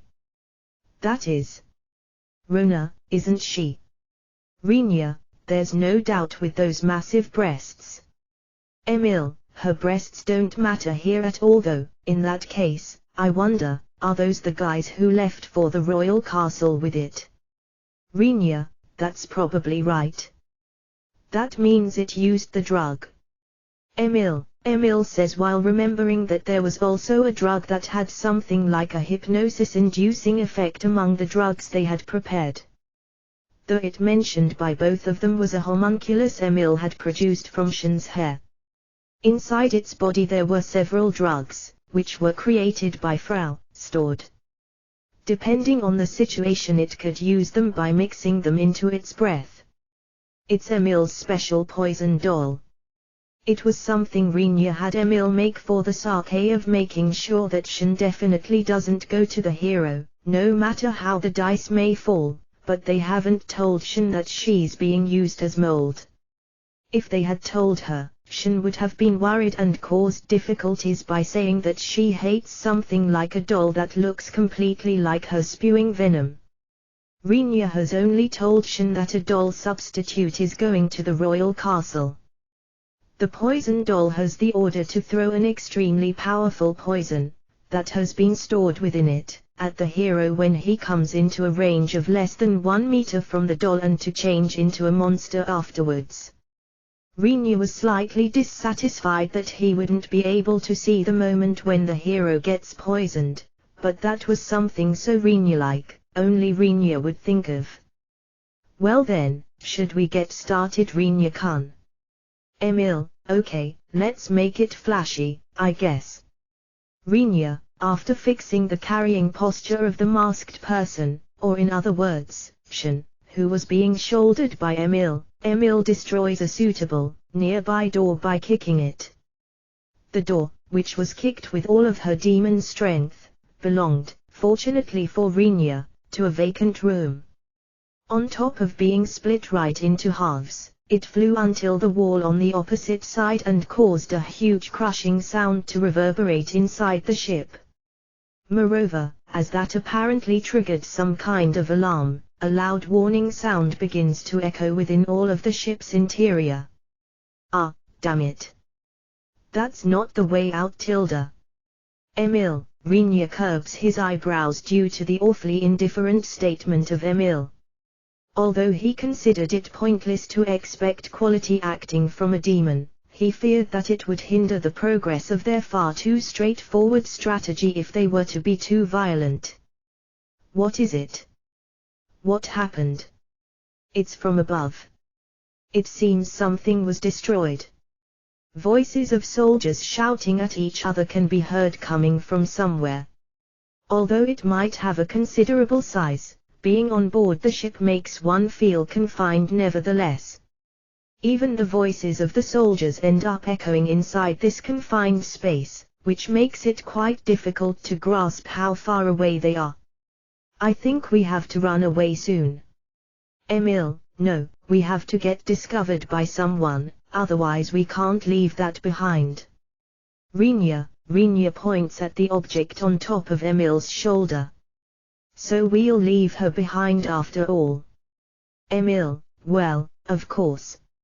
So far as it goes, there's a reason why she came here on this ship. Rinya, I'm afraid of what I'll be told once we return to the city. Emil, at the time when Rinya returned a bitter smile at Emil, who smiles with a tee-hee, the soldiers, whom they waited for, finally arrived where Rinya and the other two were. As expected, there's no way for them to swing around swords inside this narrow ship, huh? The weapons they have are short spears. While the armor worn by the soldiers varied between two designs. I dare say that one side of them are soldiers from the Principality of Trident, while the others are probably soldiers of the Holy Kingdom, Rinya judges. You bastards! What are you doing over there? What the heck is that thing on your shoulder? Answer! You suspicious assholes! Take off that cloth and show your faces. They reacted faster than expected. Oi, leave that behind here. Rinya, while feigning a posture as if he's going to release magic by facing a palm towards the soldiers, who are raising their voices demanding their identity while thrusting out their spears, orders Emil. However, kidnapping this guy is this time's tilde. Emil, even this late in the game, Emil still talks in monotone. While planning to scold her later, Rinya shouted, whatever, leave it behind, you big fool. Rinya shouts at Emil, with the latter part being quite serious. Finally Emil gently lowers what was on her shoulder onto the ground. Run away. Rinya, where to tilde? Emil, up. Hurry, you idiot. Rinya, you damned thieves. Do you think that we will let you get away? Rinya releases wind blades activated at the lowest mana output, at the soldiers who are approaching while thrusting their spears. Of course, since they will suffer injuries if hit, the wind blades hit an empty wall due to the aim being completely off, they get repelled and vanish. However, due to the sound of the wind blades gouging out the passage's walls and the fact magic was fired, the soldiers stumble. With that as an opportunity, Rinya and Emil began their escape by aiming for the upper floor of the ship. The spear, as a weapon class, isn't usually seen as one that plays a prominent role. There are probably a great variety of objecting opinions, while there will also exist people who regard the spear as the strongest weapon.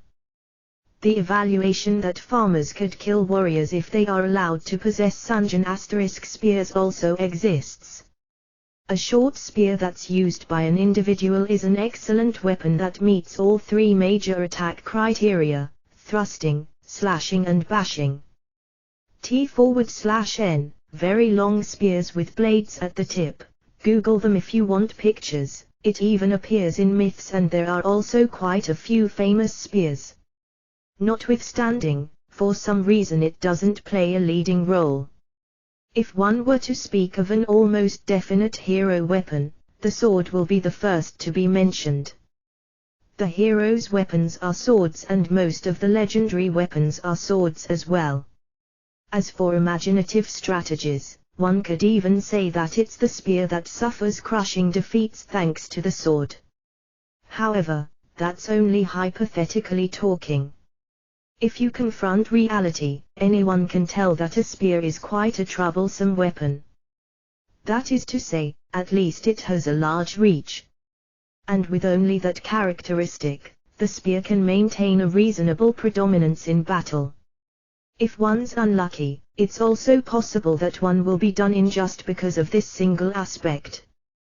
People who insist on a spear becoming powerless after its spearhead has been cut off, have seen too many videos and stories created by people who don't know the threat of a dying spear. If there's something you can do, have a go at it, is what Rinya wanted to say. However, there are also disadvantageous aspects. The biggest flaw is that the longer the spear is, the more time it takes to rotate it in one's hands. One can say that the trait of a spear is that it will become weak as soon as one circles around to its side. But then again, that's only if there's a flank to go around and cut into. Rinya, muttering so, Rinya once again evades a spearhead that was thrust towards him. Dealing with spears in a narrow and straight passage results in being forced into an extremely difficult fight. Even when he knocks it away or repels it, the next spearhead comes lunging in right after. The only saving grace is that there's no weapon that can cut while being pulled back, like a cross spear, in this place, Rinya thinks. If that was present here, I don't feel like I would be able to break them with my bare hands. If one were to possess Rinya's skills, lopping off only the spear's head wasn't something impossible.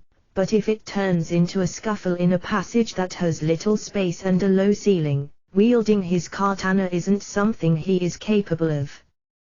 To begin with, Rinya had his katana stored in his inventory and he had no intention to take it out.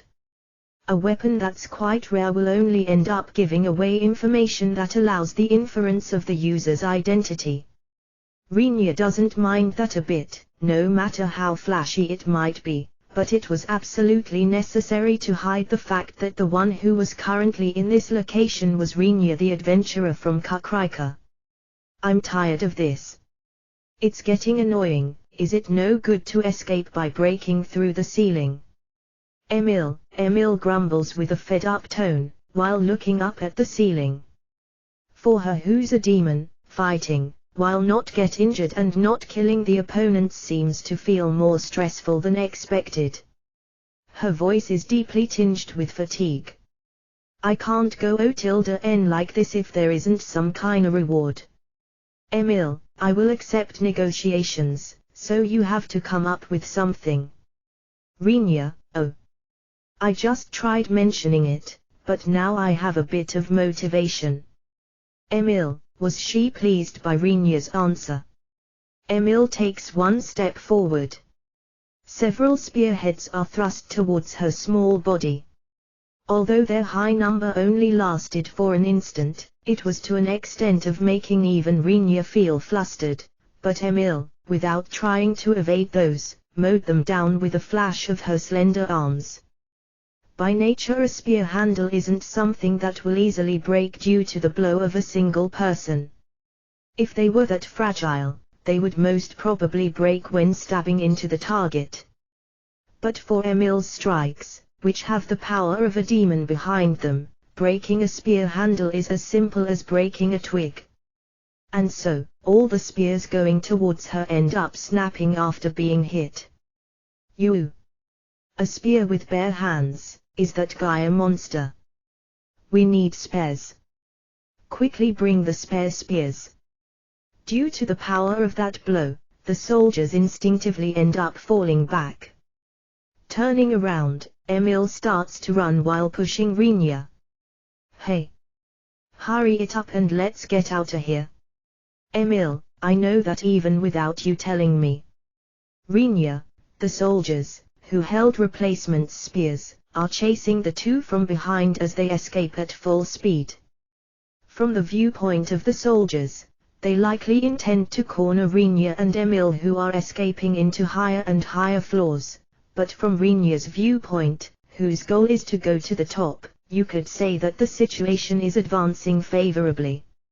Repeating a few more battles, Rinya and Emil run up the stairs, get through several openings that seem to be hatches and finally slip out onto the rooftop of the magic ship's living quarters. As a result of Emil displaying her power for a second time, the two forced back the pursuing soldiers.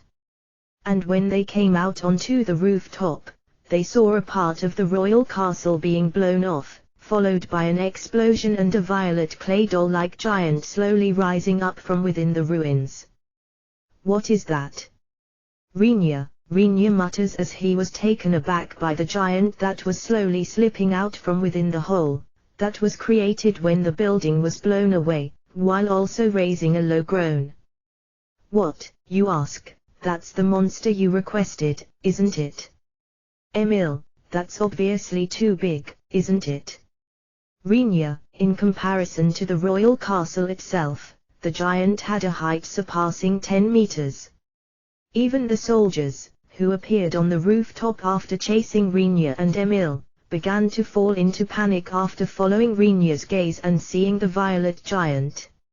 If such a ridiculously large monster were to suddenly appear inside the Holy Kingdom, that's located in the center of the continent, and furthermore in the Holy City, which is its center, and on top of that in the royal castle which could be called its heart, it would cause rampant panic, Rinya thinks as he watches the flustered soldiers shuffling about in confusion. When such an incident occurs, you can't blame the soldiers' low training level, I suppose, he judges. A monster in the royal castle? No way. Just from where the hell?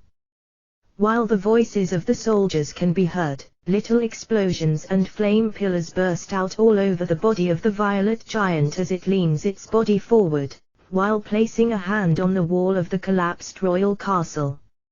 It seems that the attacks of the soldiers and magicians, who were trapped inside the royal castle, have begun.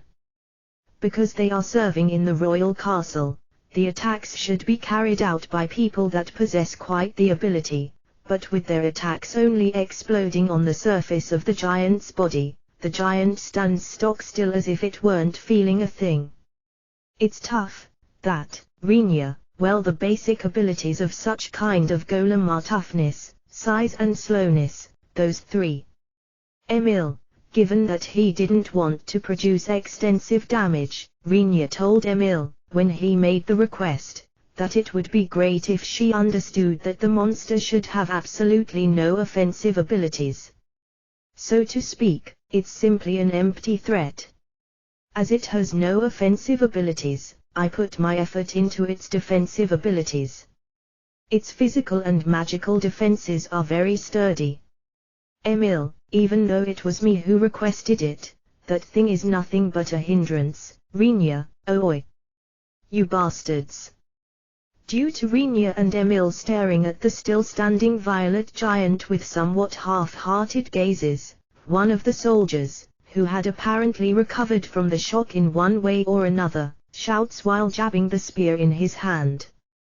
Rinya and Emil noticed that the thrust-out spear and the hands grasping it were trembling slightly, but end up considering him as remarkable even if it's just for having recovered first under these circumstances. Is that your deed as well? Being asked that, Rinya and Emil look at each other for a moment. As Rinya pondered, well then, how do I answer that? Emil readily yielded that part to Rinya. For the time being he was apparently aware of his own non-existing talent as performer. Answer. Fu. Fwa ha ha ha ha ha ha. Out of desperation, now that things have turned out like this, Rinya raises a loud laughter in order to get through this with enthusiastic momentum. Turning around to the soldier who slightly retreated with a startled expression, Rinya spread both his arms widely. Don't you understand what you are told? Foolish humans. Rinya, WH-B bastard, seemingly out of shame. Rinya is on the brink of using broken language, but given the situation, the soldier apparently didn't notice. Although that's the human's way of doing things, something like this is good. Emil points out in a whisper while hiding behind Rinya.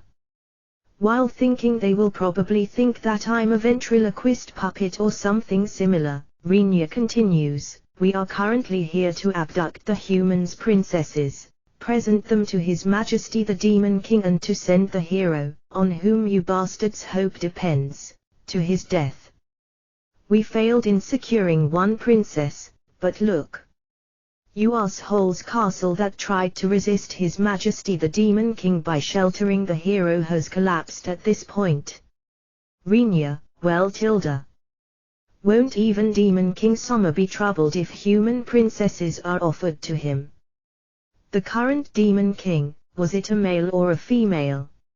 Emil's murmurs didn't reach Rinya's ears, as it was erased by the voices of the stirring soldiers. As expected, Rinya, who blames his hearing, looks back over his shoulder. Does he exist after all, the Demon King? Rinya, who knows? I do nt know a nothing. Emil naturally averts her look by entrusting her back to Rinya's. If the situation had allowed for it, Rinya would have turned around and interrogated her, but it doesn't look like the current circumstances will allow him to do so. A conspicuously large flash is created around the chest area of the violet giant, that stood stock still without doing anything while having placed its hands on the castle. Once one strained their eyes a bit, one could see, although only vaguely, the figure of a person who held a shining sword and was cutting away at the violet giant while moving by flying throughout the sky. The attack just now whittled it down quite a bit. Is that the hero? Emil, I don't know as it's far away, but that's probably the case. That guy's an idiot, isn't he? Rinya, why? Emil, why is he expressly attacking it with a sword while flying in the sky? In such situation you first cut off the feet, right? Rinya, it's common sense that will make one embarrassed, since it's an established tactic to fight an opponent that has a larger body than oneself by first crushing the parts your hands can reach. The act of expressly assaulting with a sword, while freely jumping and flying without caring about what's below one's own feet is the epitome of folly, Rinya judges. Well, in any event, it's a definite fact that Hero Summer has been poisoned. Emil, when you start something against someone, it's indispensable to keep an ace up one's sleeve, as long as it's something possible, Rinya thinks. Always set up an insurance, is what it's about, but if one limits the talk to this time, scattering poison when the faction was less than 1 meter away from the hero, was the first step.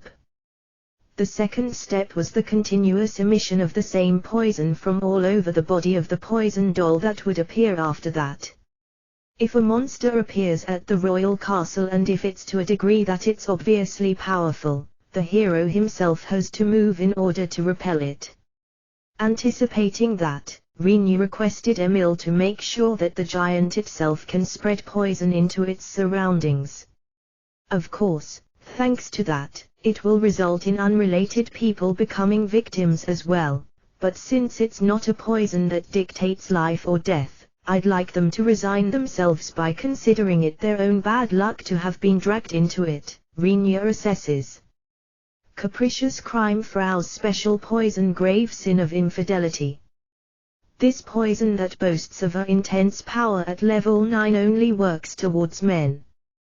The poisoned men will experience panting with relentless palpitation, violent stomachache and headache, and will feel nauseated to the degree of getting dehydrated, if left untreated, from just touching a woman.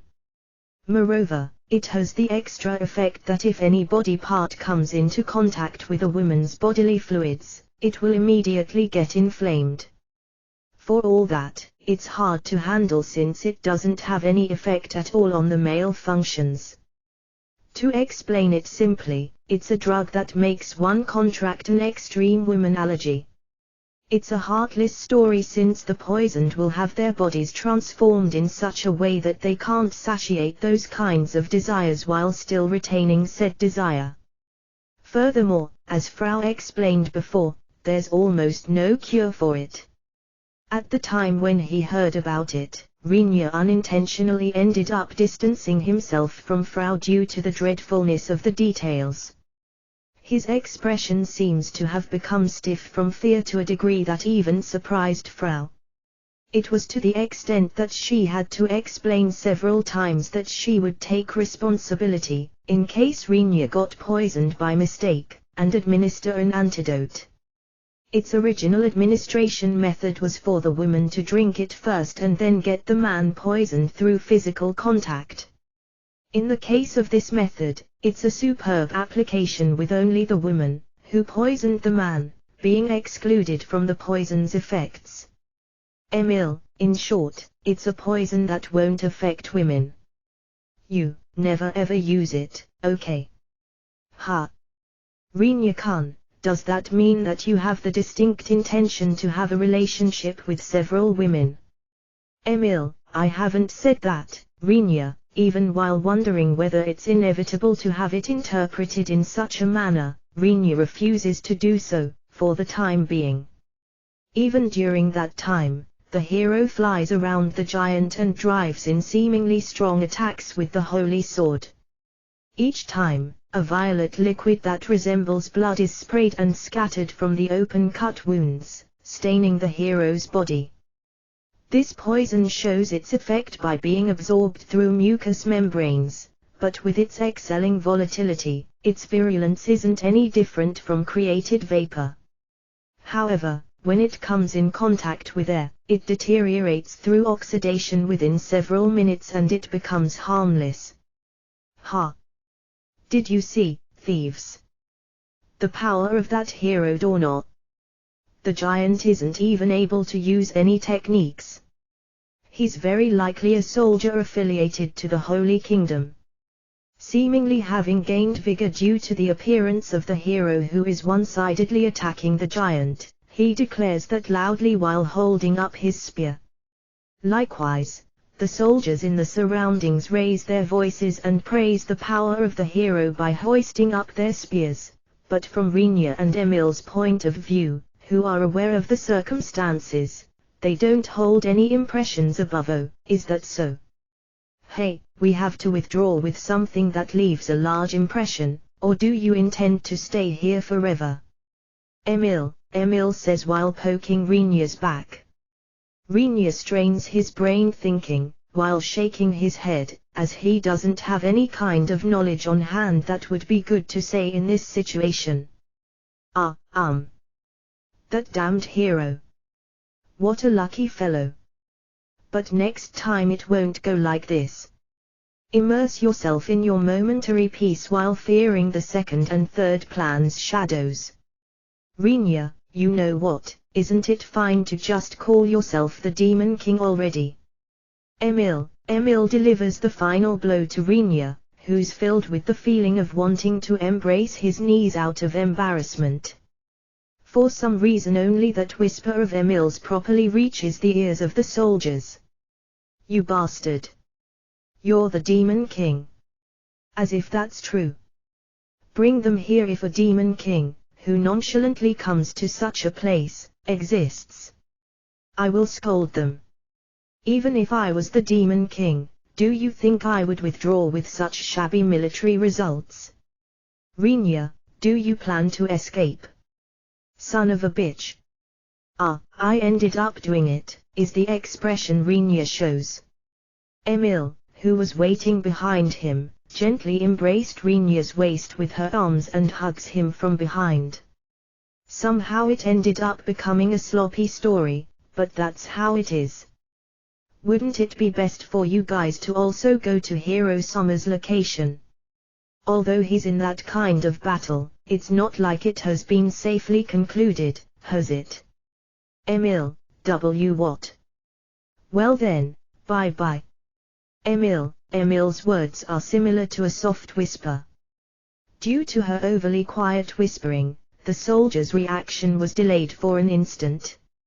In that momentary opportunity, two wings with black membranes appear from Emil's back. Emil kicked the ground with a single tap and the bodies of both of them floated up gently. Shit. They intend to escape by flight. Someone bring the bows. The soldier's yells are audible, but it's already too late. When Emil flaps her black wings in one large stroke, she raises to a height where the soldier's hands can't reach her anymore. It's an altitude where even the soldiers' voices can't be heard. Emil, say, do demons grow these on their backs? Rinya, those are dummies. Aren't these always used as an amplification of wind magic? Emil, it appears you don't have any leeway, I suppose. Though, having various things press against my back does feel good. Rinya, fool tilde. Since you can fly by yourself, how about doing so already? These things on my back are a nuisance and it's also difficult to fly while carrying you. I might drop you if you don't get off immediately. Emil, tilde, a bit longer. Rinya, can't you say those things later? Emil, might I ask you to confirm and explain the circumstances? Of course you have no right to veto. The girl, who is sitting on the other side of the table, broached the topic as soon as she opened her mouth. While tasting the black tea that had been poured by Frau, Rinya observes the girl, who keeps on staring his way while sitting deeply in the sofa. Her hair is the color of wet crow feathers. It falls straight down her back without being braided.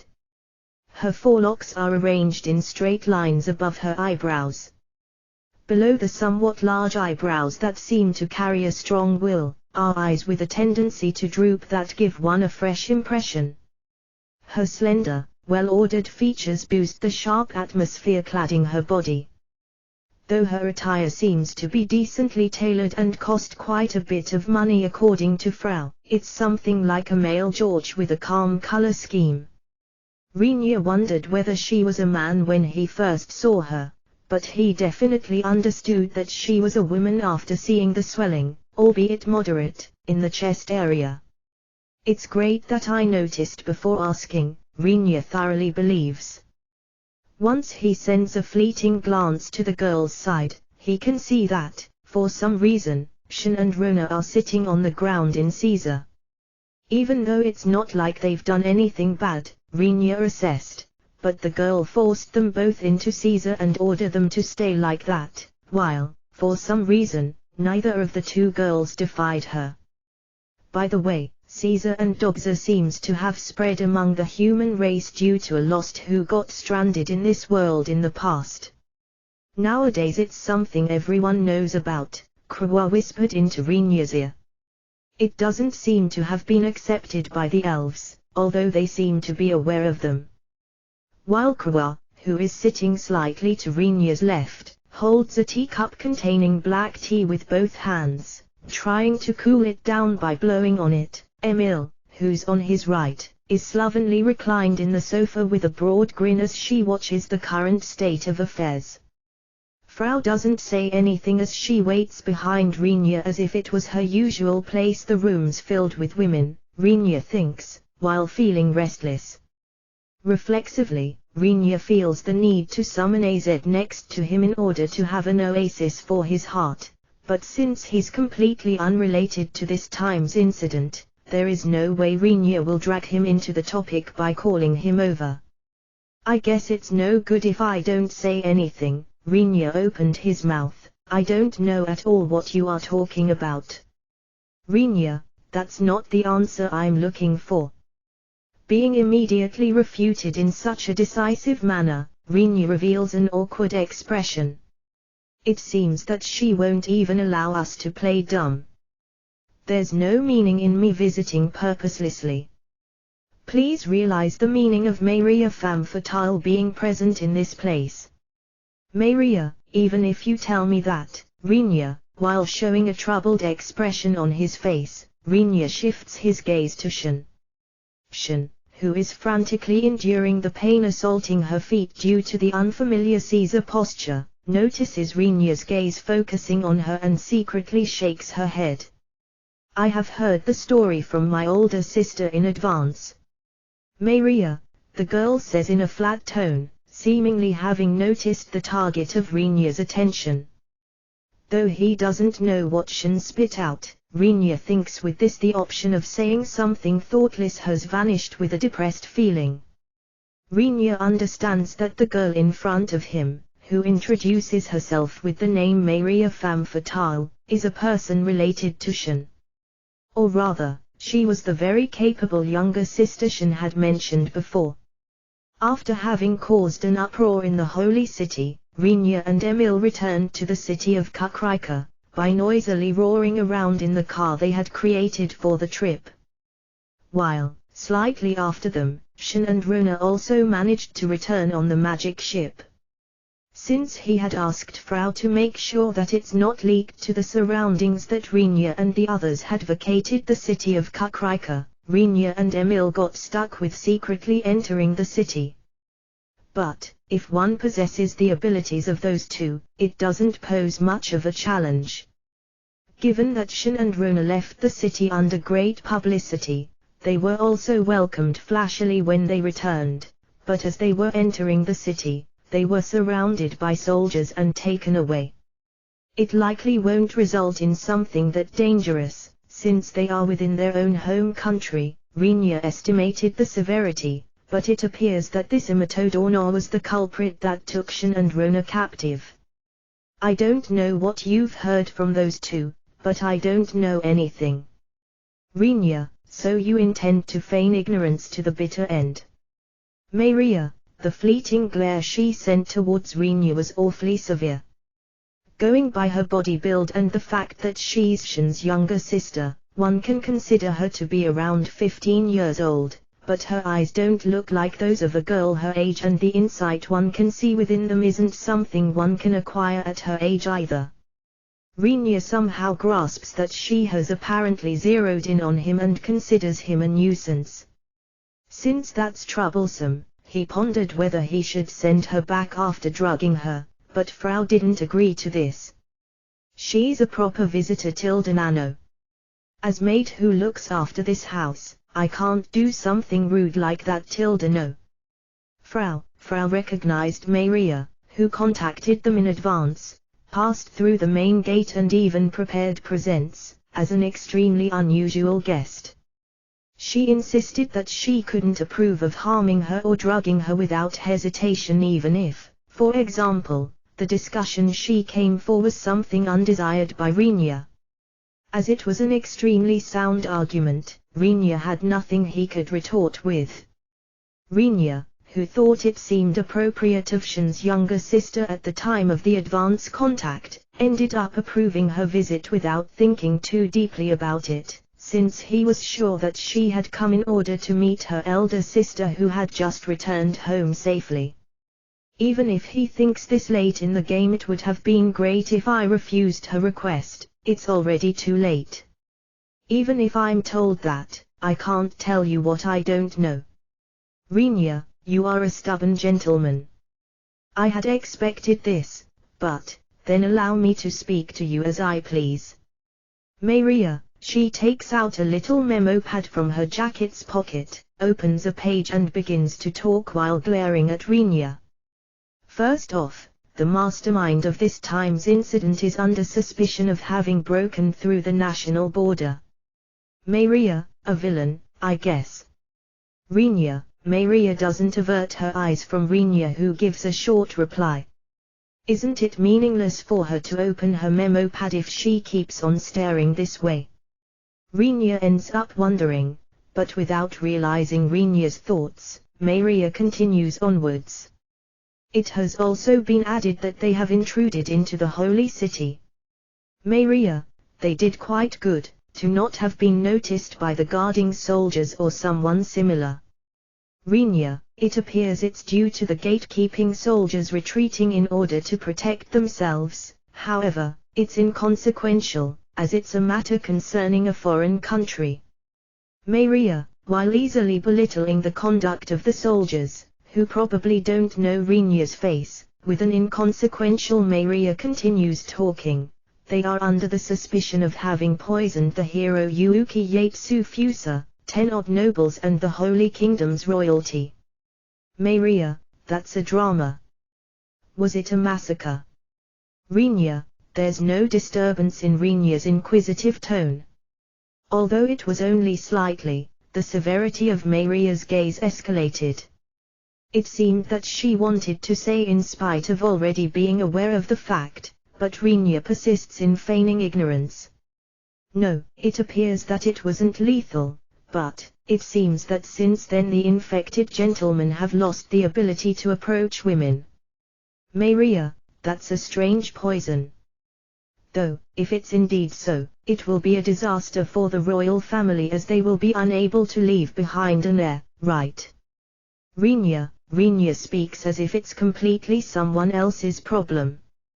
For royalty it's a duty to create an heir, thus they'll probably be forced to make one, even if they have to be tied to the bed.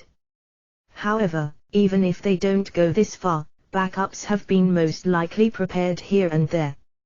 Maria, the words of the replying Maria are also with a tone that regards the problem as someone else's. Being told that, Rinya recalls the face of the elven country's emperor. Even if that person has too much sex, if it's royalty of a human country, it's not strange for it to be done in the same way anywhere but on a smaller scale. If they stop, it's quite possible for the country to perish. It was only natural to prepare plenty of spares while also taking precautions so that they didn't get their priorities backwards and overdo it, which could possibly lead to the country being split apart. According to our country's priesthood, there are traces that a poison was used in order to deceive the minds of the escorting soldiers as well as the maids and Rona Chevalier who were assigned as my elder sister's escort. Maria, Rinya turned a fleeting glance at Rona who's sitting in Caesar. Rona immediately shakes her head softly. It seems she wants to tell him to not mind it, however, various parts are bouncing at the same time, and Rinya, who didn't want other people noticing that he was getting slightly flustered, quickly returns his gaze towards Maria. Moreover, the destruction of the royal castle, intrusion into the magic ship belonging to our country, committing every type of evil and misconduct towards Shen femme fatale, Maria, misconduct. Shen raised her voice in surprise. Shen protested against Maria who reacted to those words and looked in her direction. What's that about misconduct? There hasn't been any such conduct. Shen, I shall correct myself. On top of being wrapped in a bamboo mat, Shen Summer was kidnapped. Maria, Shen, yielding to Maria's cold stare, Shen sinks into silence. Anyway, if we list just the main charges, it's an array of heinous crimes such as violating the national border, intruding into public facilities and a city, usage of poison, destruction of property, assault and abduction. It's to the extent of being strange that murder isn't included in that. Maria, what was the criminal's objective? Rinya, the Holy Kingdom's side seems to be almost certain that the whole situation was probably orchestrated by the demons or someone in cahoots with them. Maria, after closing her memo pad with a bang and returning it to her jacket's pocket, Maria leaned her body over the table that's between her and Rinya. However, I do have a clue about a person who can pull off this much and even further has a motive to do so, you know. Maria, that's a big achievement. I suppose the intelligence-gathering ability of the Principality of Trident is extremely high. Rinya, though he's right in front of my eyes. Maria, I don't have any memory of having done something like that. I firmly deny any unspoken suspicions. Rinya undauntedly stares back at the glaring Maria. The offense and defense between their glares continued for a little while, however, before long Maria's side gave in and averted her look. Is that so? It seems I made a mistake. Please excuse my impoliteness. You have my apology. Maria, on top of pulling back easily, Maria returns her leaned forward body into the sofa and bows her head. Since it looked like it had been too simple, everybody except Maria had a surprised expression. Seemingly noticing their looks, Maria shrugged her shoulders and started to talk indifferently. The truth doesn't matter. The criminal is someone. What a surprise. The violation of the national border isn't something that unusual. Even the intrusion into the magic ship, it's not like it's treated as secrecy. Maria, there's no way for all countries to control their national borders that covered an enormous area. Of course, if one passes through at a place other than the checkpoint, it's accompanied by a befitting danger, but since there's nothing more than a rough net stretched out, there are several bypaths, Maria says. It's an act that will turn into a crime if discovered. But if it's not discovered, it's no crime either. If they don't have at least this much leeway in their thinking, they won't have enough manpower no matter how many they gather, and they'll have to eventually surrender to the circumstances. Even the trespassing of the magic ship, it's a crime if caught red-handed, but it doesn't seem to be a wrongdoing that warrants them chasing after someone who got away. How about Shin's abduction? Rinya asks while wondering whether that's really all right. He did try to kidnap the princess of a country, even if it was a sham. Considering it normally, the honor of the nation would require them to search for the criminal, even if it's a chase to the end of the world. It's possible to consider it as redemption for one's crime, but Maria's reply was something Rinya had not expected. That part is even more unimportant. Maria, Shin, she has been given the exaggerated title of First Princess, but in reality she's a common citizen. Even if we set up another person that resembles her as the princess, it won't have any influence on my people. Maria, I know. I understand that, but, towards your blood-related elder sister, that's too much, Shin. Rinya thought that it was quite the ruthless treatment, but even the person herself understands the kind of treatment she's receiving. It appears that she understands, but being told that directly to her face, it seems to be something heartrending. Looking at Shin, who hangs her head crestfallen with an exceedingly miserable expression on her face, Maria whispers, "That's a joke though." Maria, severe. That's severe, Shin. That's nothing compared to the shock I received when I was told to become the next Archduchess after you abnegated your position as the first princess. Maria, it's wonderful that you two are on good terms, but, what kind of business do you have with us then? Rinya interrupts after seeing that Shin had received mental damage that could not be recovered from if left alone. Maria has an expression hinting at the fact that there was still something she wanted to say, but after clearing her throat once with a cough, she once again faces Rinya and addresses him with a somewhat respectful tone. Please make sure to keep the story I'm about to tell you bound to this place. Maria. Due to Maria's suddenly serious expression, Rinya agreed with a nod after somehow losing the mental battle. I wonder just how many times did I ask myself how did it turn out like this, after coming to this world, Rinya thought as he digested the unpleasant memories. He's on the parade ground of the military district of the city of Kukrika.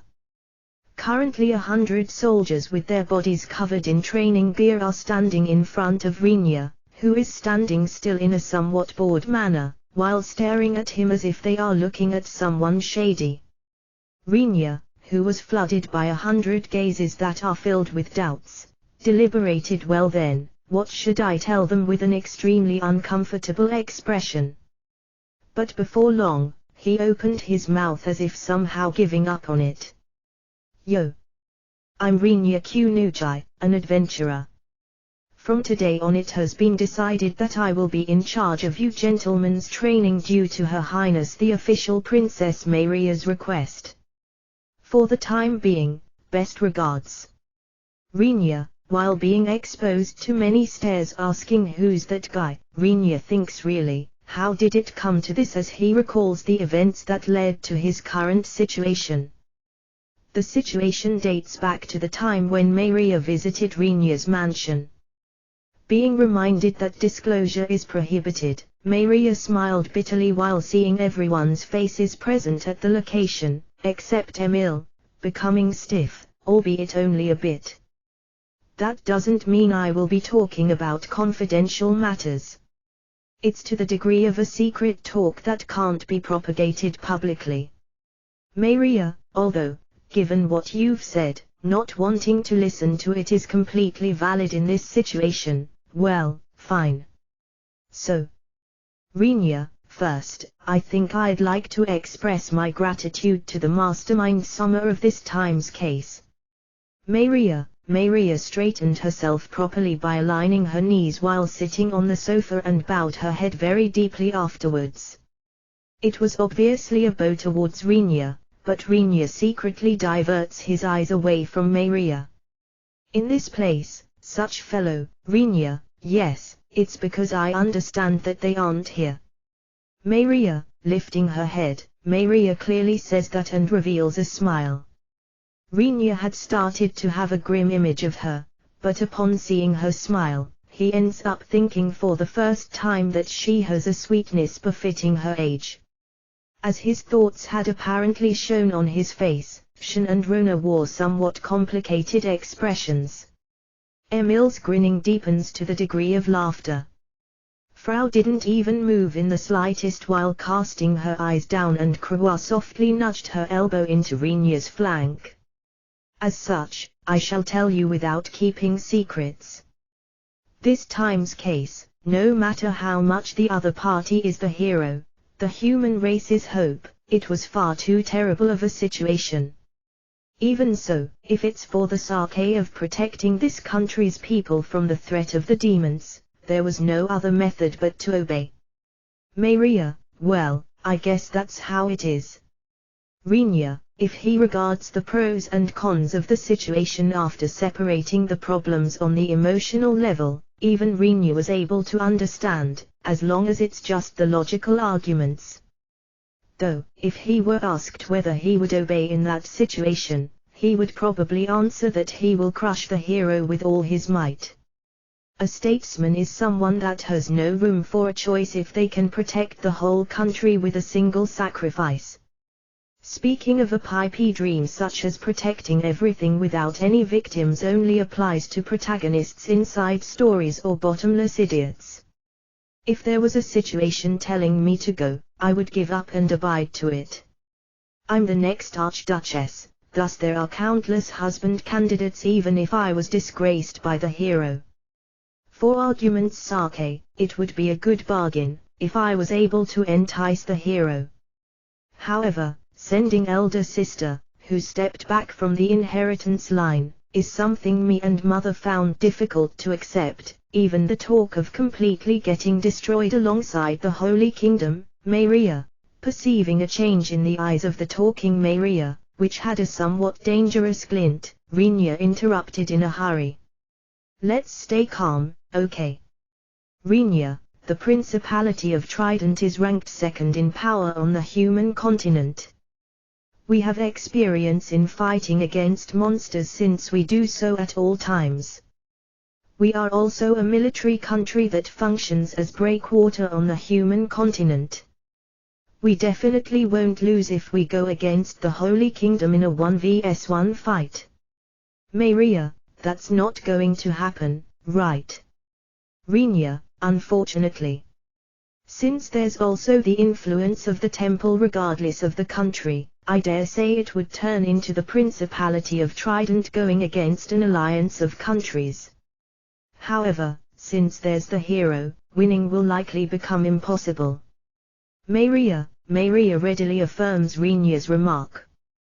Rinya thinks that it's only natural, but the members, excluding Rinya and Maria, end up wondering whether it won't somehow turn into quite a nice competition if Rinya is thrown into the mix. The reality that it's a way of thinking that's not necessarily off the point is frightening, but there's no one present who can accurately grasp this fact. Even so, no matter how much Mother and I tried to stop her, this elder sister insisted on going by herself at any cost. I felt anxious about my meat-headed elder sister going there in high spirits while being certainly attracted by the word hero, but I was unable to change the will of my obstinate elder sister, Maria, so that's how it turned into this kind of situation. Rinya felt like a quite harsh evaluation came out from Maria's mouth, but he ignored it without giving it any deeper thought. If Rinya lets it pass, the other members won't touch on that matter either. Only Shin, who's the person concerned, hangs her head heartbroken as Maria, who is the one who used those harsh words, keeps a composed expression. After looking at the state of Shin for just a tiny bit, Maria says, "She's a really stupid elder sister. Something like going as a substitute for me. She probably understood that nobody would take her once she became deflowered." Maria, Mua, Shin. Maria softly and quietly sighs at the groaning Shin. However, although she's that much of a fool and dim-witted, she's still my elder sister. Only that point is indisputable, she's my precious elder sister. Maria, due to that seemingly unintentional murmur, Shin lifts her head with an expression filled with surprise. As she plentifully realizes that her elder sister is likely looking at her, Maria ignores her as much as possible and looks at Rinya. Rinya perceived that her cheeks became red, though only slightly, but stays silent thinking that he should pretend to not have noticed it. Therefore, I can't tell you just how grateful I am for the matter this time. However, what's painful is that I can't make it public because of my position in this. It means that I can't reward that person. Maria, well, that's true, I suppose. Rinya, as a person possessing the position of being responsible for the whole principality, she would set a bad example for the citizens if she publicly thanked a criminal. Besides, the offender is unknown at present and there are rumors that it's very likely the deed of demons. If the Principality of Trident rewarded a single adventurer in some way and if that story spread, people that can possibly connect the dots would likely appear. If that happened, there would have been absolutely no meaning in committing that crime while determinedly hiding his face. On top of that, though I feel sorry for something like this, I believe it can't be helped even if I'm called shameless. Maria, As a matter of fact, I visited you, as there's something I'd like to request from you, Rinya-sama. Maria, right after giving her thanks, she says this. Rinya thinks on the other hand. Although it was vaguely, Rinya considered that it might turn into such a situation. Breathing out deeply once, Rinya asks, did the Holy Kingdom's side say something? Rinya, you could say that and also that it's not so. Maria's answer wasn't clear at all. As Rinya slowly tilts his head in confusion, Maria continues with an explanation. There were signs that they would come to press for an answer regarding the case this time, but as their side doesn't seem to have a hold of any kind of proof either, they didn't meddle too much. However, the Holy Kingdom notified all nations that they will refrain from sending the hero over in case something happened for the meantime. Rinya, in his mind Rinya ends up thinking, damn it. Rinya had spun his plan under the condition that it will be fine as long as the hero doesn't die, as he will be treated as a decisive anti-Demon King weapon. However, without the existence of the Demon King actually having been confirmed at present, the only existing truth is that the activity of the demons and monsters has become more lively. Even the Holy Kingdom will probably send the hero forcibly if the existence of the Demon King gets confirmed. But as the current situation has yet to proceed up to this point, all nations, with the Principality of Trident in the lead, will be pressed to deal with the monsters that have become more active. Originally, the hero should go around the nations to help with monsters that have a level that's unmanageable for the respective countries, and if such monsters aren't present, to help with parts where manpower is lacking. But before doing that, the hero has ended up indulging in sensual pleasures.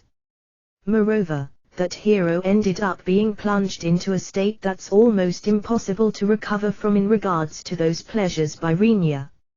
As a result, the hero has apparently become unable to carry out something similar to a journey of helping people by touring the nations. It seems there are various reasons. It appears that he can't take along any female members even if he goes on a journey.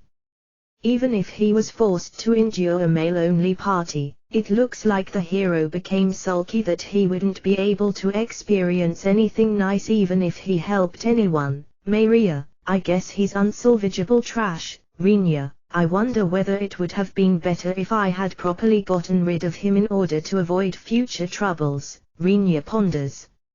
Maria shakes her head while casting her eyes down with the impression that there's no means to fix his character.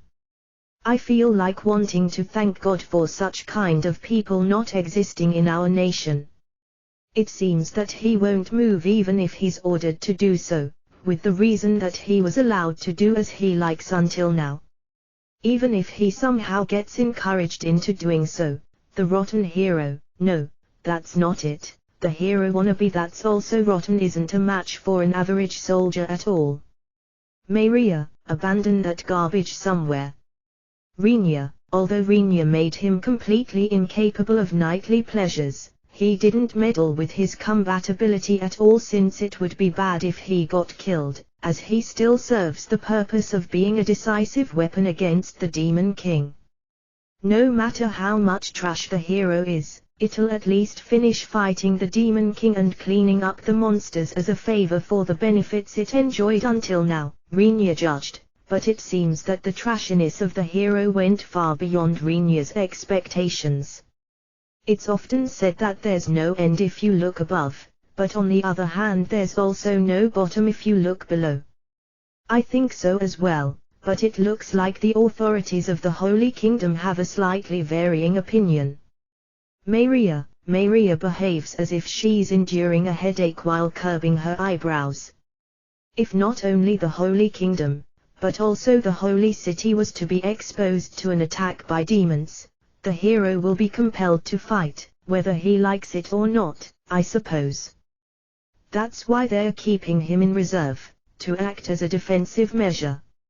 Maria, it looks like they are thinking that even that trash will at least defend the city where it lives, if its own home faces destruction after being exposed to attacks. I see, there's that way of using him, too, eh? Rinya assesses, but the other party is that hero after all. Isn't the possibility of him running away quite high? Rinya wonders.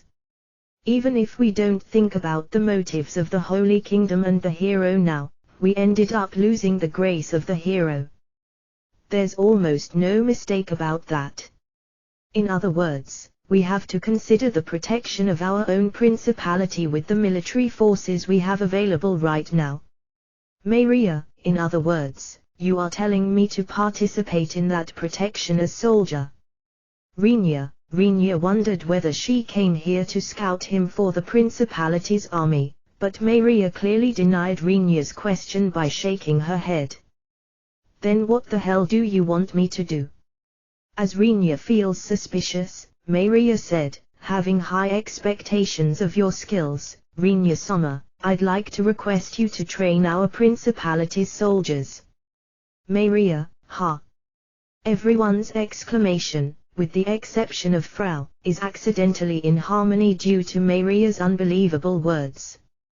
As if trying to press for an answer from Rinya and the others, who were taken aback, Maria argues passionately, I have heard about your true strength from various sources, Rinya-sama.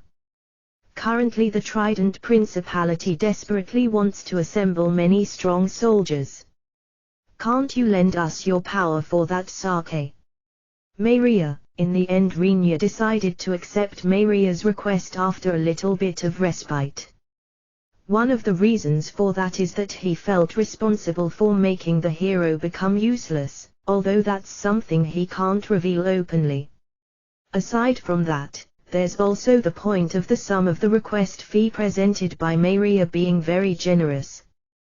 The things necessary for the training will be completely provided by the Principality as long as he tells them what he needs. The request fee was, for starters, 5 platinum coins for a period limited to 1 month, where he would be in charge of training 100 soldiers of the army under the direct control of the Archduchess.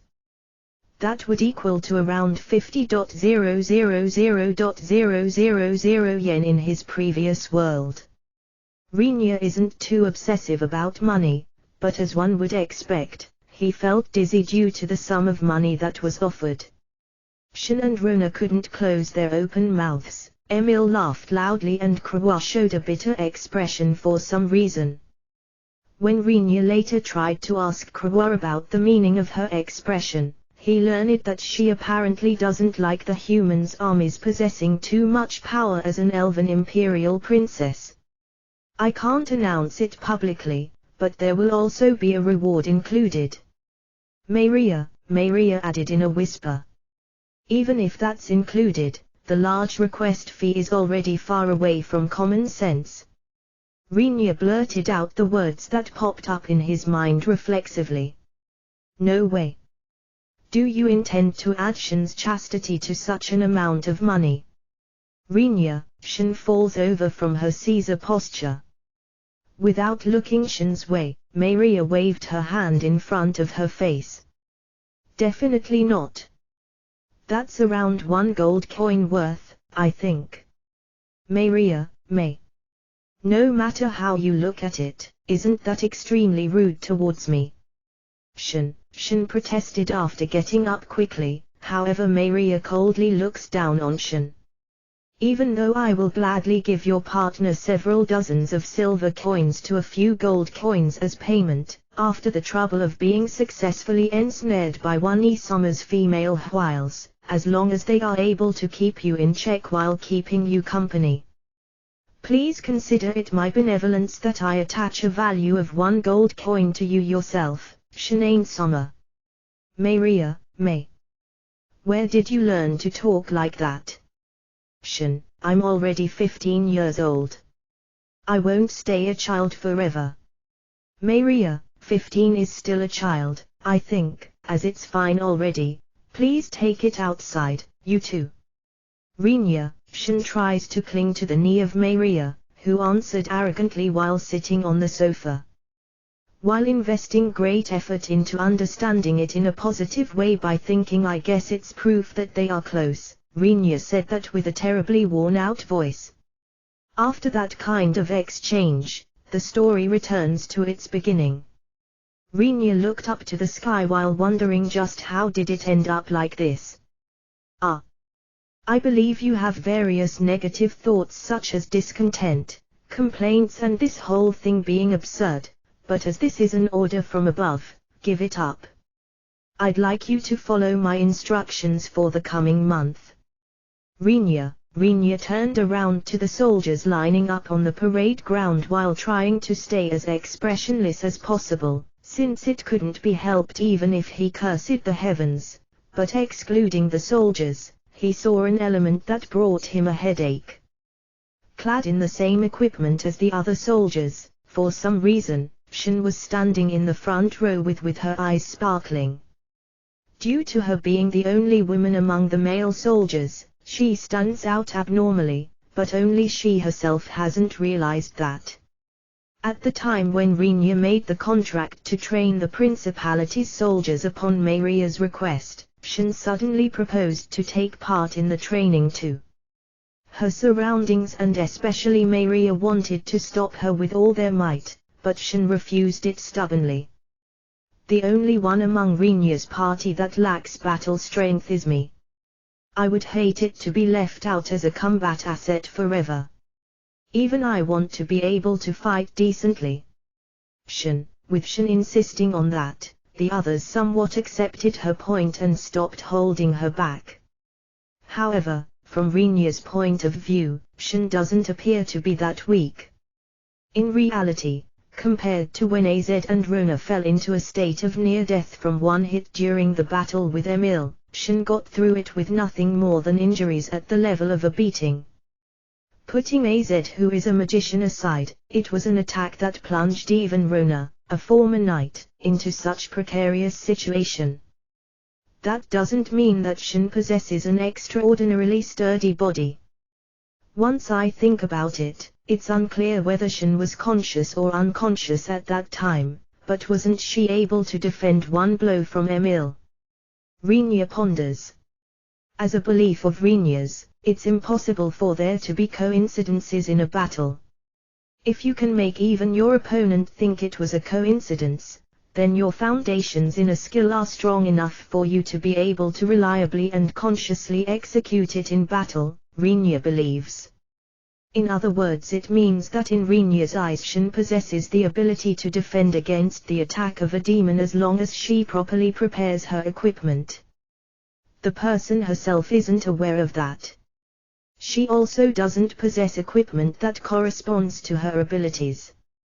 Since it's a good opportunity, I guess I will try to train her plentifully while also confirming her determination, Rinya plans. Instructed or not? Is it fine for me ask a little question? A single soldier raised his hand in front of Rinya, who was silent, since he was brooding over those things. Judging roughly by his appearance, it's a young man with quite the forged body build. He has crew-cut blonde hair and blue eyes. From the fact that there are several scars visible on his face and arms, one can expect him to be a veteran soldier. What is it? Rinya, it's Keith. I'm the leader of the soldiers. Attach Summer to my name at the time you call out to me, instructed or not. Keith, huh? Rinya tilted his head to the side. I feel like I heard something strange there, but I guess it's just my imagination. Without minding Rinya's innermost thoughts, the soldier that introduced himself as Keith takes a step forward from among the soldiers and says to Rinya with a smile pasted on his face, "It seems that you are an adventurer, instructed or not. But, around what rank are you?" Keith, it was F, I think. It's the lowest rank. Rinya, a laughter erupts from among the soldiers due to Rinya's immediate reply. Rinya tilted his head to the side once more. From Rinya's point of view, something like rank or such didn't matter at all, since him registering at the Adventurers Guild was an act for the sake of obtaining identification papers that can be used widely, but it seems that for the soldiers that isn't the case. Keith, who guffawed the loudest in front of Rinya, says to Rinya while smiling, "That's a surprise. Are you telling us that an adventurer at the lowest rank will train us in the way of fighting?" Keith, hey, soldier leader. Shin, in a panic, Shin tries to stop him. Seemingly because they are soldiers of the Principality's armed forces more or less, the soldiers seem to know Shin's face. "Shin-sama, I don't know what this guy said to butter up to you and Maria-sama, but are you really serious about leaving the training of the Principality's armed forces soldiers to such bastard?" Keith, soldier leader, I think this is, Shin, stay silent for a bit. Rinya, though Shin drew near and tried to explain the circumstance to Keith, she shut her mouth and her body twitched when she was called out by Rinya with a cold voice. Turning her neck stiffly in Rinya's direction as if making creaking sounds, the face she saw had smiles all over in contrast to his freezing voice. "Rinya, Shin, Keith-sama." "No, soldier leader Keith-sama. I guess it's fine with this." Rinya, Rinya asked really calmly with a deliberately polite tone, but Shin's face, who's watching him, is ghastly pale. The soldiers don't understand why Shin's complexion has deteriorated this much. In short, you guys are just that. You say there's nothing to be taught by an adventurer with a low rank. Rinya, that's only natural. So far we have trained as armed forces of the principality. I see. It's not like I don't understand your attitude. Rinya, although it was Keith who raised his voice, Rinya interrupts him, not allowing him to finish. You want to say that you, as proud soldiers of the armed forces, have until now gone through such an intense training that it goes beyond being sufficient, right? Rinya, that's right. Keith, wonderful. That's truly magnificent. Rinya applauses towards Keith while smiling.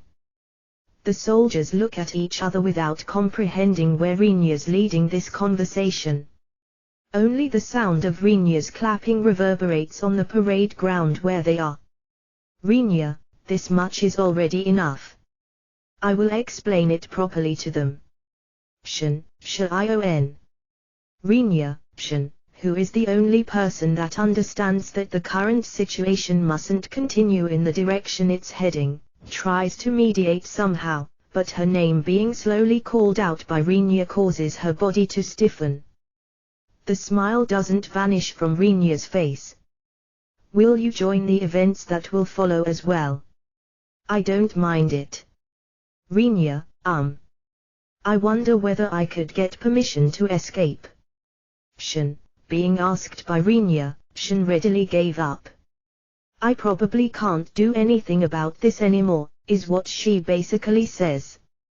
Even Rinya wouldn't do something like killing the soldiers since he had been requested to train them by Maria. There's nothing further I can do under these circumstances, she understood. Shin judged that there's no other path she could take other than to escape swiftly so that the damage wouldn't spread to her. Permission or whatever else. This isn't training. It's simple playing around. I don't particularly mind even if you don't participate. Rinya, got it. Shin nods and hurriedly walks to the entrance of the parade ground while passing by Rinya's side. At the time she passed next to Rinya, she placed a hand on Rinya's shoulder, brought her mouth close to his ear and whispered, "Please, do it as gently as possible. Shin, don't worry. There won't be any deceased." Rinya, his reply was short, but as if giving Shin peace of mind, he hit her back with a slap once and urged her towards the entrance of the parade ground. Meanwhile, apparently feeling that something was off, the soldiers didn't raise their voices even once. After Rinya sees that Shin has left, he once again looks at the soldiers. Well then, as the princess eyes won't be watching, it's time for male bonding. Let's speak frankly here. Rinya, something like talking with a guy like you, Keith, I see. If you don't understand words, that's also fine with me, I suppose. Rinya, who interrupted the talking Keith once again, takes one step towards Keith. Keith was about one head taller than Rinya, but due to Rinya approaching him, he ends up retreating a step back. So, in that case, since words are unnecessary, let's talk about things with ease. Rinya, having taken one more step, Rinya lightly hit Keith's chest with his fist once. The expression of Keith, who guessed the meaning with that, changes once again into one of contempt, considering Rinya a fool. Whoa, you aren't saying that you, a rank F, want to have a fight with me, are you? Keith, it's not you alone. It's all of you. Rinya, the soldiers didn't immediately comprehend the words Rinya spoke in order to correct Keith. However, as time passed, the soldiers understand Rinya's declaration, and, beginning to rage due to his conceited manner, there start to appear even some among them who place their hands on the training swords that are affixed to their waist. Before long, Rinya opens his mouth once more while watching the state of those soldiers with a smile. I don't know what kind of difficult training you did, but, in my eyes, dealing with you guys is equal to mere child's play. Rinya, taking a fleeting glance at Keith who can't form any words due to him trembling in rage, Rinya purposely turns aside slowly after laughing scornfully and takes a little distance from Keith. Well, since it doesn't seem that you have heads that are capable of understanding words, I guess it will actually be faster for you to personally experience it. I will even give you a handicap. I won't use any weapons. Rinya, you fucker, do you think that you will get out of this with all your limbs intact after spouting this much shit? Keith, as if reacting to Rinya's words, who challenged them while smiling faintly, the soldiers finally drew their swords. Even if one says that they are pulling out their blades, the soldiers only possess normal swords, clearly being made out of iron. If they hit, far from being painful, they can break bones and, depending on the place, can even lead to death. The scenery of 100 frenzied soldiers glaring with weapons in hand brought about an intimidating air to the degree that a timid person would become unable to move, but Rinya hit his hands together once as if declaring that he had come up with a good idea. Oh, yes. Come attack me without worries, as I won't use magic either. I will make you properly understand that your strength isn't even at the level of being a match for an adventurer at the lowest rank, as you guys call it. Rinya, oi, you lot. Keith shouted. The soldiers behind him answer with a yeah. Send this pretentious idiot to the medical facility by beating him up. Upon Keith issuing his instructions, 100 soldiers attacked Rinya with their weapons in hand.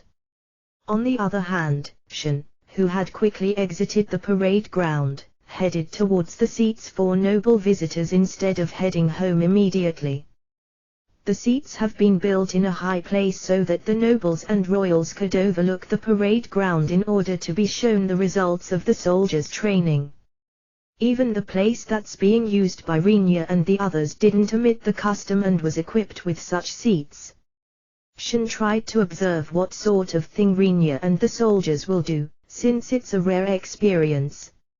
Of course, if it turns into a situation that she can't let pass, she would rush onto the parade ground again with the intention to stop Rinya somehow. At the moment when Shin sat down in a seat, what jumped into the line of her sight was the spectacle of Rinya quickly running from place to place in the lead while 100 soldiers were chasing after him on the parade ground. Ha! Shin, it's about Rinya. Shin was convinced that Rinya, as someone who could attack with magic that is beyond common sense, would annihilate the soldiers with his katana, something with a cutting ability that she couldn't understand, and leaked out an idiotic voice without being able to believe what she sees. The parade ground is vast. Which is because there are also events where they perform sham battles and such with quite a large number of people, but Rinya is easily running across such a wide area. The soldiers are trailing behind him, or groups of them are trying to surround Rinya by carrying out different maneuvers, but Rinya, who weaves his way through the gaps between them, keeps running without receiving a single blow from anyone. There's only one opponent. Spread and surround him. Once Keith releases his orders, several teams separate from the main body and try to corner Rinya through different routes. With his route being blocked, Rinya was challenged by one team after having dropped his speed. In the next instant, Shin witnessed the sight of a human being hurled into the air without any magic being used. From Rinya's point of view, he simply swiped the feet of a soldier that came slashing at him with his sword, seized the guy once his stance collapsed and threw him, but with just that, several grown men danced in midair, unable to continue fighting any longer. As if he's doing a juggling game with humans, the soldiers that obstructed Rinya's path were made to dance in midair as he passes through. Like a trail chasing him, the bodies of the thrown soldiers crash on the ground with squishy sounds. The ground is covered with a soft soil to some extent, but the soldiers that were flung into a height of 2 to 3 meters, are incapable of adopting a sufficient defensive stance and apparently received damage to the degree of not being able to stand up right away. What was that just now? As if seeing something that no one can believe, a soldier mutters in a daze. Have your feet stopped? Rinya, who heard the murmur, approaches the soldier who said that.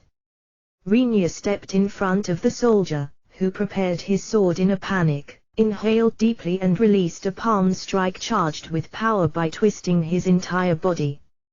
Staring at the soldier as if he were insignificant, Rinya made him fly parallel to the ground without raising his voice. His body got entangled with several soldiers that were in the way of his flight path, and they ended up being knocked to the ground all at once. At this point in time, Keith belatedly realized that he ended up stirring up trouble with an opponent they shouldn't have picked a fight with, but it was already too late. Rinya, who swiftly drew close to another group, strikes one soldier, places the two ankles of the collapsed body in between his arm and his sides and mows down the surrounding soldiers with a giant swing while using all his power. Those who were hit with the soldier's body, who wore armor, didn't get away safely, but there's also no way that it will end easily for the soldier who was hurled. After Rinya cleanly defeated the group of soldiers, who have been knocked down while screaming, with the blunt high-powered weapon that was a soldier, who was brandished as a weapon due to his weight and centripetal force while petitioning to be released, he released the soldier weapon. This was done only once he saw fit after having risen his rotational speed even further. Keith was unable to do anything but watch the figure of the flying soldier as he flapped his limbs while nonsensically being tossed around. Around 1 hour later, it developed into a situation where Rinya alone was standing among the fallen soldiers on the parade ground. The collapsed soldiers can be mostly split into 3 different categories. First, those who ran out of steam after continuing to run around and chase the escaping Rinya. You can say that those are the soldiers who persisted for the longest time among the 3 categories. Another way to put it, they are the soldiers who had the least amount of injuries among the collapsed soldiers, seemingly thanks to their tenacity. At any rate, that's because the damage they took is only being unable to move even one finger out of fatigue. Second, those who were defeated after directly attacking Rinya. Because Rinya was unarmed, his means of attack were mostly limited to kicking, hitting, throwing and swinging around. The soldiers, however, got defeated by those methods alone. Since these soldiers hit and kicked Rinya themselves, it would have been wrong if they didn't suffer painful experiences, however he released them relatively quickly once they ended up fainting or if it seemed that they understood the feeling of suffering pain. Third, those who got dragged in by the soldiers who attacked Rinya directly.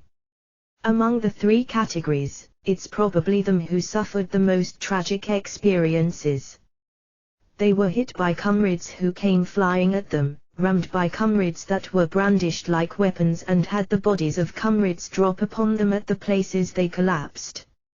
If they couldn't evade that, it was the end at that point, but if they were considered to still be conscious after evading, another comrade was hurled at them. Apparently due to the indirect attacks, even Rinya stepped on the unconscious soldiers, unable to quite grasp their responses, or continued to relentlessly involve them until he was definitely sure that he made them faint. Isn't it far too early to become useless, soldier leader Keith Summer? Rinya walked up to the side of Keith, who was lying face down on the ground, and asks him indifferently without even looking down at him. He tried to wait for a bit after asking, but there's no reaction from Keith. Lowering his sight below his feet while wondering whether Keith has fainted, Rinya looked directly into the eyes of Keith, who's trying to glare his way from below. Speaking of categories, Keith enters the group of soldiers that has gone down due to directly attacking Rinya. Rinya had absolutely no intention to make a differentiation between him and the other soldiers, but he ends up pondering maybe his skills went slightly haywire due to our exchange before the fight. Considering you were hit above your armor, you appear to have been damaged deeply, Soldier Leader Keith Sommer. Are you all right, Soldier Leader Keith Sommer? Rinya, is that sarcasm? Hey! Keith. Rinya nods once at Keith, who says that as if groaning. Do you possess the brain to process sarcasm? Rinya, you bastard, Keith, thanks for your hard. No, it doesn't look like it has been that hard of a work to call it as such, does it, Rinya? Shin, who came down to the parade ground from the seats for noble visitors once again, calls out to Rinya. Rinya simply shrugged his shoulders and didn't reply to Shin. Are you fine, Soldier Leader Keith? Were you able to comprehend Rinya's strength a bit with this? Shin, Princess, we are, Keith. Hey, Shin. Why are you speaking as if it's over? Rinya, on the parade ground there already are no soldiers that can move properly. It's not like they suffered big injuries, but there's not a single one among them that can answer yes, sure, after being told to carry out further training after this. The only exceptions are Rinya, who caused this situation, and Shin, who only watched from the noble seats. You don't mean to say that only I get a different menu? Shin, no, I don't have the slightest intention to do that, but, Rinya, operating his void storage, Rinya retrieves a single foldable chair from within. While unfolding that chair with a light swing and sitting down on it, Rinya began to speak so that the surrounding soldiers could hear him as well. What I showed you just now is just a categorization of the soldiers. Rinya, categorization.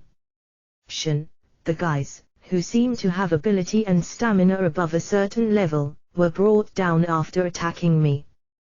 Those, who have stamina above a certain level, were made to chase me until they collapsed.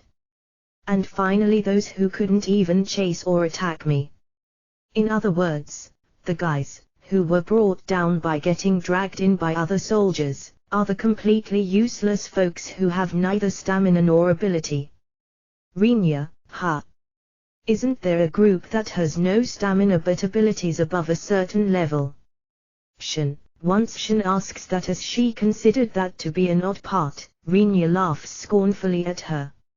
Superficial abilities that aren't accompanied by stamina and the likes are pointless. Rinya, who says that? I'm the one saying that. Well then, in case you have been listening, do you remember in which group you belong? You guys stated that there's nothing I could teach you.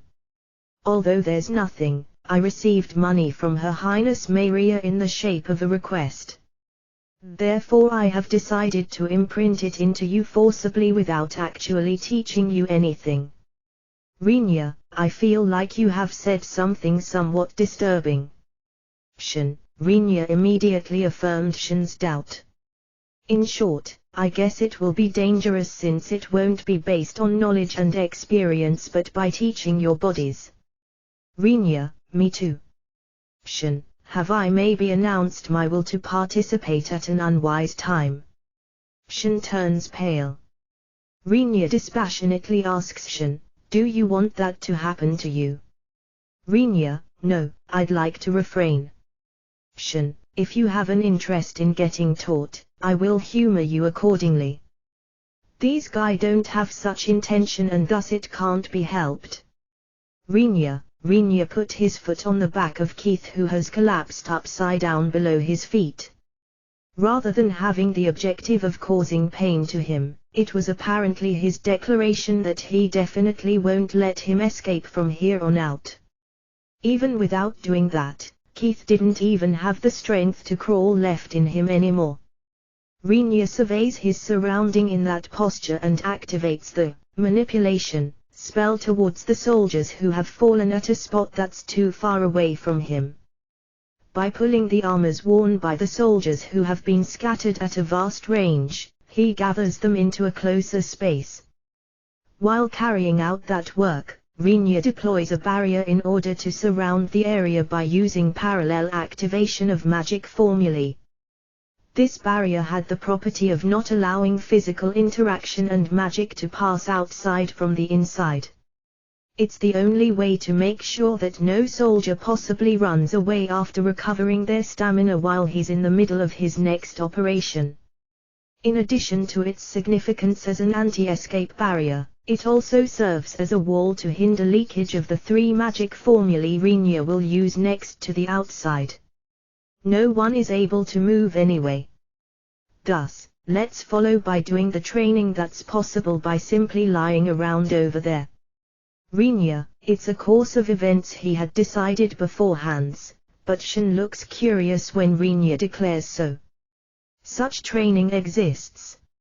Shin admired it, thinking I suppose that's quite the easy training then, but once she was able to understand only a little bit of what Rinya was planning, she became unable to entertain such impression any longer.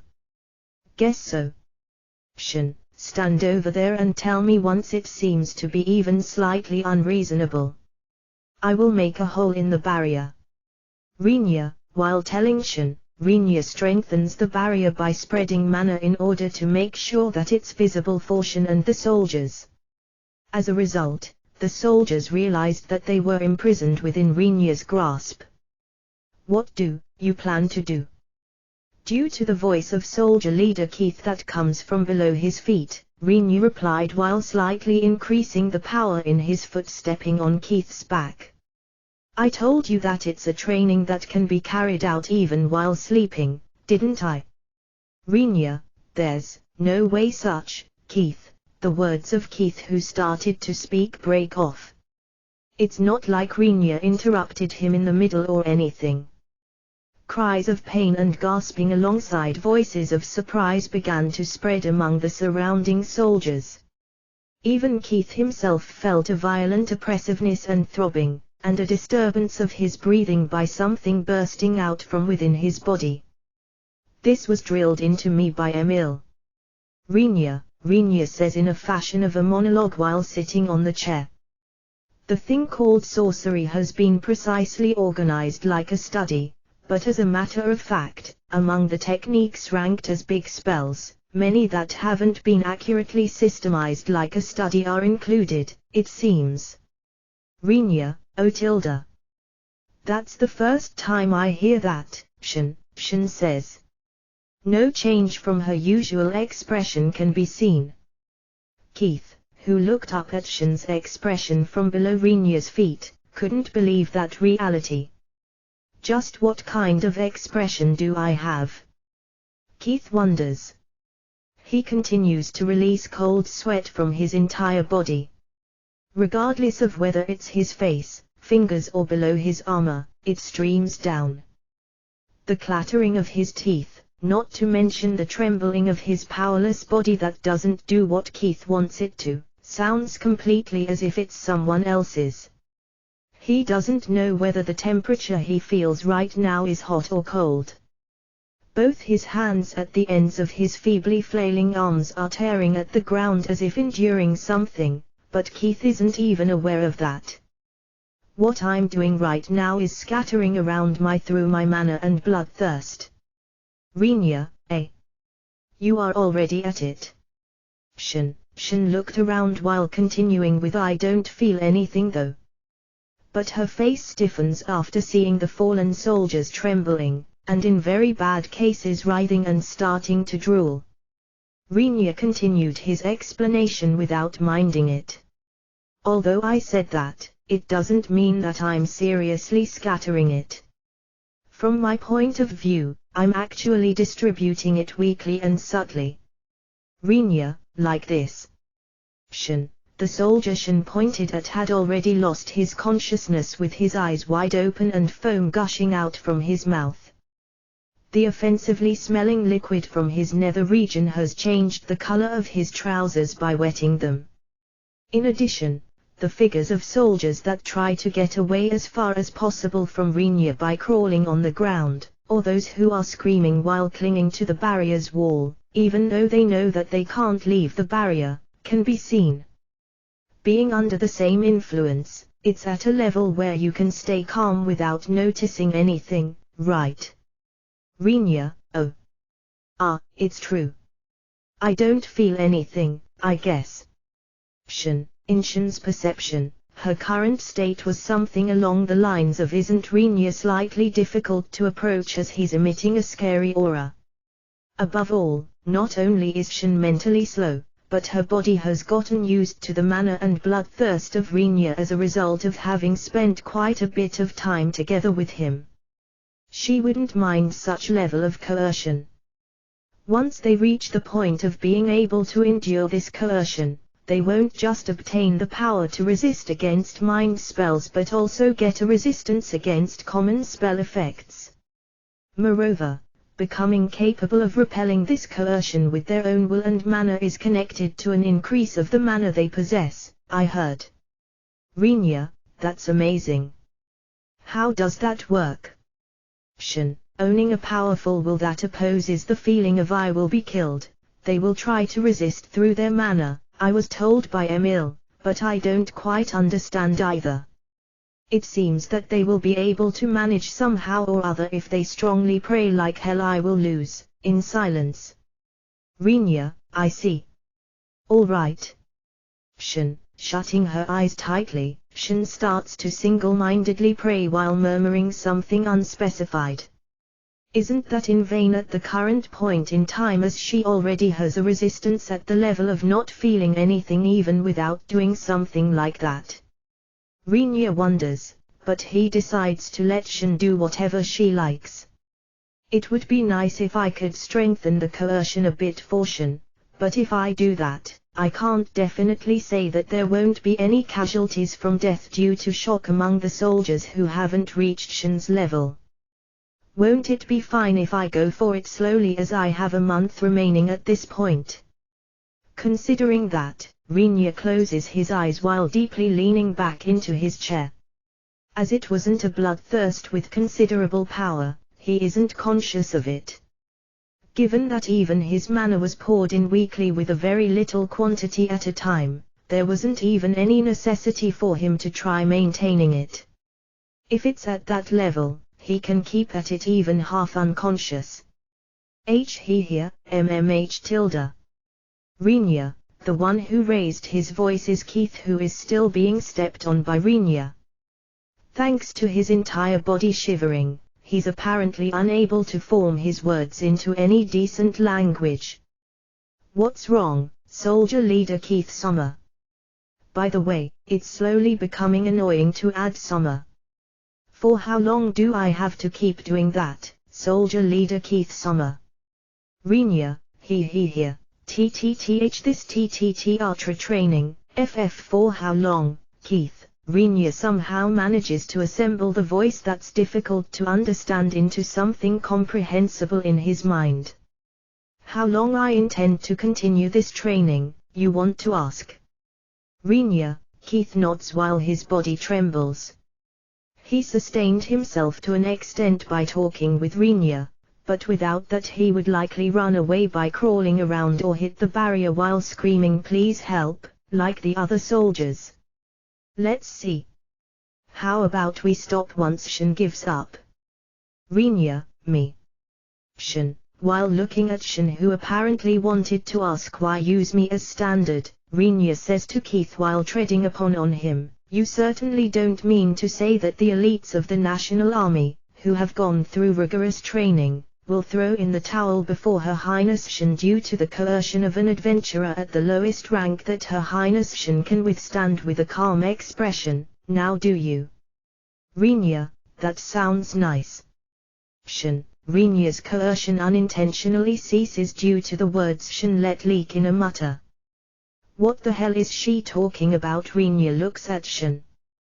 Due to the little break that involuntarily visited them, the soldiers try to think whether there isn't some way they can escape from this place at once, or roughly fill their lungs with the dearly desired air, as they had started to be short of breath due to it being partially disturbed.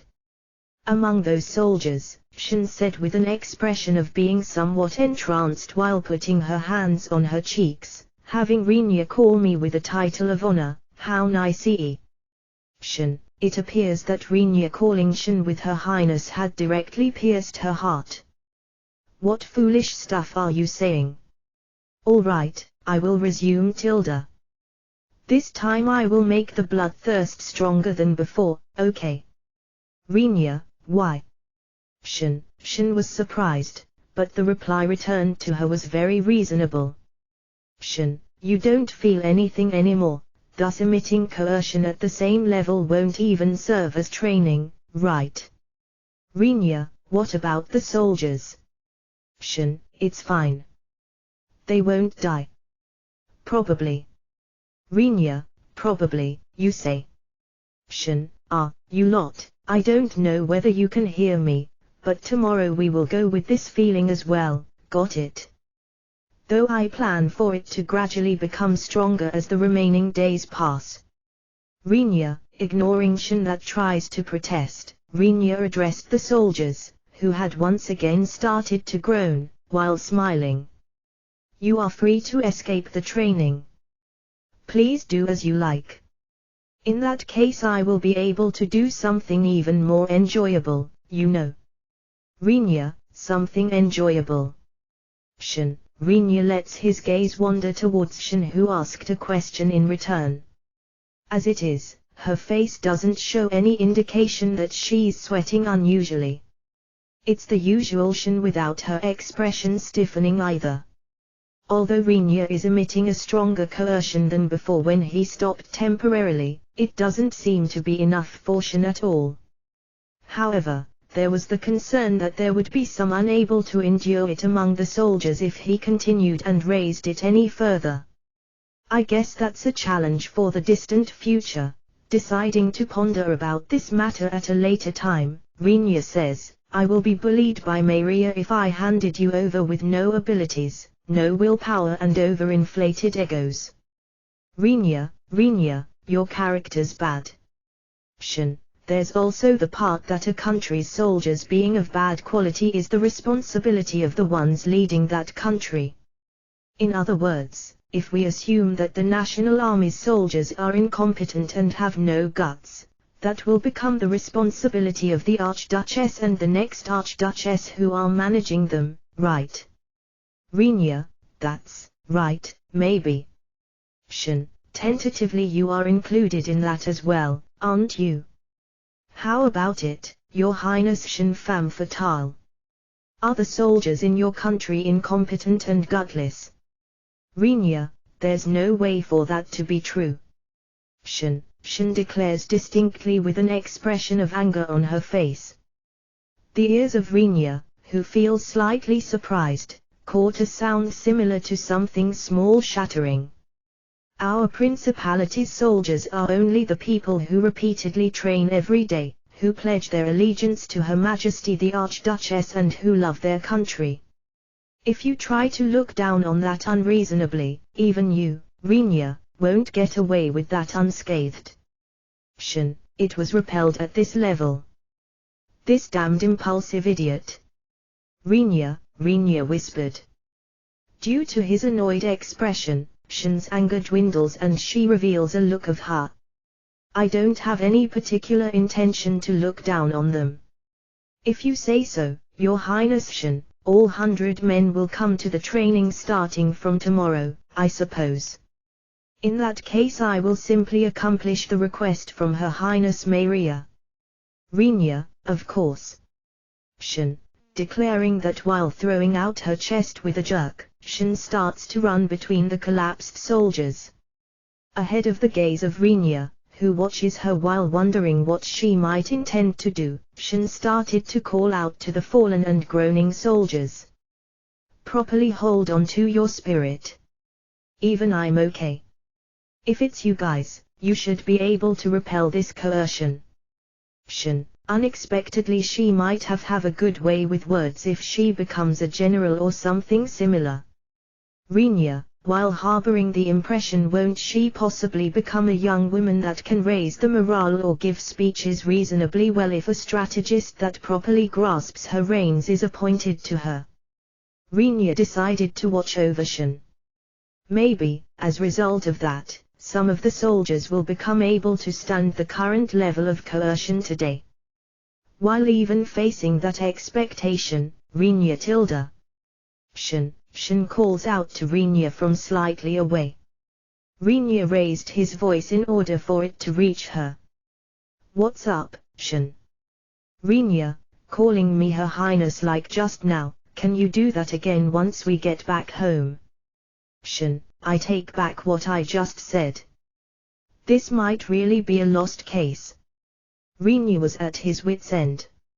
In the morning Keith woke up in the soldiers' lodging house that had been assigned to him.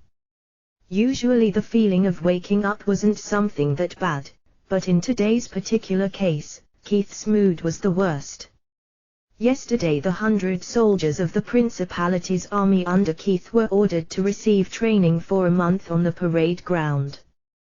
There they met the male adventurer who called himself Rinya. Normally Keith and the others, who are soldiers, don't think about expressing their dissatisfaction towards an order handed down from above in the first place, but the man, who was there, wasn't someone related to the military but a simple commoner. Usually it's not allowed for commoners to enter military facilities. However, despite this, that man stood there with an expression as if it would be very natural for him to be there. From the soldiers' viewpoint, who harbor pride to serve as part of the army, even if it's limited to only that, seeing how the man behaved they end up judging him as lowly outsider. But the strangest thing of all was that they were being told to train under that man for a month. Even the soldiers, who rarely voice out their discontent with such things, bluntly expressed their complaints to Keith.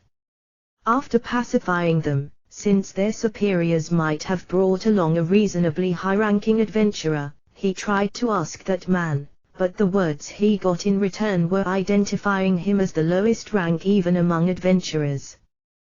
The lowest rank of adventurers is something everyone can achieve by simply registering. Upon that Keith was pushed by his subordinates in order to let this idiot called Rinya learn his own position in the world by sacking him once. Believing that, Keith opposed Rinya, but he ended up regretting that decision right away. Of all things, Rinya himself suggested to physically talk it out with all the soldiers. No matter how much confidence he had in his own abilities, what he proposed was totally different from being swarmed by goblins or kobolds. He said that he alone would fight against 100 soldiers who trained to the extent of being recognized as soldiers of the Principality's army. If one considers that logically, Rinya's proposal was a suicidal act. Rinya made a careless proposition to Keith and the soldiers where one can clearly understand that the outcome will be him getting discarded after a heavy beating. Moreover, due to his attitude of bluntly declaring that he won't use weapons or sorcery, the soldiers' anger exceeded the boiling point. Keith sighs while heading to the dining hall, where he always takes his breakfast, after clothing himself. That was a terrible mistake. Something like their pride as soldiers was crushed into little pieces due to their choice. Against a single adventurer, and even after receiving the handicap of him not using weapons or sorcery, they were forced to completely yield. It's not like they were just defeated. It was an utter annihilation, seeing as he went even easy on them in order to avoid a greater number of wounded. We might already be useless, Keith. Faint-hearted words unintentionally leave his mouth. Certainly the news of our unsightly defeat will spread among the other soldiers in a flash. And Keith and the others will be told by the other soldiers, you have stained the honor of the Principality's army. You are incompetent soldiers that got beaten up without being able to put up a decent resistance by an unarmed opponent. Even more than worrying about his own situation, Keith feels like running away when considering his subordinates' feelings. However, those words are the truth.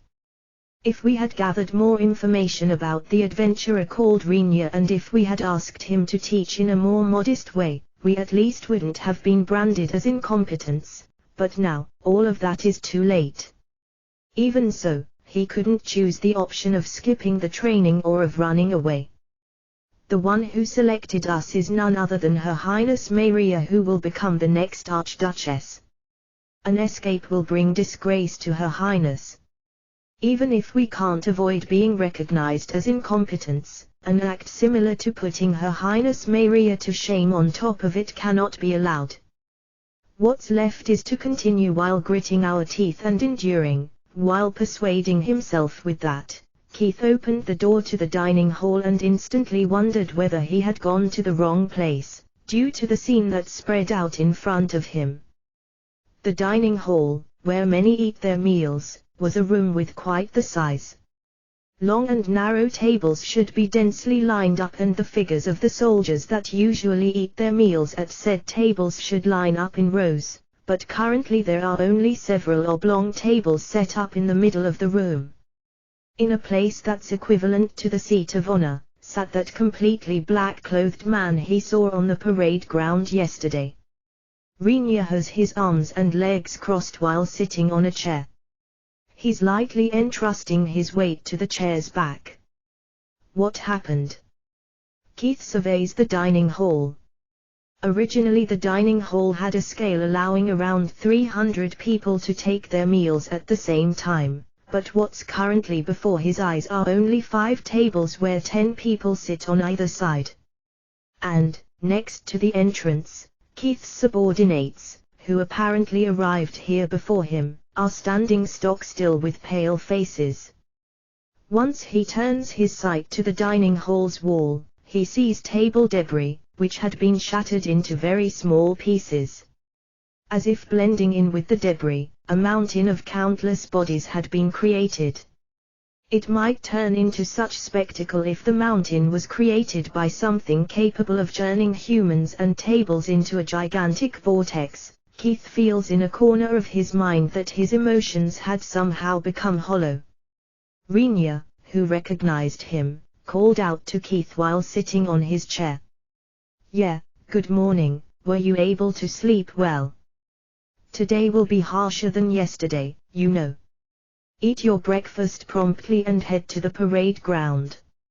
Rinya, Keith, what's wrong, Soldier Leader Keith Summer? Are you still asleep? Should I wake you up? Rinya, no, please cut it out, the attaching of Summer and the waking up part, that is. Keith, I suffered that much of a miserable defeat. To be called with Summer goes beyond sarcasm, it's close to mental torture, Keith judges. Really? Summer or such is not needed. Then it's fine, but hey, get your food quickly and eat. Rinya, no, yes, well, Keith. Keith heads to the counter that separates the dining hall from the kitchen while getting urged on by Rinya.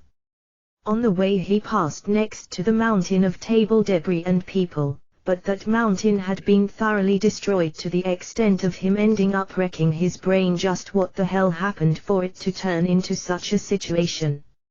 No matter how you look at it, the arms and legs are twisted in totally wrong directions.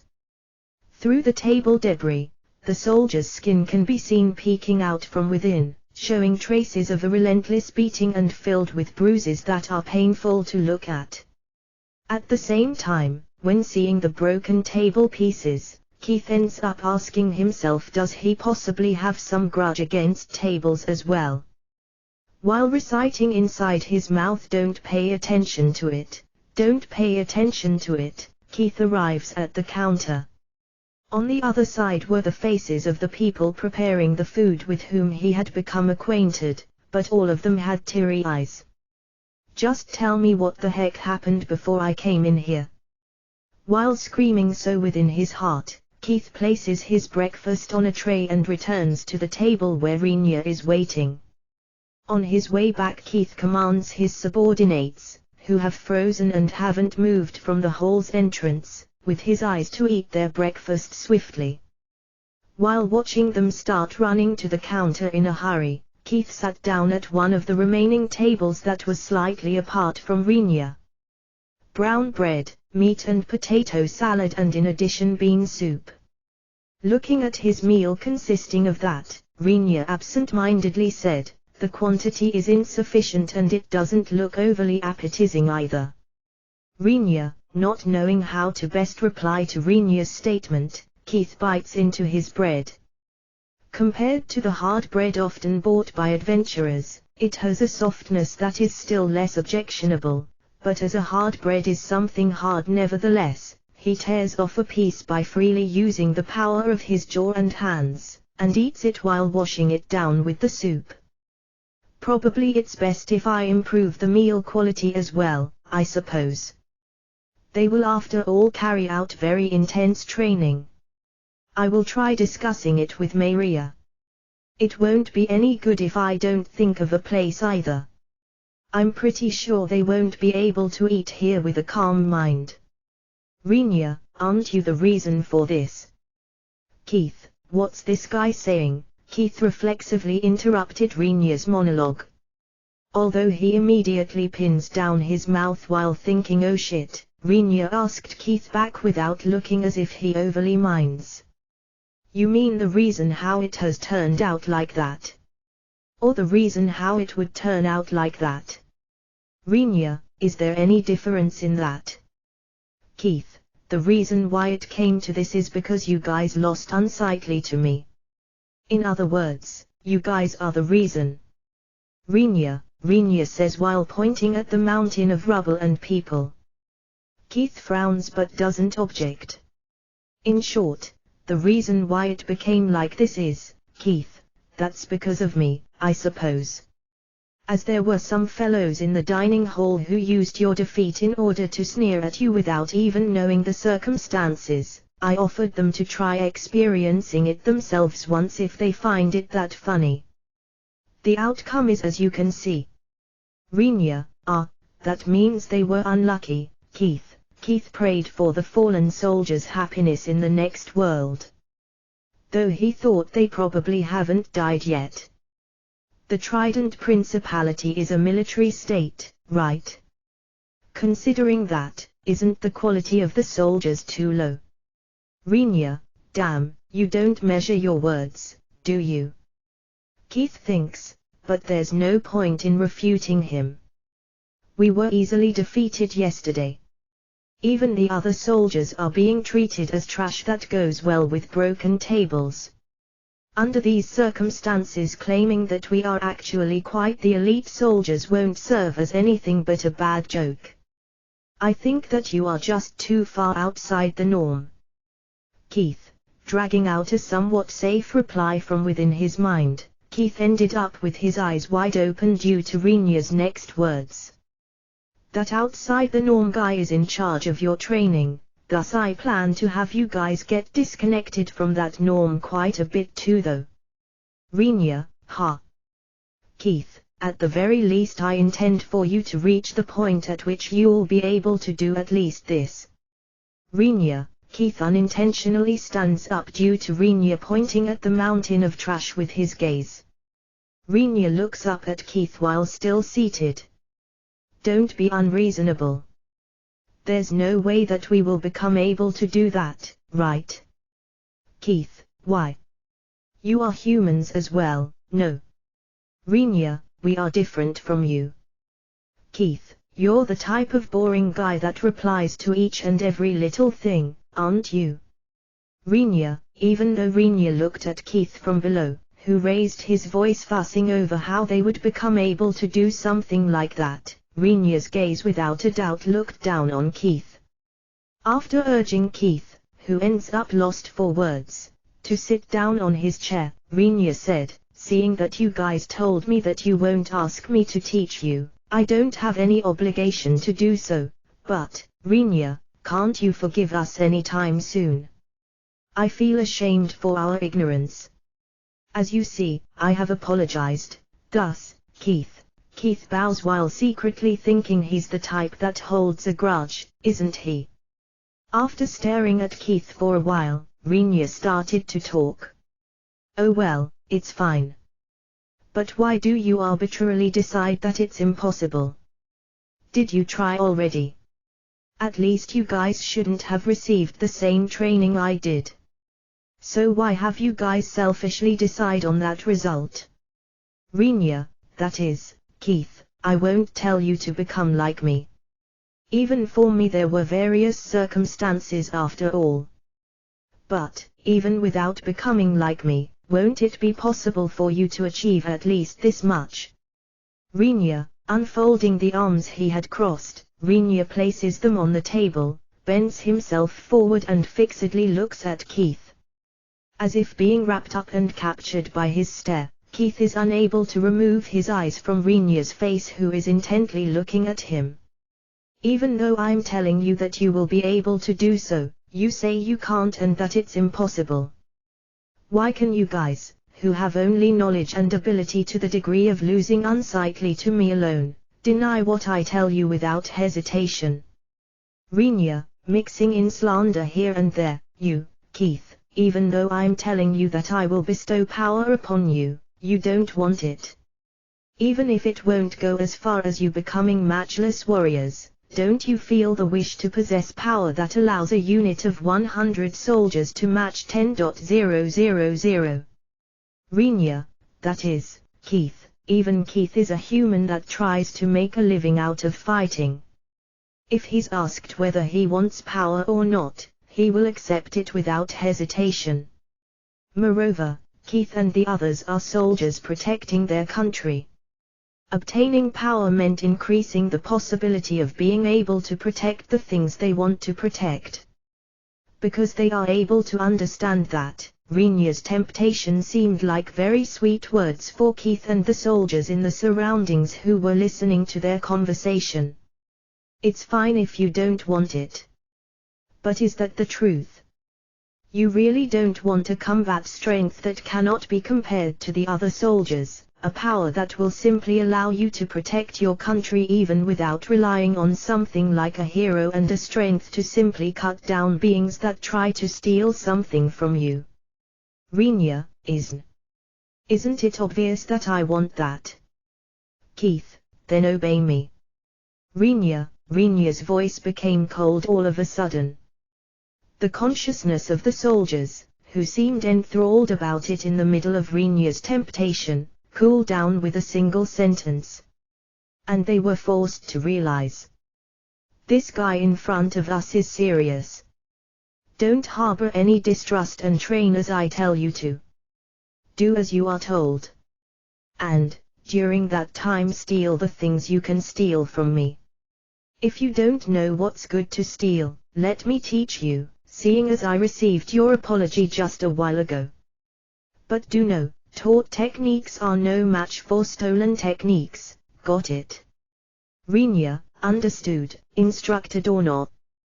Keith, once Keith answers curtly, his subordinates nod as well. Watching that with a satisfied expression, Rinya pushed back the chair and stood up. In that case, it's all right. Soldier leader, can you give the detailed instructions to those guys who aren't here? Rinya, yes, instructed or not. Keith, I will go ahead and wait at the parade ground. Make sure that everyone attends once they've finished eating breakfast and put on their gear. Rinya, yes, instructed or not. Keith, continue with your breakfast then. Rinya, leaving those words behind, Rinya leaves the dining hall. Keith and his subordinates, who saw Rinya off, follow his back with their eyes until he vanishes from their sight after passing through the dining hall's entrance. Once they couldn't see him anymore, they released a very deep sigh. They don't know how much of it was the truth. But since a person with that much of a skill has said it that seriously, there probably won't be any loss in obeying him, they judge. I will talk with the guys who aren't here. Keith. When Keith says so, one of his subordinates speaks up. Soldier leader Keith, what should we do about that mountain? Leave it alone, for us there's nothing we can do about it. Keith, who has no intention to concern himself with the cleanup, decided to intentionally neglect it. I'm sure that once the guys from the same unit as the soldiers who are forming that mountain of trash, discover them, they will take responsibility for the rescue, recovery and the cleaning. What worried him was the point of whether they, who were messed with, won't try to settle the scores with Renya or if they'll let it be. If that happens, no other future but that of a mass production of similar mountains awaits us. While forcibly stuffing the breakfast that had lost almost all of its flavor for some reason into his stomach, Keith prayed, please spare me from that alone. The place called hell more or less exists within God's doctrine. Within the Holy Scriptures the concept of hell is minutely explained through a splendid amount of chapters. These scriptures recorded what should be inherited of God's doctrine, given by the angels to the humans, and they were the sole scriptures recognized by the Church. According to the scriptures, there's a place where those who committed sins throughout their lives will be dropped after death by the verdict of the angels. It's a place said to be assigned to the dead so that they can experience various kinds of tortures in order to make up for their wrongdoings. It's said that through long tortures the impurity of sinning will be absolved from a person's soul. Eventually a person is forgiven for their sins and they will be able to rejoin the cycle of death and rebirth once again. That's definitely a lie, Keith thought. Hell isn't something that exists after death. Isn't it right here, right now? His consciousness feels hazy. His body desires air and water, while heavy breathing escapes his mouth. Quite a bit of time had already passed since both his legs reached their limit, but to stop moving them will not be tolerated. If I stop my feet, that will come here. That's definitely no human, Keith believes.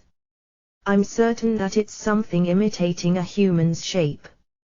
Devils *, who are said to exist in hell, are surely something like that.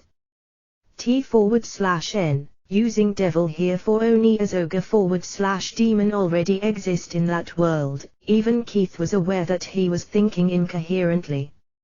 However, if he doesn't think about something, his consciousness will immediately leave his body.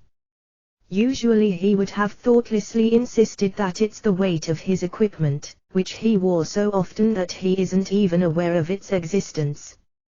The shoulder strings of his backpack, which he wore on his back, continuously produce creaking and grating sounds. Trying to get engrossed in those sounds, he abruptly heard a plumping sound. Probably someone collapsed, Keith assumes. Because it's a comrade from the same unit, the soldiers actually want to go help, but no one tries to lend him a hand. If they had such leeway, they would rather advance even a single step further, as they have to escape from that. The collapsed man stretches out his hand, seeking help. I want to help you, Keith thinks. The one asking for help is his own subordinate.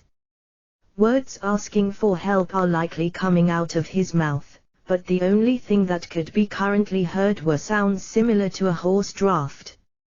If I go to help him, it's very likely that I'll collapse as well. And yet, because of his position as soldier leader, Keith couldn't abandon a comrade that had fallen down. Keith, who tried to step up to the soldiers seeking help while unsteady on his feet, staggers after receiving a kick on his butt from behind. Normally that would cause him to flare up, while saying "What the fuck are you doing?" But rather than the pain of the kick he received on his butt, Keith becomes pale due to the fact that he was kicked. It means that That sends Keith, who tried to do something unnecessary, flying with a kick and walks up to the collapsed soldier. There's nothing similar to sympathy towards the soldier that fell down due to fatigue in its eyes. Those are the eyes of a hunter who wonders how he should cook the pig before him. The soldier, who was pinned down by that look, simply shut his eyes in silence. He probably resigned himself to his fate. Tears well up in Keith's eyes. That grabbed the nape of the fallen soldier and casually lifts him up. With one hand, it lifted up the soldier's body, which has been forged quite a bit, the soldier's backpack, which had been filled with weights, and the soldier's equipment at the same time. Of course, since that isn't so tall, it's not as if the soldier's feet were floating in the air, but even so, the soldier's body, who had no power left in his limbs, should be very heavy. Hey! Did I tell you to do something that difficult? Rinya, the one who indifferently asks the soldier he held up with one hand, is Rinya. His tone contains no anger or ridicule.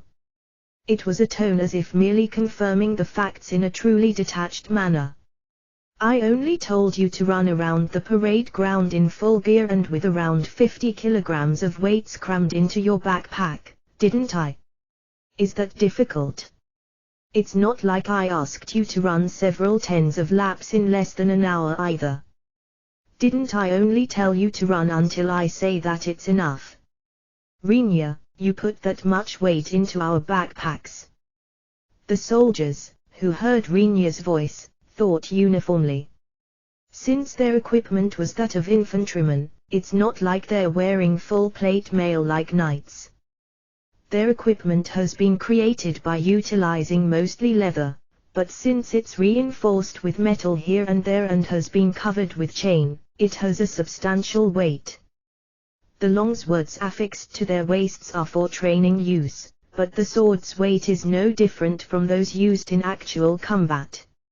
Even with only that, it should add up to a reasonable weight, but adding a further 50 kilograms on top of that can't be regarded as sane order. To have added such weight, and to tell us to keep on running, that's unreasonable. Instructed or not, the words of the soldier were squeezed out somehow since he was painfully gasping, but Rinya cuts that objection down completely. Isn't that similar to what a single woman can carry? If it's a soldier of the Principality's army, they have the duty to rescue citizens, who've become unable to move during battle, by carrying them, don't they? They have the duty to escape while carrying a fallen comrade, right? Or do you bastard intend to abandon those duties? Don't whine. Rinya, first off, look. At that pointlessly energetic Shin. Rinya, who was suddenly brought up in the conversation, with a voice containing a bit of spite, has her body tremble with shock while being in the middle of the parade ground. She was swinging the training longsword while wearing the same infantry gear as Keith and the others, and carrying a backpack over her shoulders. If you consider that she has been made to run under the same conditions, Uvases are trailing behind several frigging laps in just 1 hour after getting separated from Shin. At the very beginning all of a sudden you guys were unable to keep up with her running pace, Rinya, that was a reality even Keith couldn't believe. Shin, who appeared on the parade ground in the same equipment as the soldiers, started to run in such a state after getting ordered to do so by Rinya. She pulled apart from the soldiers at an overwhelming speed, although noisily due to her heavy feet, and in the end lapped them in the blink of an eye. She achieved the reckless deed of overtaking them several times during merely 1 hour. The other party is unmistakably the esteemed daughter of Her Majesty the Archduchess. For her to have a superior stamina compared to us who continued to receive training as soldiers, I wonder just what kind of scam this is supposed to be. Her physical state was that of staggering on her feet, while also sweating with a red face, but even so, Shin kept running for an hour. Rinya had ordered her immediately after that to do something else. Half of the reason why he did so was that he considered that she likely had plenty of excess stamina. The other half was that he thought that she would probably break the soldier's spirit if he let her participate any longer in the same training menu as them. "Hey! How are you feeling right now?" While saying stuff like "I received the training of a soldier, it's just stamina, but how do you feel now that you were made aware that you are no match for Shen? How do you feel about realizing that you are inferior to the princess you ought to protect? Hey, try telling me." Rinya, the soldier, who was dangling his hands after being caught, questioned and held by his nape by Rinya, didn't raise his voice even once. He patiently endured as he gritted his teeth, producing grinding sounds. Looking bored at the state of the soldier, Rinya released the hand holding the soldier's nape before long. As if a puppet had its strings cut, the soldier sat feebly down on the ground. Looking down on him, Rinya brought his face close by bending over slightly and told him in a quiet whisper, "It's fine to fall asleep here, you know. What will you do? Will you give up without any guts? What the hell are you? A brat? Or a soldier? The guy who hired you thinking that you are a soldier must be quite the idiot, right? Is this country paying a high salary to a gutless loser like you?" "Rinya, it's different. Just 1 minute. I will be fine after 1 minute, please." The soldier shouts while tightly clutching the hands he put on the ground to prop his body up. "Certainly. I will chase them without fail." "I see. So you won't give up, right?" Rinya, once the soldier nods at Rinya's question, Rinya grabs the soldier's nape once again and carries him easily on his back. Not caring about the surprised soldier, Rinya started to run while chasing the backs of the soldiers who were ahead of him. "Instructed or not? Rest there for a minute. Or observe my way of running while resting. In any way, you guys are noisy without reason. If you begin to tire, you pointlessly waste your stamina by dragging your feet." Rinya starts scolding them while grumbling that they have to consider the reason why humans possess a head or joints. The soldier on his back realized that Rinya's body barely shakes left and right, and neither does his George. Rinya, who sprints practically without even creating any footprints, easily overtakes the soldiers in front once and then sticks to the back of the soldiers once again after running around the parade ground. The soldier on Rinya's back and the soldiers that got lapped once after having been overtaken have once again become speechless as they are absolutely dumbfounded by Rinya's unbelievable speed. Even while carrying the weight of one adult man and his equipment on his back.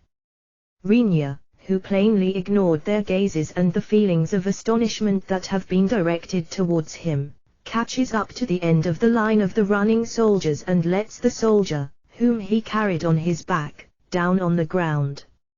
"You rested for around 1 minute, didn't you? There, run." Rinya, yes, instructed or not. There's no way for a human, who had become exhausted to the point of being unable to move, to run after just having rested for a minute.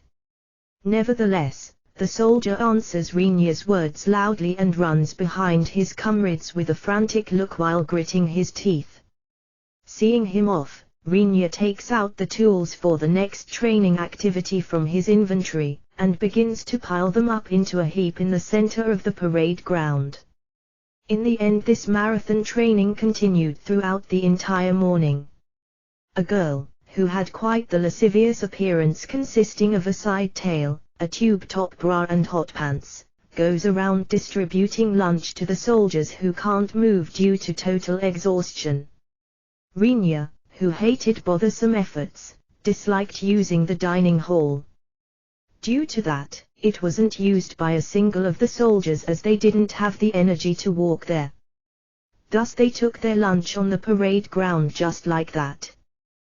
The distributed food is soft, white bread, pitch black soup in contrast to the bread and several dried fruits. Because of its bizarreness, the soldiers at first hesitated to taste the soup, but seeing Shin simply stuffing it into her mouth indifferently, all of them tried it timidly. They didn't have any expectations towards its taste because of its abnormal appearance, but once they tasted it, it was a seafood soup that had plenty of marine products thrown into it without any points to complain about. The soup itself had a slight bitterness, but due to the seafood stock, which is rich to the degree of one not caring about the bitterness, the soup was mostly received favorably. In spite of the tube-top girl bringing a stock pot as tall as herself, it had been completely emptied out by the time the meal came to an end.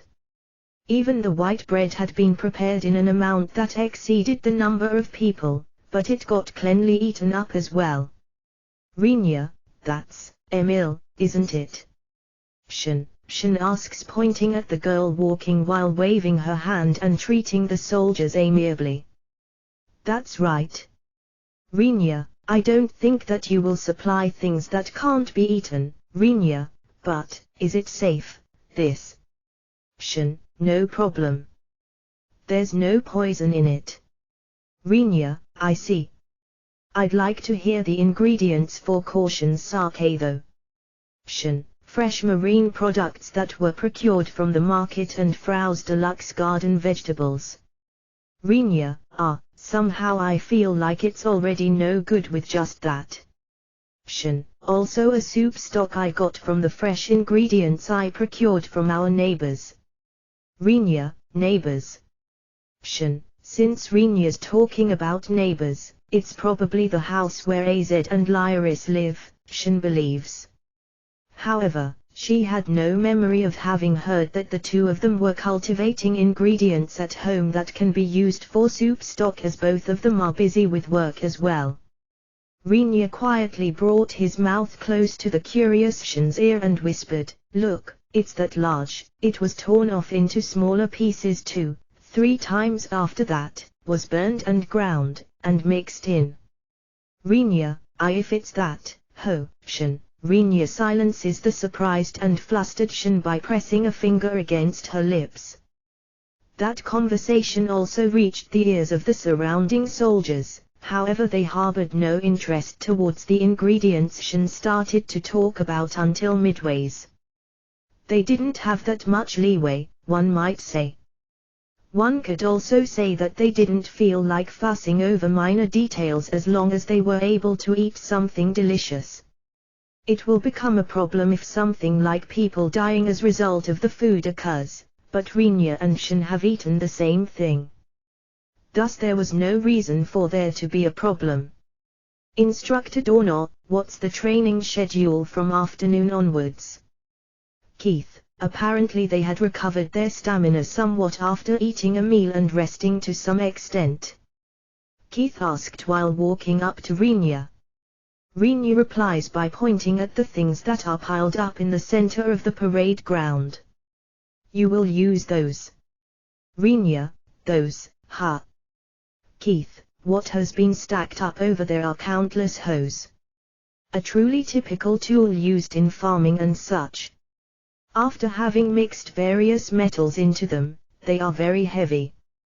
Because all of it, from the teeth of the hose to the handle, are made out of metal, they won't break easily even if you handle them roughly.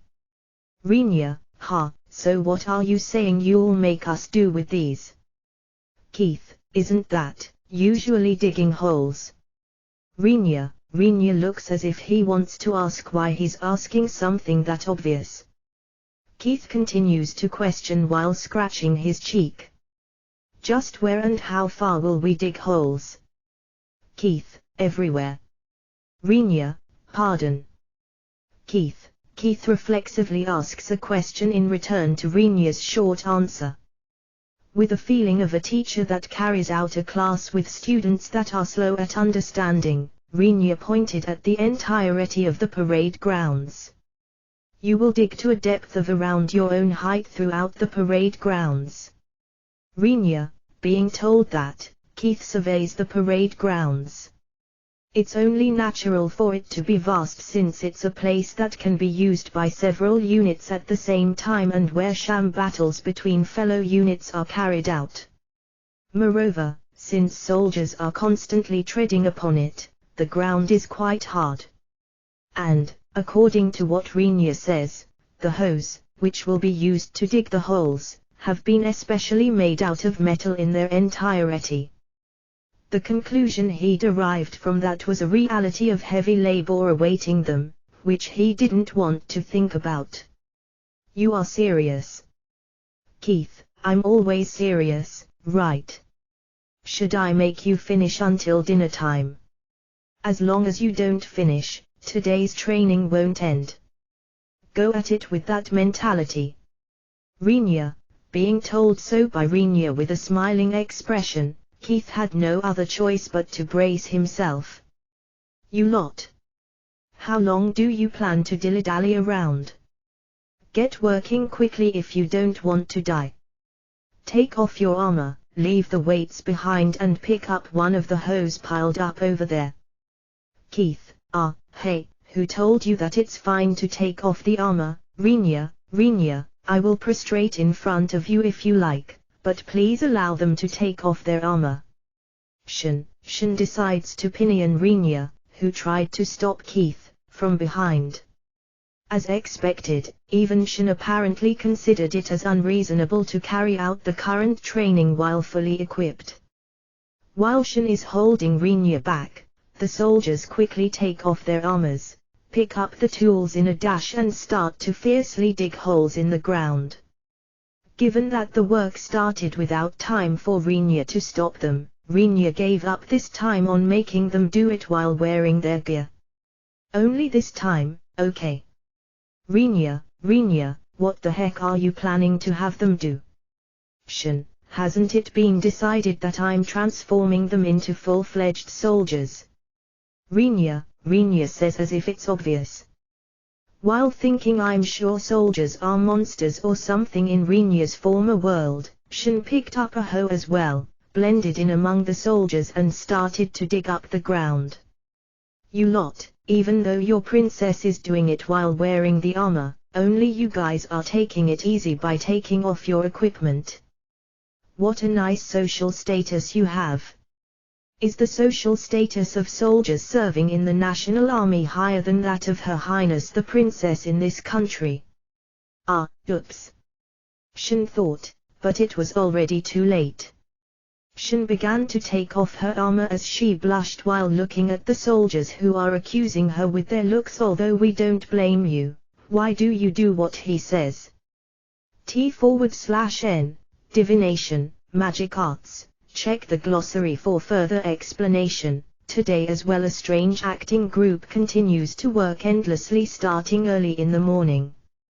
Just what the hell they are doing is completely incomprehensible when observed from the sidelines. It reaches the point in which questions pop up wondering whether some bad disease has spread among a part of the principality's army as a topic of gossip. First off, everyone's wearing the army's armor. This isn't the problem. Rather, if there was a group of people working there, while not wearing the army's equipment, that in itself would be weird. However, exactly because they are soldiers of the principality's army, it's a fact that their conduct is far too strange.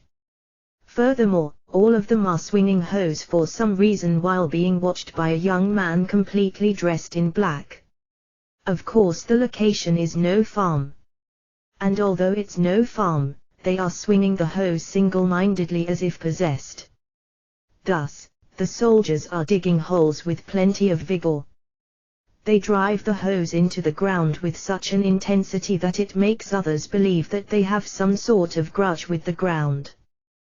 They scoop out a large amount of soil and then drive their hose into the ground once again. They carry out this kind of work without uttering a single word. Having kept up such work all morning long, they take a short breather at noon. Apparently considering the time to go back to the dining hall as wasteful, they sit down on the spot, silently eat up the food brought by a girl with a side tail, who appeared out of nowhere, and later relax after taking off their armor or lie down for a short while. Once that break finishes, they pick up their hoes again and resume their work mechanically. The parade ground is very large.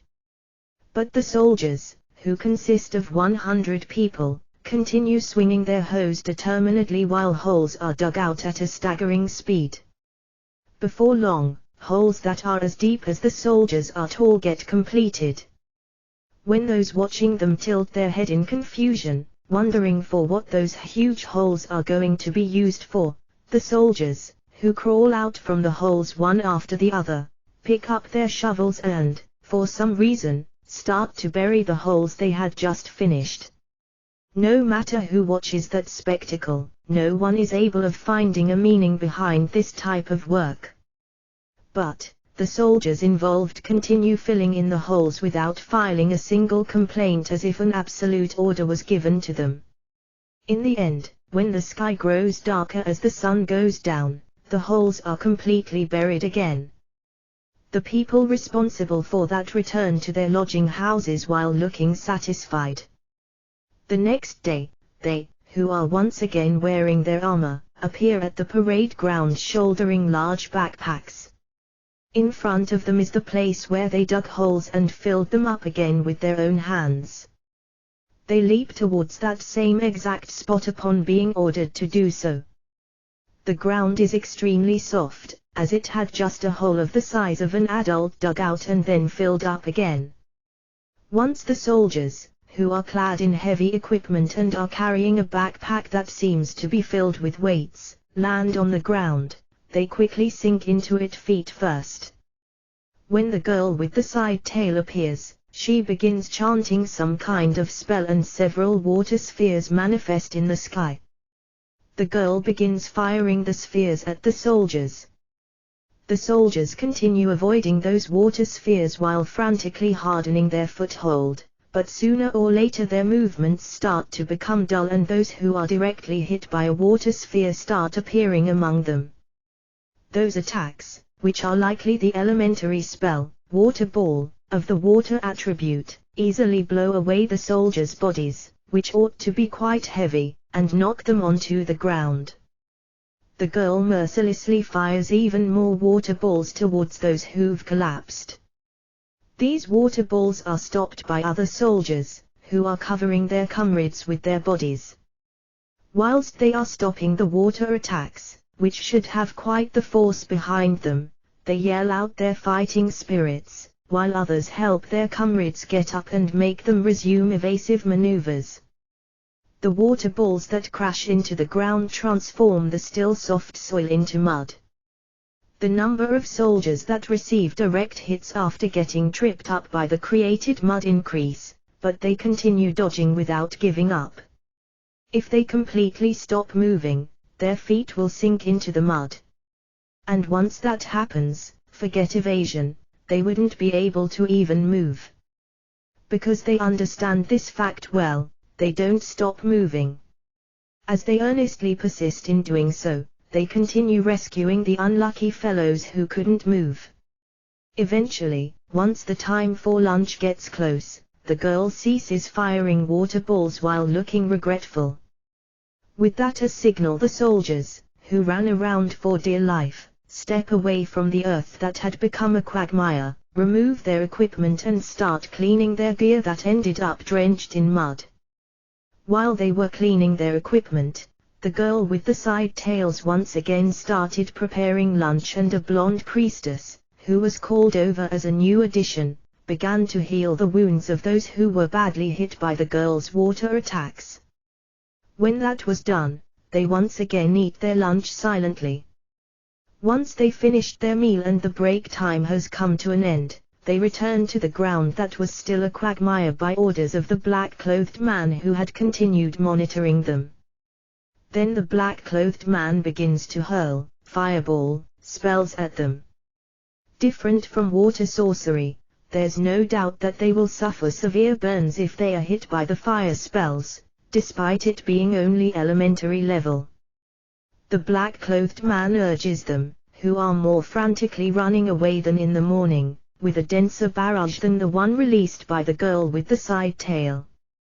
The lumps of fire that hit the ground make the large amounts of moisture contained in the mud evaporate and a thick cloud of steam enveloped the surroundings. Steam continues to rise up, which makes the soldiers sweat more profusely than they would under normal circumstances due to continuous exercise. The temperature climbs steadily and as such, a choking humidity assails the soldiers, but they don't stop moving. If they stop moving at an inopportune moment, they will end up receiving a fireball and stop moving altogether. Once they stop moving, they'll receive a concentrated sorcery attack that was adjusted to a level so that they won't die, albeit barely. They too are desperate. Before long the thickness of the rising steam starts to worsen the visibility. They don't know from which direction a fireball will come flying out of. They fully employ all senses they possess and dodge frantically. However, there are still some among them who directly receive the fireballs after all. And, the guys, who stopped moving, are dragged away from the mud as if being pulled by invisible hands and are brought to the location of the priestess who's on standby. Then they are treated with healing arts by the priestess and furthermore have dubious deep crimson, purple and pea green potions, which were taken out by the girl with the side tail, poured onto them from above as if being showered by hot and cold water. Their bodies are completely dyed in a poor-looking color, but those, who had the potions applied to them, stand up right away and plunge into the mud once again. Their bodies that were scalded by burns all over mere seconds ago look now as if that was a lie. Before long, when the sun was sinking and the sky got dyed in crimson, they are finally released from the act of continuous evasion against the one-sided attacks. Below their feet is a ground that became hard and tough after continuously getting scorched by fireballs and earnestly trampled by their feet. While firmly stepping on that ground, they think, tomorrow we will dig it up even faster. I can't believe that to be sane training. When this cycle, where one set takes 2 days, had repeated itself 7 times, Rinya was summoned by Maria and proceeded in the direction of her room located inside a military facility. Rinya wondered whether there would be items that suit the room of a 15-year-old girl in there, but that place appeared to be completely like the work area of an office worker. It was a totally unbelievably tasteless room at a humid place. Close to the wall there's a large desk that fully promotes its existence. Moreover, those were the first words Maria, who was processing documents, threw at Rinya when he entered the room. I have shut my eyes towards the matter of you completely occupying one of the several parade grounds, but, be that as it may, I don't comprehend the meaning of the training. It's too dangerous. Maria, do you think that they will be able to become fully fledged soldiers by carrying out normal training for a month? Rinya, Maria turns at Rinya, who asked her back in reverse, with a grim expression.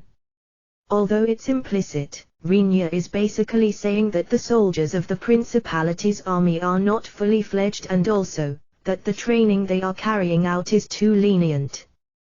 There's no way for there to exist many people who can devote themselves to such penance, is there? Maria, though there are 0 dropouts at present.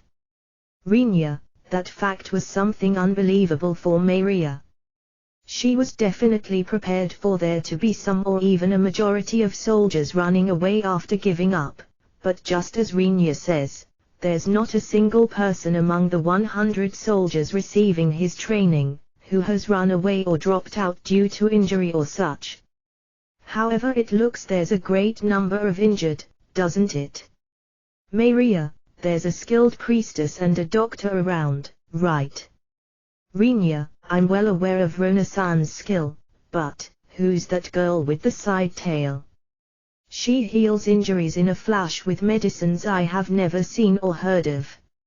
It doesn't seem to be bragging that she can immediately restore an injured person as long as they aren't dead, does it? Maria, this time it was Rinya who frowned, albeit only faintly. In reality even Rinya didn't want to get Emil involved overly much. However, it was a fact that he couldn't refuse Emil, who asked him to let her participate after promising that she absolutely wouldn't do something like giving the soldiers a magic remodeling and would stick to only healing the injuries and fatigue of the soldiers with a medicine which she produced with slightly unusual ingredients. No matter how skilled a priestess Rona might be, and moreover even if she were to use as many magic stones as she liked in order to support her magic arts, Rona just by herself wouldn't be able to handle the injured people that are produced one after the other after all. Furthermore, even if she healed their injuries with magic arts, she would completely steal the stamina of the injured. In addition, it's not possible to cure fatigue with healing arts. As such, the injured soldiers would lose a significant amount of time. After worrying about it for an unusually long time, considering it's Rinya, he approved Emil's participation on top of reminding Emil of her limits many times over. I guess she's an expert with slightly special circumstances. I can't talk about the details. I will take full responsibility for that girl. Rinya, I leave it to you then. If you go this far, it probably won't be anything bad. And so, there's a reason why I called you today, Maria. Putting the documents she processed aside, Maria looks at Rinya. First is, about my elder sister, Maria. She's so full of spirit that she leaves the soldiers of the Principality's army behind, you know. Rinya, is it really true that she left them behind from the start? Maria, Rinya, who felt a tinge of a fear-like emotion in the tone of her voice, examines Maria's face without answering right away. Maria smiled wryly, since he easily found out what she had apparently intended to hide as much as possible. Those are not overly pleasant news. Maria, it's a fact. Especially on the side of stamina, you can say that she won by a wide margin. Rinya, Maria sighs due to the reality mentioned by Rinya. Is there some kind of problem? Rinya, no, it's no big problem, but, as you are well aware yourself as well, Rinya-san, the fertile family plays the role of Archduke of the Trident Principality, but this principality itself is a country that was established by the family head of the fertile family 10 generations ago. Maria, to begin with, the area of the current Principality of Trident is not only the closest country to the miasma forest, but also to the demon's domain on the human continent. It was labeled as a place where those, who committed crimes in the continent's central area, lived while repeatedly plundering the central areas together with conspirators. No one really thought that anyone would deliberately found a nation at such a place. The ones who subjugated that area with their own strength and built a country there is the fertile family. Due to Rinya wondering whether it wouldn't be fine for the one, who created the country with their own strength, to call themselves king of that area, Maria says that the cause is a single comment of the family head at that time, stating that they didn't change it into a monarchy since they somewhat disliked causing a commotion by calling themselves king. With the incomprehensible reason that it would be more stylish to use the word archduke rather than the aggrieving word of king, the fertile family's head at that time apparently appointed those, who achieved meritorious deeds, to nobility and built a nation in the shape of a dukedom. So, Rinya, I will be troubled if it's taken as boasting, but even though the fertile family is said to be slightly dim-witted, there are times when capable people, who are called brave so to speak, appear one after the other while possessing staggering amounts of power. Maria, you are saying that Shen is one of those? Rinya, Maria shakes her head left and right while thinking. You haven't denied the part about dim-witted. I don't know. Until now there haven't been any signs for that. I'm just pondering about it at a hypothetical level. Maria, for argument's sake, if Shin was a person with abilities that identified her as a brave, would this cause some sort of problem? Rinya, I think it will become a huge problem if elder sister tries to hijack this country. Maria, though that won't really matter either. Maria shrugs her shoulders. From her point of view, she wants her elder sister Shin to succeed the title. She had absolutely no resistance towards surrendering her own position to her if Shin said that she wanted to become the ruler. However, I will be troubled if I'm told me and mother will be killed because of that. Maria, I don't think that will happen. She isn't a child that will say something like that even in jest. Rinya, I know. It's a bad joke.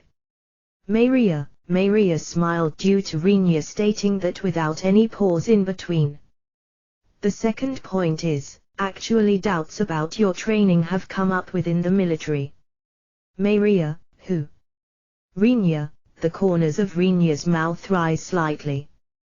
His expression resembles that of a person who wants something interesting to happen. Rather than the matter with my elder sister, the problem lies with the guy in front of me, doesn't it? While thinking so, Maria continued, a faction that insists on you showing results has appeared.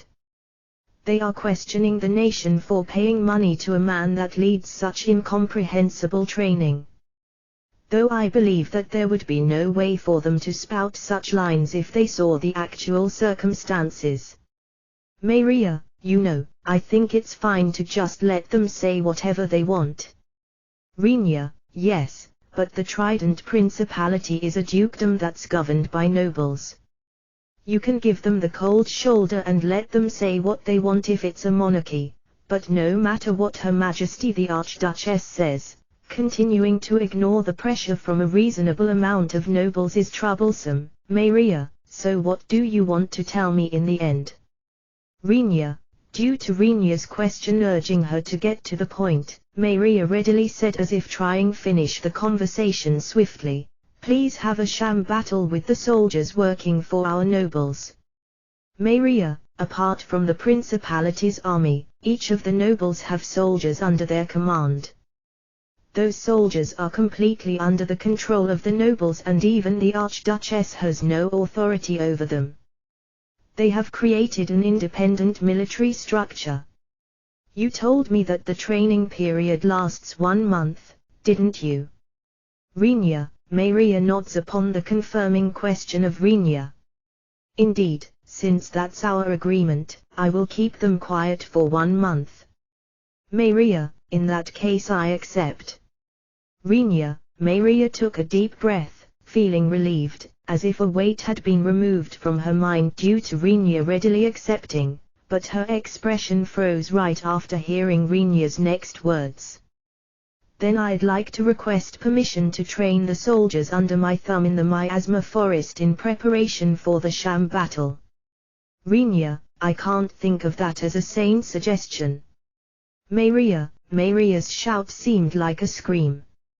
Her servants looked at each other while wondering just what the heck happened for Maria to raise her voice to a degree they had never heard before.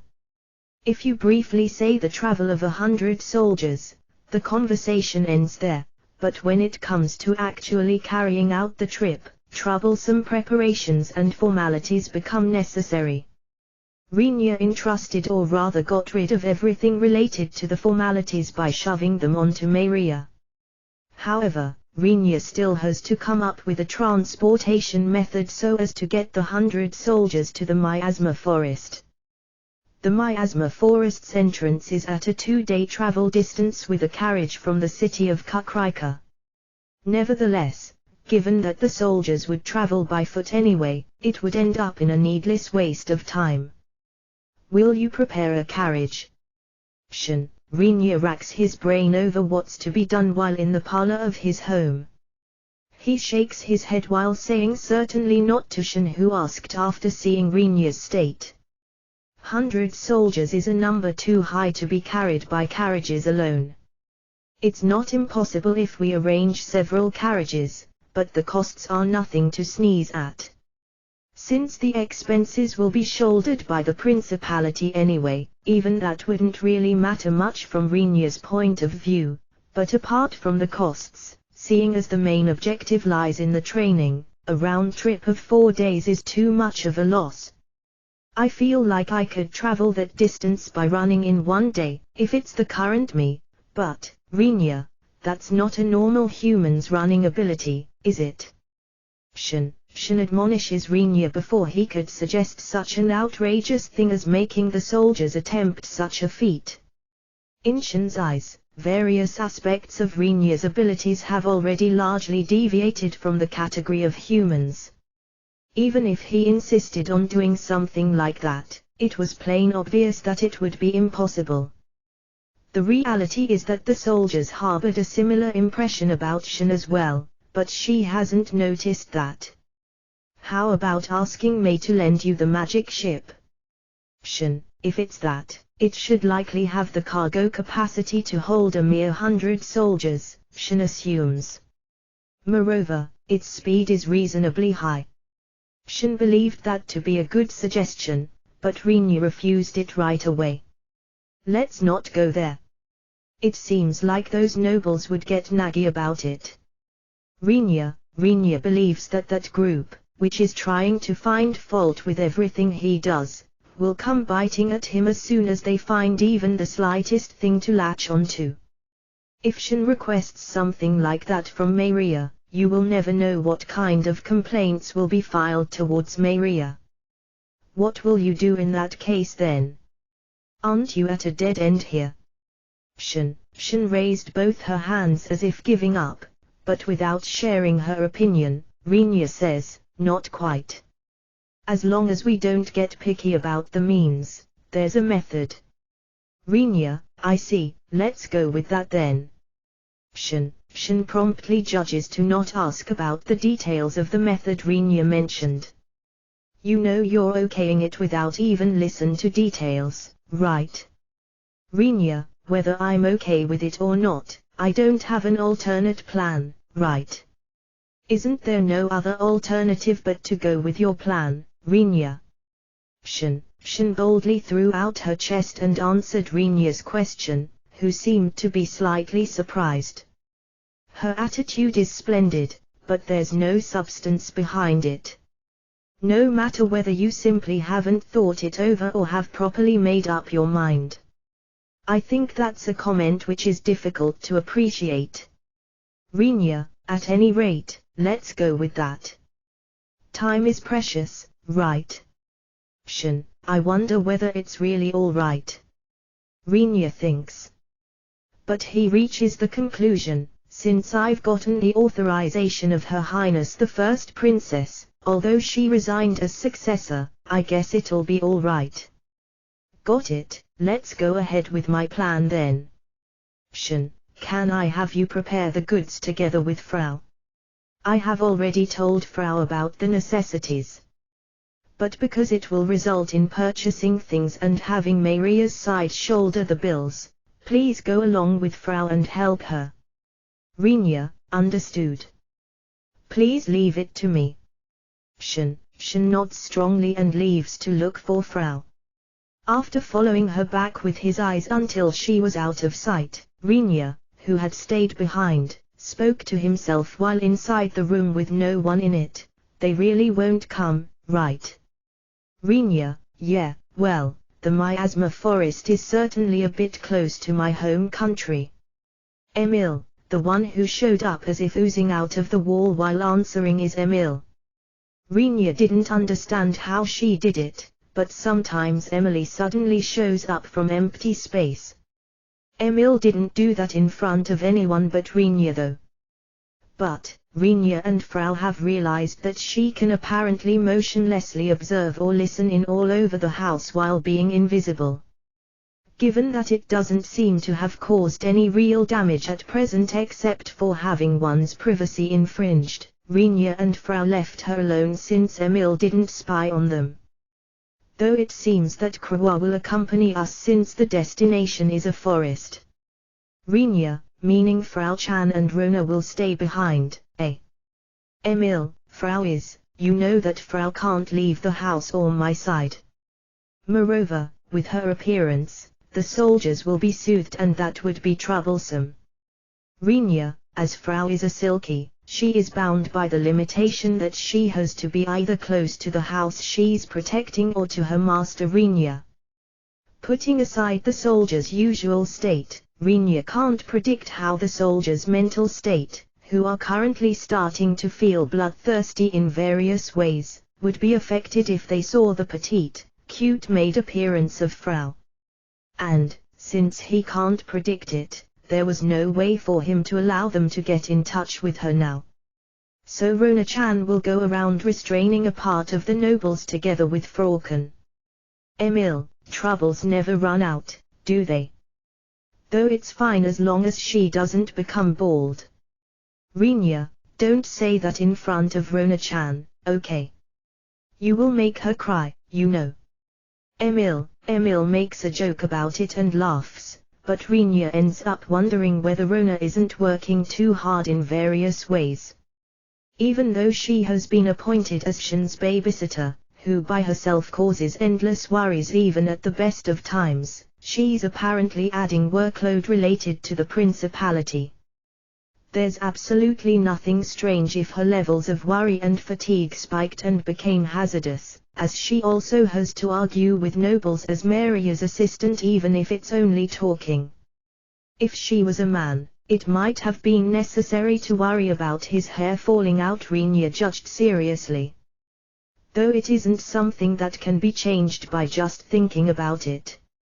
So, what means of travel will you choose, Rinya? Emil, MMH. I'm off for a bit to ask our neighbors about it. There's something I'd like you to prepare during that time, Emil. Rinya beckons Emil to come closer. Emil approached Rinya and brings her ear close to his mouth. Eh? Yeah. Oh, yes.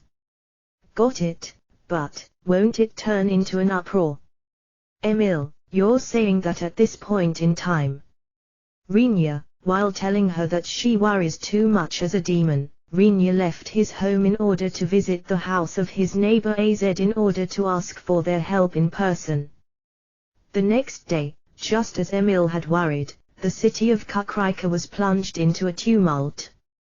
The soldiers under Keith's command, who were keen about beginning their early training on the parade ground, were ordered by Rinya, who suddenly appeared, to equip real swords this time, apart from the usual equipment they are wearing, and to leave behind their backpacks.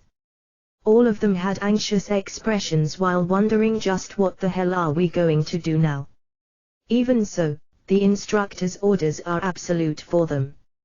In reality, over the last few days, they had united a bit because of Rinya's training in the last 2 weeks. At first they lamented over their own bodies after being made to participate in such mad training, and they cursed at Rinya for forcing them to do it. But they believed in Rinya's promise of granting them power and somehow stuck through the training. But, at a certain turning point, they noticed, albeit barely, that the training, which had only been painful until then, became easier to complete than the day before, and that it furthermore got even easier on the next day in comparison to the previous day. It's not like Rinya had lowered the training menu. With that fact, they could only wonder whether their bodies had gotten used to Rinya's training menu or whether the soldiers' ability were in the process of closing in on the abilities required for the training. Once they ended up realizing that, the rest fell into place and the soldiers ended up hooked on that fact. While being defeated by 1 blow yesterday, they could endure receiving up to 3 blows today, or even though additional weights had been put into their backpacks, they could move just like yesterday, and similar. The soldiers, who wished to become strong, became unable to break out of the cycle anymore once they had actually experienced it for themselves. They understood that they would get more powerful the more they completed the training assigned to them by Rinya. The soldiers harbor a feeling of gratitude towards Rinya, who pulled them up to levels they had not known possible. After that, the training contents have been escalating at parts which Rinya was already unaware of.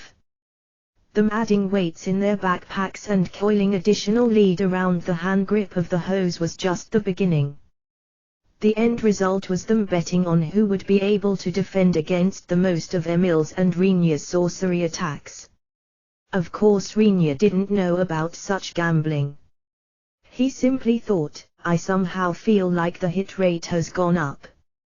It's a digression, but humans aren't creatures who grow by their bodies making such breaking sounds. But a person's body, when it gets healed after being destroyed once, has the ability to strengthen itself, thus trying to overcome its condition at the time when it was destroyed. Originally such healing should take a long time. But, with more or less simple recovery medicine and precious ingredients that normally are unattainable being secretly mixed into their food, they regenerated at an abnormal speed and furthermore in short intervals due to Emil's medicine, which was actually a powerful recovery medicine at a level which couldn't be obtained in the nearby area. Isn't it fine, since it's no human body remodeling and it only boosts the abilities they possess to begin with? Those were Emil's words. Setting that aside, the soldiers put on their equipment as ordered by Rinya, hang their swords with blades, which they didn't use during the training, at their waists and head towards the plains outside the city at a quick running pace as specified by Rinya. Since it's still early in the morning and furthermore as their destination were the plains slightly separate from the main road, they are hardly seen by anyone. Emil has already started the preparations at that place. 20 huge cages that seem to still have room even if you put in several grown men in there have been lined up in her vicinity. Moreover, 2 extra cages that were loaded with some kind of materials had been prepared. Having affixed ropes in their 4 corners, the cages had a structure that apparently allowed them to be suspended by something, but the soldiers were unable to guess the intention behind suspending such huge cages. You did well to come here, gentlemen. Rinya waits for everyone to assemble and raises his voice. Next to Rinya, who stands in front of the soldiers while talking with a loud voice, stands Kawa, who had wrapped her body in a dark green, elven outfit, with a meek expression. Deciding to shelve their question for the time being in order to avoid missing the instructor's words, the soldiers listen carefully to Rinya. Their seriousness is to such an extent that their gazes aren't stolen by Kawa even though there's an elf, who they aren't able to see often, in front of them and moreover quite the beauty among the elves. The other day I received a single request by Her Highness Princess Maria. Of course it's a matter independent of your training, gentlemen. Rinya, making a short break between his words, Rinya surveys the soldiers. Even though Rinya has stopped talking, there's no one present who interjects.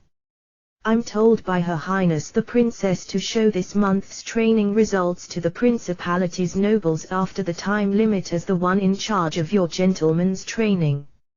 Rinya, though it's merely for an instant, a commotion occurs between the soldiers.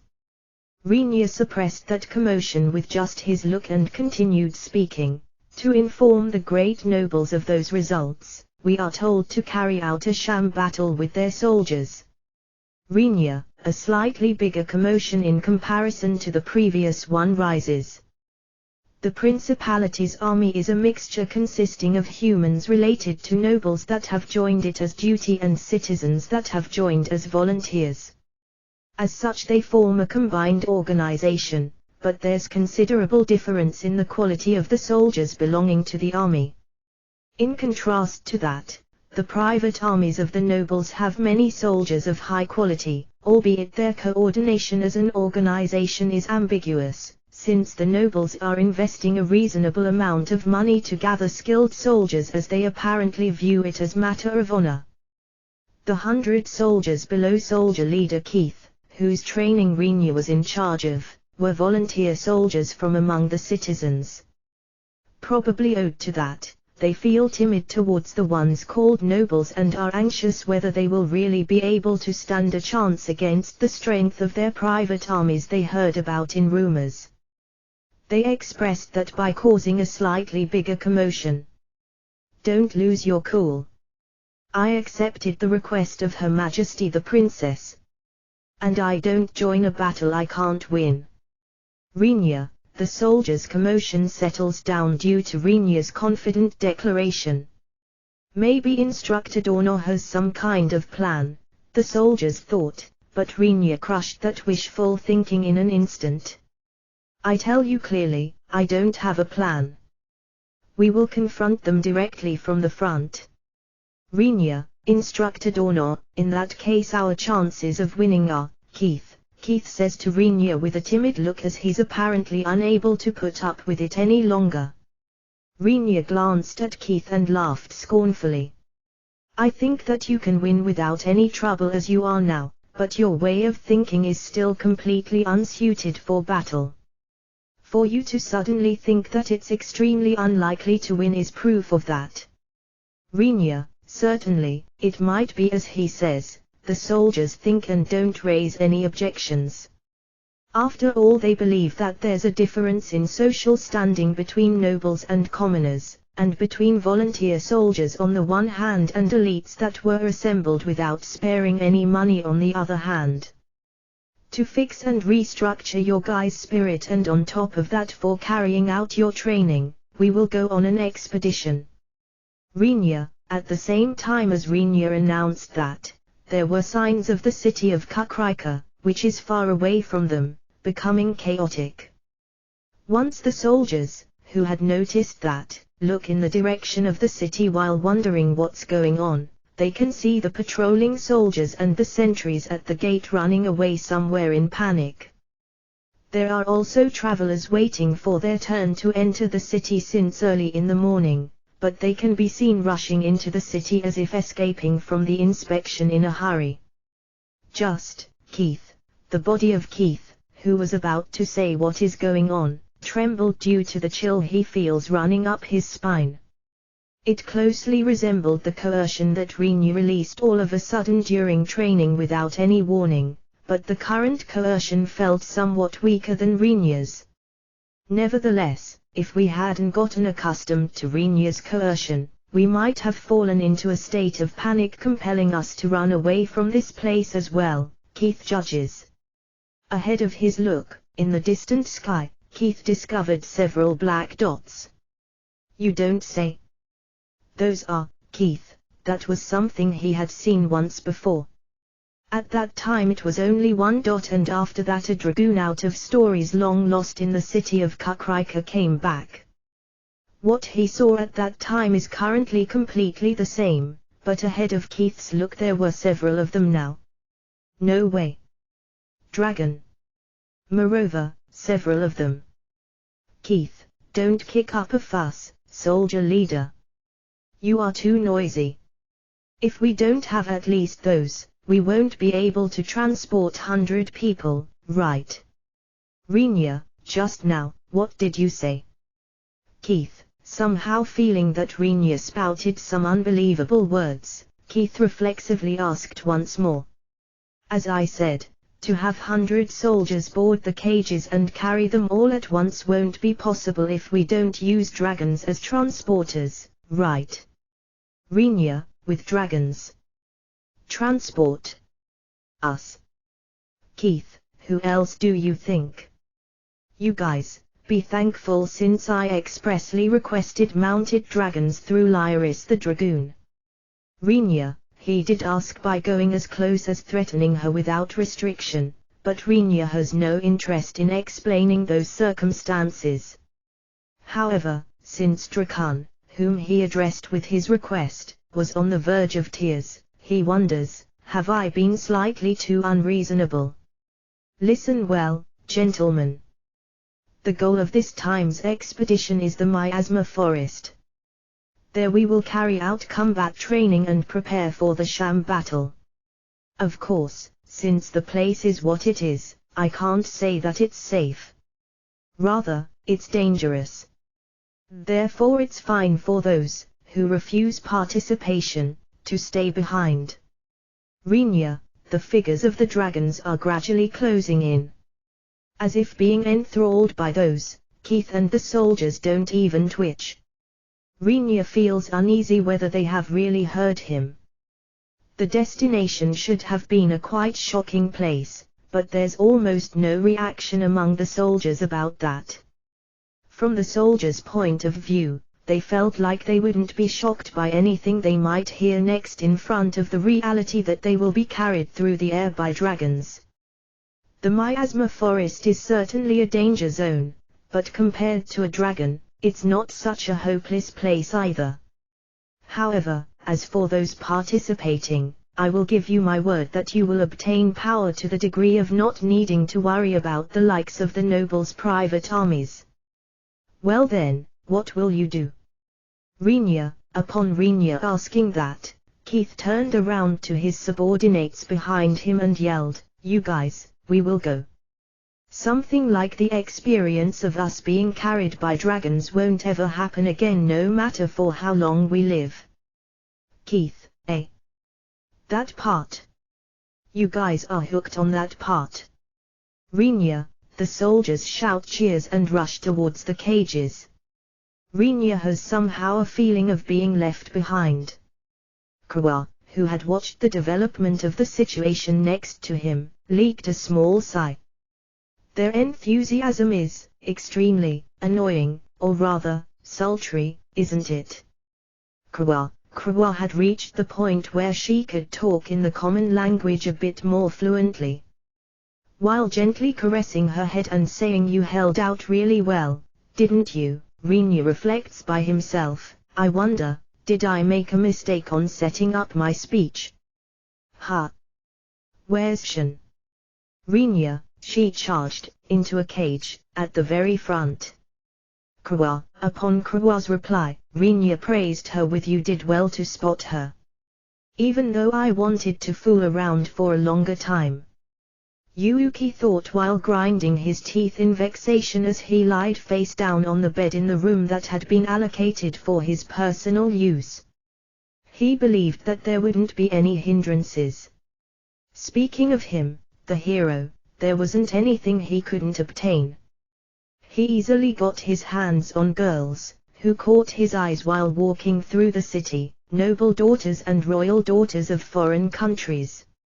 Moreover, even though he hadn't asked for it, various human countries that wanted to receive the hero's protection offered their princesses one after the other. For Yuuki it was truly a situation he couldn't stop laughing about. Even various dishes that commoners wouldn't even be able to imagine were prepared for him as long as he so desired. He was also capable of making anyone that annoyed him suffer any kind of punishment. He could have someone else carry out the punishment instead of dirtying his own hands. Of course, even if he did it himself, there was absolutely no problem. Until that day. On that day, a woman that was offered to him griped about the advertisement for the daughter of a certain country's archduchess. As for Yuuki, he was fed up with having sex with prudish women with prim faces as commonly seen among noble girls. But after seeing the person face to face, his impression changed a bit. Her personal appearance that gave off a mood that felt somewhat dignified, and her black eyes and hair, which are rare in this world. Yuuki associated hair colors such as light brown, red and blonde, unless dyed, as simply rarely seen female hair colors among the women close to him in his previous world, and therefore that black color was something that made him recall his former world somewhat and caused a craving within him for something he hadn't seen for a long time. He was convinced that as long as he exchanged some simple greetings and showed up at the dinner party afterwards for just a bit, he would likely be able to pull her into his bedroom and enjoy himself to the utmost. But that naive illusion was crushed before long. During the audience with the King of the Holy Kingdom, that princess was introduced to the hero Yuuki, and at the moment when Yuuki got close to her, that happened. He approached the princess after giving his name, went on his knee, took the princess' right hand and kissed the back of her hand with its white, smooth skin. It was a greeting for princesses performed by heroes and knights which appeared in the novels that Yuuki read from time to time in his former world. In this world it was a conduct that isn't seen very often, but being somewhat fond of it as hero-like behavior, Yuuki did that to all the women he met. It was an act of basking himself in self-satisfaction, but he also did the same to the princess that was introduced as Jeune Femme Fatale. Her hand, which Yuuki grasped, was supple and slightly cold. At the time when he kissed the back of her hand, an awfully sweet scent, seemingly the perfume worn by her, tickled his nose. On a first glance Yuuki arbitrarily believed that she probably wouldn't use something like perfume going by her princess knight-like chivalry. It seems that this princess pays attention to her womanly appearance, Yuuki smiled. Hiding his thought of "I think I will enjoy myself very much tonight" with a smile he considered as befitting for a hero, Yuuki stood up. Once his eyes met with those of Shin also showed a smile. However, different from Yuuki, it was a smile filled with a dark and evil intent. Reflexively Yuuki ended up letting go of her hand and backing off several steps. While the king rose slightly from his throne asking what happened and the nobles present began to stir, only Shin herself didn't move, lifting her lips in the shape of a crescent moon and revealing a smile without making a noise. "Why what's so funny?" Yuuki asked her with a loud voice as if hiding his feelings of shame for having backed off even if it was only a bit. Without replying, Shin grabbed the wrist of her right hand, which had been kissed by the hero moments ago, with her left hand, crushed it while causing a dull and wet sound, and tore it off. Amidst the screams uttered by some, Shin tossed the torn-off right hand at the hero while discharging a violet liquid from the cruel wound she inflicted upon herself. Unable to react to the overwhelming occurrences, Yuuki couldn't dodge the princess' hand, which flew his way while drawing a parabola, and ended up landing right on his chest. The chest part of the white dress suit that was given to him for his own exclusive use by the Holy Kingdom became sullied and stained with the violet liquid gushing out of the hand. The silver bracelet which was placed around her right hand's wrist, fell to the ground with a metallic clattering. What the hell are you doing? Just who? Yuuki, how filthy. Shin says without minding the liquid, which was gushing out from her wound with splashing sounds, at all. I thought that I would be able to bear it, but it feels more revolting than I expected. Although my personal history was fabricated, I feel compelled to resent you. Answer. What are you? Yuuki, light gathers in Yuuki's palm. It was the holy sword Tilwing which he pulled out from within the mass of light. Only usable by heroes in this world, it's currently Yuuki's personal sword and can materialize anywhere as long as he calls upon it. Modified by the hero's power, its sharpness is very high. By just swinging it lightly, it can cut through steel.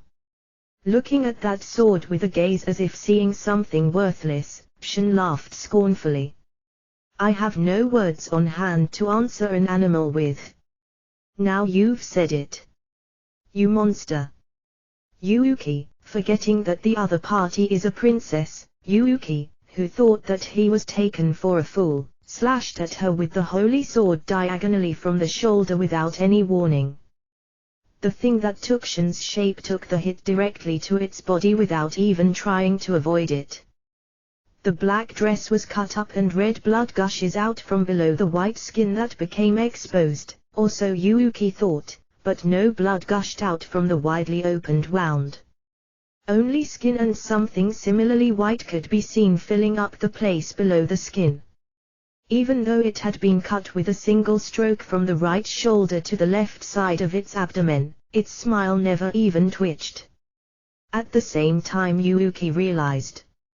Although it directly took the holy sword's hit, which should cut even through steel, with its female body without dodging it, its body hadn't been completely cut up. A deep, gaping wound had been opened, but the strike's depth didn't get through its body's thickness. This was something impossible if one considers the power of a holy sword. If it had worn something like an armor, it would still have been an understandable phenomenon, but it didn't possess anything like an armor except for the black dress on its body or a tool that had been imbued with defense spells. It simply had such a high defensive level that it didn't allow the holy sword's strike to cut through its body. Are you human? Yuuki, don't jest, there's no way for me to be a human at this point, is there? It said while still smiling. The violet liquid kept surging out from its wound to an extent that made one wonder where this much liquid has been stored in its thin body. Fuck. Why are you looking at me with such eyes? Yuuki, the events after that played out in the same way as seen by Rinya and Emil from aboard the magic ship. As a result of the gushed-out liquid taking the shape of a huge golem which started to rampage after destroying the castle, Yuuki attacked it with his sword and the hero's power.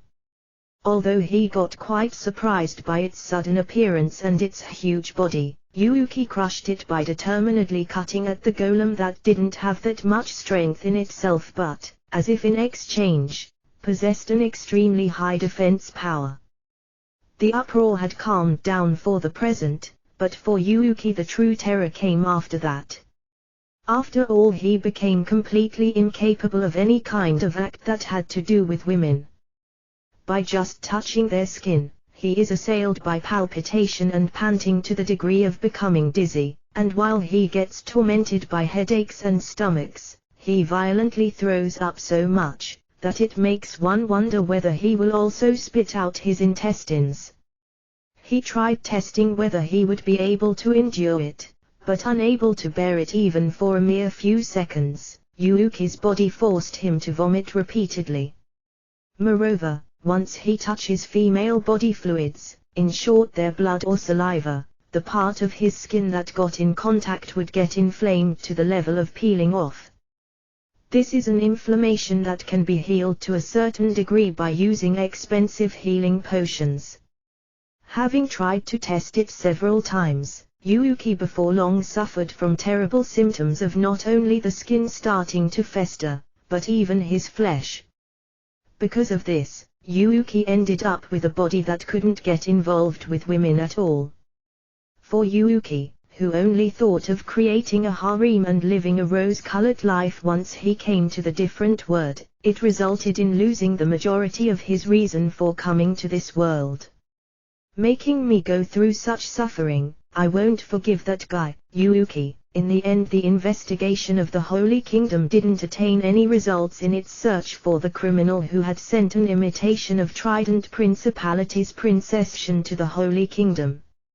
Of course, the most suspicious ones were the authorities of Trident Principality, but there is no evidence that someone belonging to the Principality had made a move, and there's also no trace that the one called Lost, of whom Yuuki had heard about beforehand and that was staying around Shen, had entered the Holy Kingdom. The kingdom thoroughly investigated the possibility of someone having passed the border without permission, but without any information from Trident Principality's side, there was nothing they could say for sure. On top of that, there's also the report from the soldiers that demons had invaded the magic airship affiliated to the Trident Principality during its stay in the Holy Kingdom. Therefore, regarding this time's case, the position that it was a criminal act by demons who regarded the hero as threat has been mostly accepted as a given fact. The Holy Kingdom's royalty and nobility tentatively agreed with that as well. That's because they can't do anything beyond that even if they can't come to terms with the conclusion reached. However, Yuuki was unable to consent. The one who turned my body into something like this is definitely not a demon, is what he believes. Even in the novels I read, there weren't any demons who had done something so devious. To begin with, for demons, who can achieve something like this event, there's absolutely no need to let the hero live. Therefore they should have picked a method possessing a high killing ability. Thus I have no doubt that it's definitely a human who has done this treacherous and mischievous deed.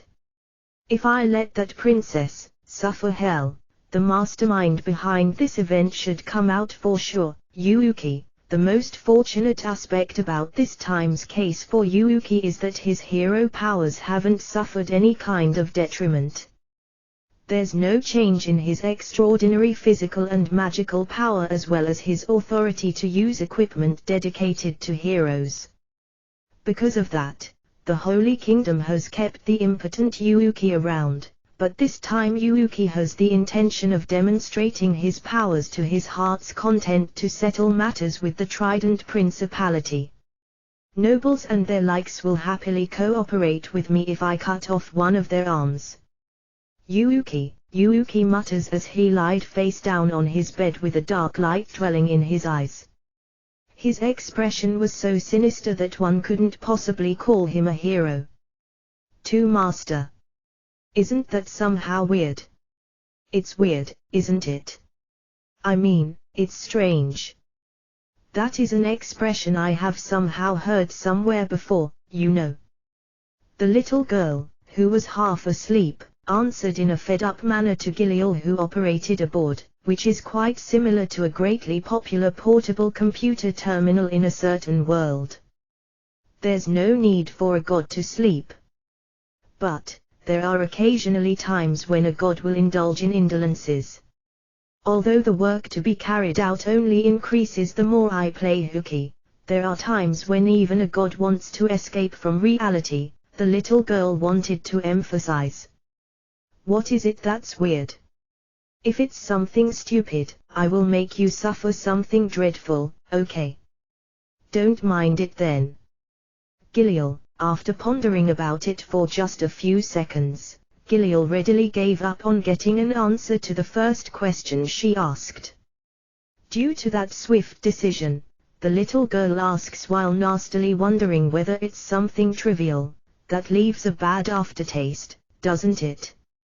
I won't look down on you and won't get angry even if it's something stupid, so try telling me. Do you promise? Giliel, that's fine, but, just so that you know, I won't be able to cope with any of my responsibilities if I were to swallow 1,000 needles. Are you still going to do a pinky swear? Once the little girl tried to raise her pinky finger, Giliel quickly rejected that. That kind of penalty has definitely meaning since it's painful once executed. But Giliel also realized that it wouldn't show any kind of effect even if she tried to make the little girl swallow a lot of needles. It's about the surroundings of Rinya-san. Somehow he's trying to strengthen or downgrade the soldiers around him in a strangely short amount of time, but isn't this weird? Giliel, it's not. Really. The humans of the world over there belong to the category that becomes relatively strong and sturdy, but, Giliel, it's the resources I had Rinya-san carry, right? The resources mentioned by the little girl literally mean resources just like that. T/N, the one in the line above and the first resources are written in katakana. If the resources are abundant, the world will give birth to flexibility. For example, there will be leeway to create a demon king, though that's not an overly good event, and to summon heroes. On the other hand, if these resources are scarce, such beings naturally won't appear. Furthermore, if the world loses that flexibility, it will become difficult to maintain the world itself. Also, the souls existing in that world will have a boost in their quality if they take in these resources. To begin with, the reason why Rinya changed worlds was because the souls that improved their quality by taking in resources had begun to run out of resources, and because of this, they had given up on the cycle of death and rebirth itself or had escaped to the cycles of death and rebirth in other worlds. The important point here is the amount of resources a world possesses. It has absolutely no relation to how many existences the world supports. Since resources are originally not something that run out, I suppose the shortage in itself is odd, but, how does that have any relation to my question? Giliel, you suck at conjectures. The resources I had Rinya-san carry are to be disseminated and therefore will continue to be scattered into the surroundings as long as Rinya-san lives in that world. Somehow he's like a toilet spray, isn't he, Tilda? Giliel says while laughing bitterly, but the little girl says with a serious expression, if you say that in front of the person himself, I will turn you into an administrator of some world. I have to decline. Giliel, TSK, well, for that reason, the people around Rinya-san receive this blessing to a greater or lesser extent. Got it? Somehow. But, the resources, it doesn't matter how much someone possesses, right? Giliel, the little girl nods at Giliel who raised a new question. In that case, isn't it fine to have Rinya-san hold the resources enabling the preservation of that world without him scattering those? Giliel, and have Rinya-san rebirth in that world forever. What will we do if he refuses to do that? In the first place, do you think that Rinya-san can completely hold on to the resources to repeatedly maintain that world? I guess there are various difficulties with that, aren't there? Giliel, wondering whether this girl properly understood the circumstances after seeing Giliel muttering that seriously, the little girl became worried about her even though Giliel's an archangel she created by herself,